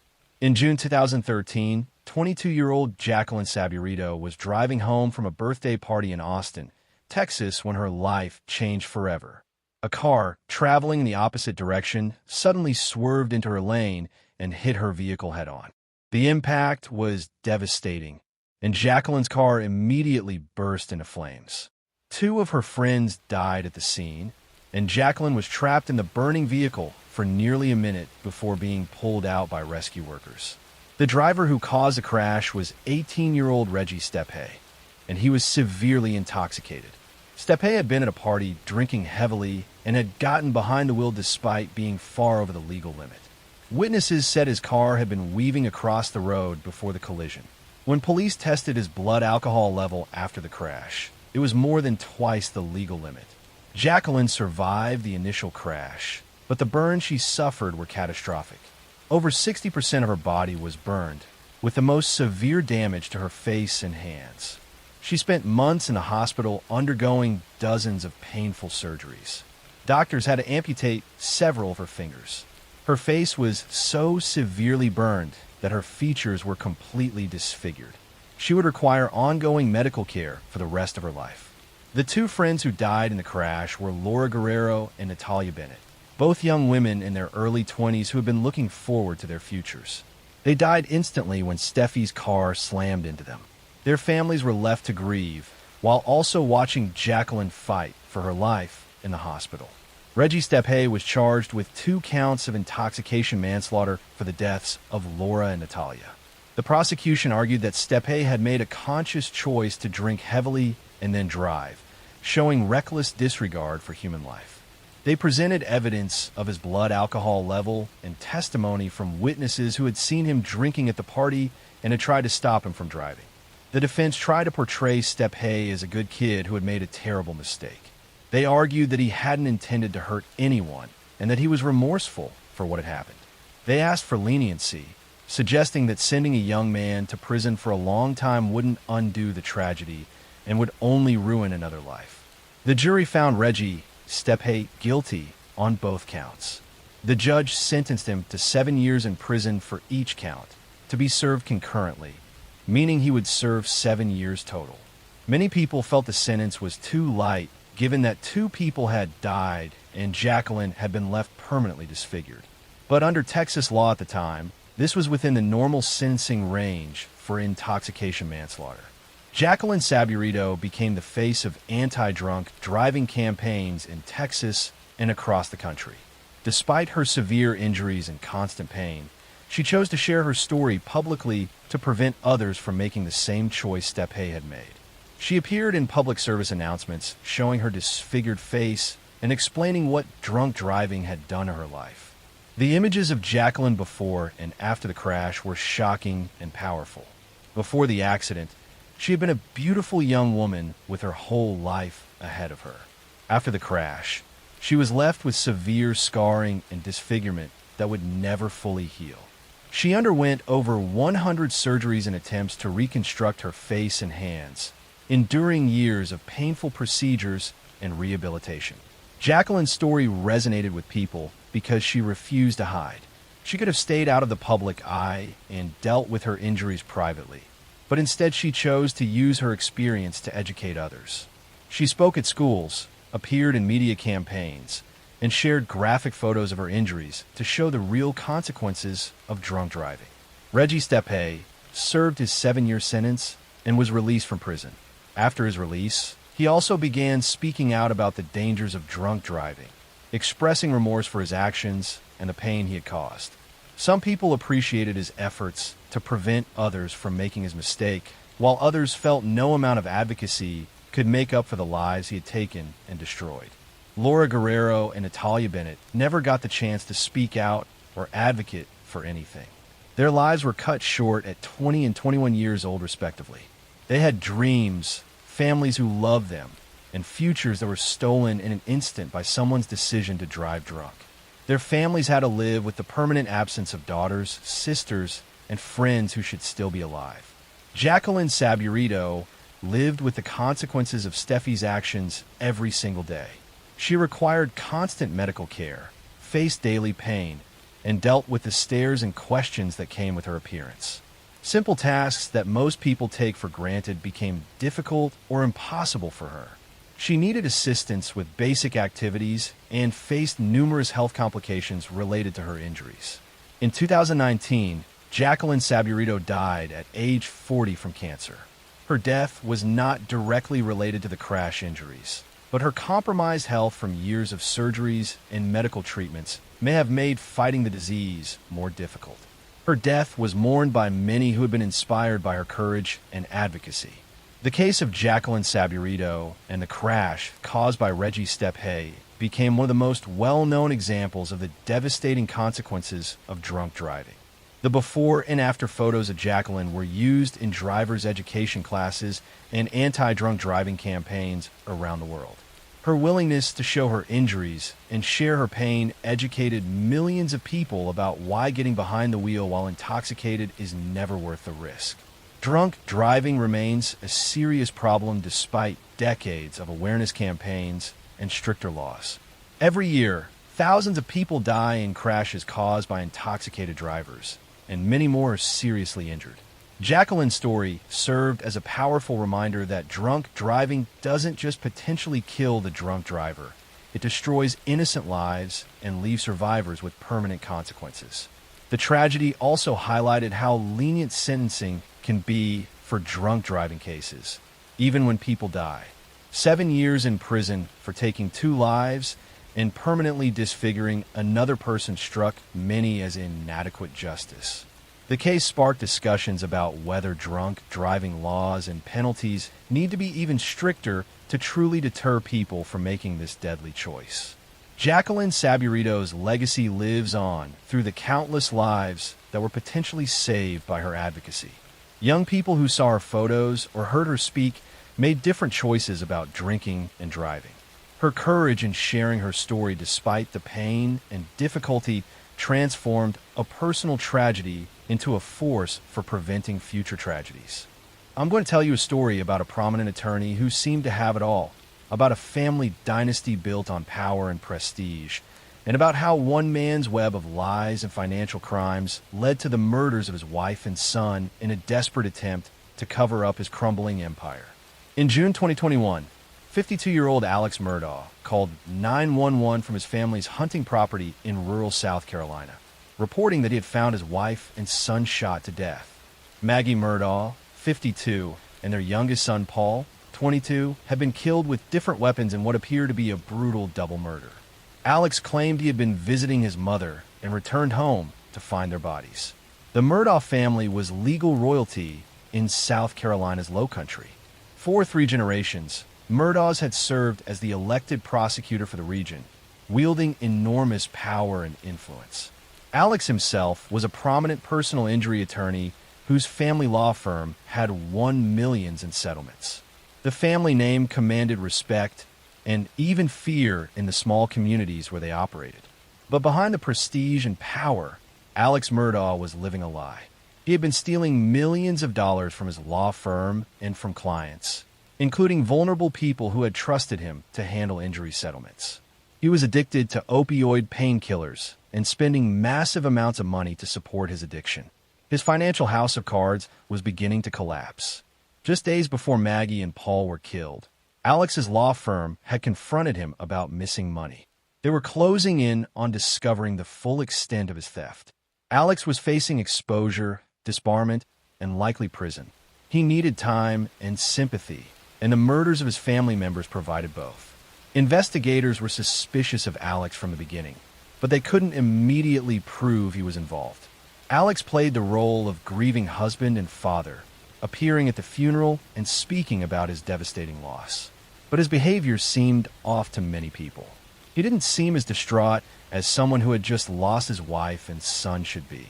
3 months after the murders, in September 2021, Alex staged another dramatic event.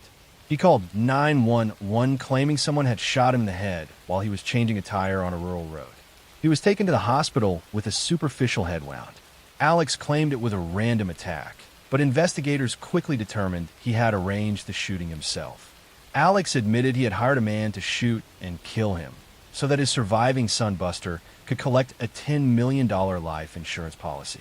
The plan failed when the shooter only grazed Alex's head instead of killing him. This bizarre incident increased suspicion about Alex's involvement in his wife and son's deaths and exposed more of his deception. As investigators dug deeper into Alex's life, they uncovered a stunning pattern of fraud. He had been stealing from clients for years, taking settlement money that should have gone to injured people and their families. He had stolen from the family of his longtime housekeeper who had died in a fall at the Murdaugh home, promising to help them get a settlement, but keeping the money for himself. In July 2022, Alex Murdaugh was finally arrested and charged with murdering Maggie and Paul. Prosecutors believed Alex had killed them to buy time and generate sympathy as his financial crimes were being discovered. The murders had caused such shock and grief that people were less focused on Alex's professional problems in the immediate aftermath. The evidence against Alex was largely circumstantial but powerful. Cell phone data showed Alex had been at the murder scene right before the killings, despite his claims of being elsewhere. A video recorded by Paul on his phone just minutes before the murders captured Alex's voice at the scene, contradicting his alibi. Alex had lied repeatedly about his whereabouts that night. Forensic evidence showed that Alex had gunshot residue on his clothing. Financial records showed his desperate situation, and the timing of the murders, coming just as his theft was being discovered, provided a clear motive. Prosecutors argue that Alex had sacrificed his own family to save himself from exposure. Alex's trial began in January 2023 and became a media sensation, broadcast live across the nation. The prosecution presented evidence of Alex's financial crimes, his lies, and his presence at the murder scene. They showed how Alex had systematically stolen from vulnerable clients and how the discovery of these crimes had created a motive for murder.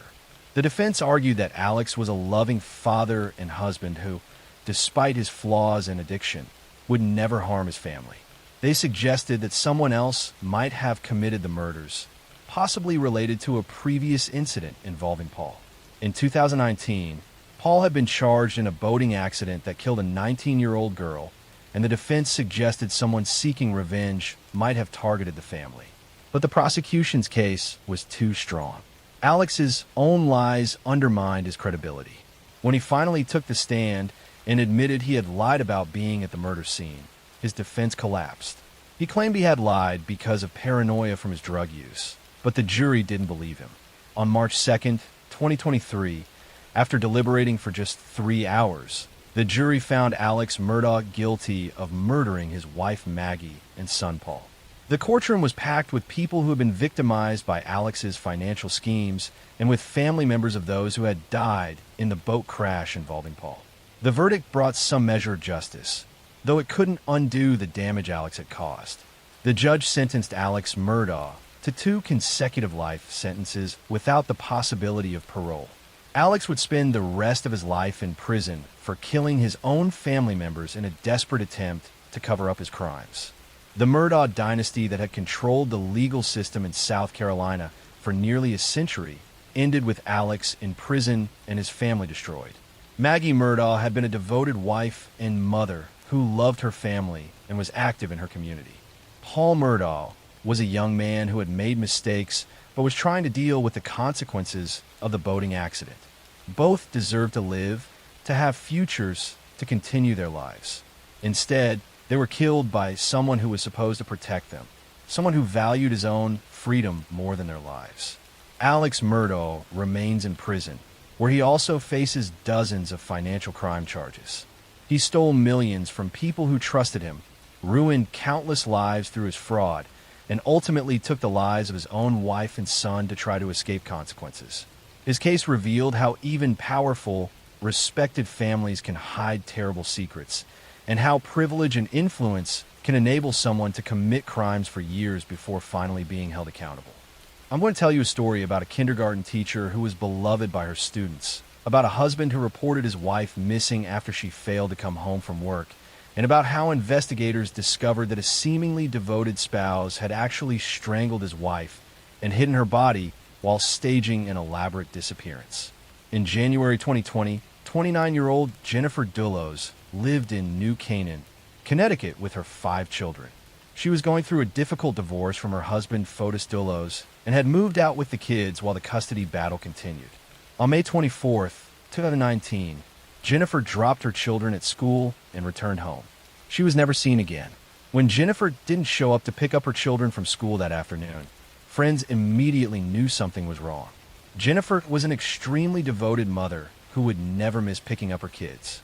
Her estranged husband, Fotis, became the immediate focus of the investigation as police began searching for Jennifer. Investigators found Jennifer's car abandoned in a park near her home. Inside her house and garage, they discovered evidence of a violent struggle. There was blood spatter on the garage walls and floor, and it was clear that someone had attempted to clean up the scene. The amount of blood suggested that whoever had been injured was unlikely to have survived. Police obtained surveillance footage from Hartford, Connecticut, about an hour away from New Canaan. The footage showed Fotis Dullos and his girlfriend, Michelle Traconis, driving through the city on the evening of Jennifer's disappearance. The video captured them stopping at various locations and disposing of garbage bags and different trash receptacles along the route. Investigators retrieved the garbage bags and found them filled with items stained with Jennifer's blood.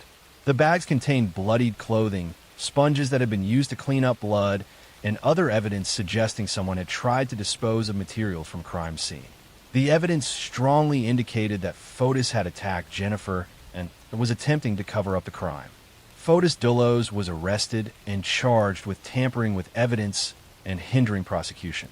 His girlfriend Michelle Triconis was also arrested on similar charges. Both initially denied involvement in Jennifer's disappearance, but the evidence against them continued to mount as investigators pieced together what had happened. Despite extensive searches across Connecticut, Jennifer's body was never found. Police used cadaver dogs, ground-penetrating radar, and searched numerous properties connected to Fotis, but Jennifer remained missing. The lack of a body made building a murder case more challenging, though prosecutors believed they had enough circumstantial evidence to prove Fotis had killed her. In January 2020, Fotis Dullos was arrested again and charged with capital murder, felony murder, and kidnapping. Prosecutors believed they had sufficient evidence to prove that Fotis had killed Jennifer even without recovering her body. The charges carried the possibility of the death penalty if Fotis were convicted. Just days after being charged with murder, Fotis Dullos attempted to take his own life at his home in Farmington, Connecticut. He was found in his garage, suffering from carbon monoxide poisoning after running his vehicle with the garage door closed. He was rushed to the hospital but never regained consciousness. On January 30th, 2020, Fotis Dullos died from his injuries. His death meant he would never face trial for Jennifer's murder and that many questions about what happened to Jennifer would remain unanswered. The case against him would never be fully presented in court, and he would never reveal what he had done with Jennifer's body. Michelle Triconis eventually went to trial for her role in helping Fotis cover up Jennifer's disappearance. In 2024, she was convicted of conspiracy to commit murder, tampering with evidence, and hindering prosecution. Prosecutors argued that Michelle had known what Fotis was planning and had actively helped him both before and after Jennifer's death. She was sentenced to 14.5 years in prison. The motive for Jennifer's murder appeared to be a combination of a bitter custody dispute and financial problems. Fotis had been losing the custody battle and was facing significant debt. Jennifer had been asking for sole custody of their 5 children and had been documenting concerns about Fotis's behavior. The divorce was contentious and expensive, and Fotis apparently decided that eliminating Jennifer was preferable to continuing the legal battle. Jennifer's mother, Gloria Farber, was awarded custody of the 5 children, who were between 8 and 13 years old when their mother disappeared. The children lost both parents within months, their mother presumably murdered, and their father dead by his own hand. Gloria has worked to raise the children and preserve Jennifer's memory for them. The fact that Jennifer's body has never been found remains the most painful aspect of the case for her family. They cannot properly lay her to rest or have the closure that comes with a burial. Fotis took that from them by refusing to reveal where he had hidden Jennifer's remains, even as he faced charges that would likely result in life in prison or the death penalty. Jennifer Dullos was a writer who loved literature and was devoted to her 5 children. She had found the courage to leave a difficult marriage and was fighting for custody because she believed it was in her children's best interest. She deserved the chance to raise her kids and watch them grow up. Instead, she was killed by someone who saw her as an obstacle rather than as the mother of his children. The case brought attention to the dangers women face during divorce and custody proceedings, particularly when dealing with controlling partners. Jennifer had expressed fears for her safety in court documents related to the divorce, but those concerns hadn't been enough to protect her. Her disappearance and presumed death highlighted the need for better protective measures for people going through high-conflict divorces. Fotis Dullos' death by his own hand denied Jennifer's family the opportunity to see him held accountable in court. They never got to hear the full evidence presented at trial or see him convicted and sentenced. His suicide was a final act of control that deprived them of justice and answers. The case remains officially unsolved in terms of locating Jennifer's remains, though investigators are confident they know what happened and who was responsible. Jennifer's family continues to search for her remains in hopes that someday they will be able to bring her home and give her proper burial. They have established a foundation in her name to support victims of domestic violence and to help ensure that other families don't suffer the same tragedy. Jennifer's story serves as a heartbreaking reminder that the most dangerous time for women in abusive relationships is often when they try to leave. I'm going to tell you a story about a man who appeared to be the perfect husband, the perfect father, and the perfect neighbor. A man whose social media showed smiling photos, loving captions, and a quiet suburban life. And how, behind that carefully constructed image, he committed one of the most chilling family murders in modern American history. In August 2018, Chris Watts lived in Frederick, Colorado, with his pregnant wife Sean Ann and their two young daughters, Bella and Celeste. From the outside, their life looked stable. Chris worked as an oil field operator. Sean Ann was active on social media, documenting their family life in detail. Their home was neat, modern, and located in a quiet neighborhood filled with families just like theirs. But behind the scenes, the marriage was collapsing. Chris had begun an affair with a co-worker named Nicole Kessinger. The relationship wasn't casual. It was intense, emotional, and consuming. Chris started imagining a life without his wife, without his children, and without the responsibilities he felt were trapping him. He didn't want a divorce. He didn't want shared custody. He wanted a clean slate. On the night of August 12, 2018, Sean Ann returned home from a business trip just after 1:45 a.m. She was 15 weeks pregnant. The house was quiet. The girls were asleep upstairs. Chris was waiting.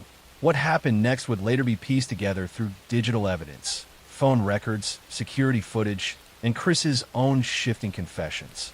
Sometime in the early morning hours, Chris killed Sean Ann. He later claimed they had an emotional conversation about separation, but evidence showed no sign of a prolonged argument. There were no defensive wounds, no signs of struggle. Sean Ann was strangled in their bed. After killing his wife, Chris turned his attention to his daughters. Bella and Celeste were still alive. Chris later admitted that he smothered them one by one. Bella, the older child, fought back. She asked him if he was going to do the same thing to her that he had done to her mother. Those words would haunt investigators long after the case was closed. By sunrise, his entire family was dead. Chris loaded their bodies into his truck. He placed Sean Ann face down on the floor, wrapped in a sheet. He placed his daughter's bodies in the back seat. He then drove nearly an hour to an oil site owned by his employer, a location he had specifically chosen ahead of time.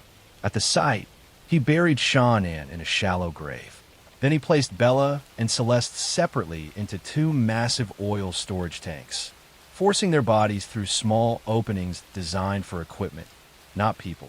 He sealed the tanks and left for work as if nothing had happened. By mid-morning, Sean Ann's friend became concerned when she couldn't reach her. Sean Ann was punctual, communicative, and dependable. She missed appointments. She stopped responding to messages. Her friend contacted the police for a welfare check before Chris even returned home from work. When officers arrived, Chris appeared calm. Too calm. He told them Sean Ann had taken the girls to a friend's house after an argument. He said he didn't know where she went. But inside the house, everything was still there. Her car, her purse, her phone, her medications. Nothing suggested a planned departure. The cracks formed immediately. Security footage from a neighbor's camera showed Chris backing his truck into the driveway early that morning and loading items into it. Phone records showed he had been texting his mistress during and after the murders. His behavior during media interviews was unsettling. He smiled. He avoided emotion. He asked for his family's safe return while knowing exactly where their bodies were. Within days, investigators confronted him with the inconsistencies. Chris broke. First, he claimed Sean Ann had killed the children, and he killed her in rage. That story collapsed under scrutiny. Forensic evidence contradicted it. The autopsies told a different story. Finally, Chris confessed to killing all three.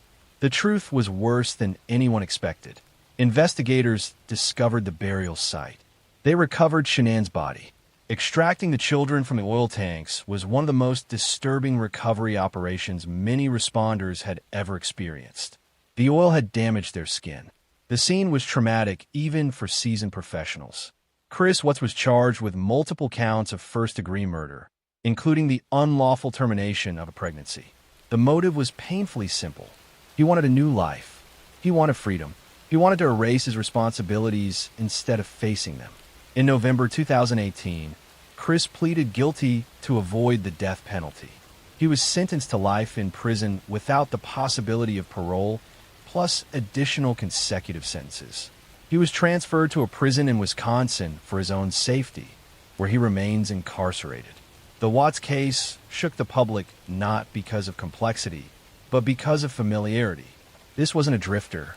This wasn't a stranger.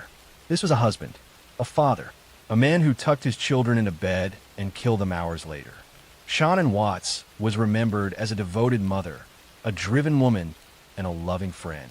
Bella and Celeste were remembered as joyful, affectionate children who trusted their father completely. Their lives were reduced to a cautionary tale about how violence can exist behind the most ordinary doors. The case serves as a reminder that appearances mean nothing, that people can live double lives in plain sight, and that sometimes the most dangerous person in the room is the one everyone trusts the most.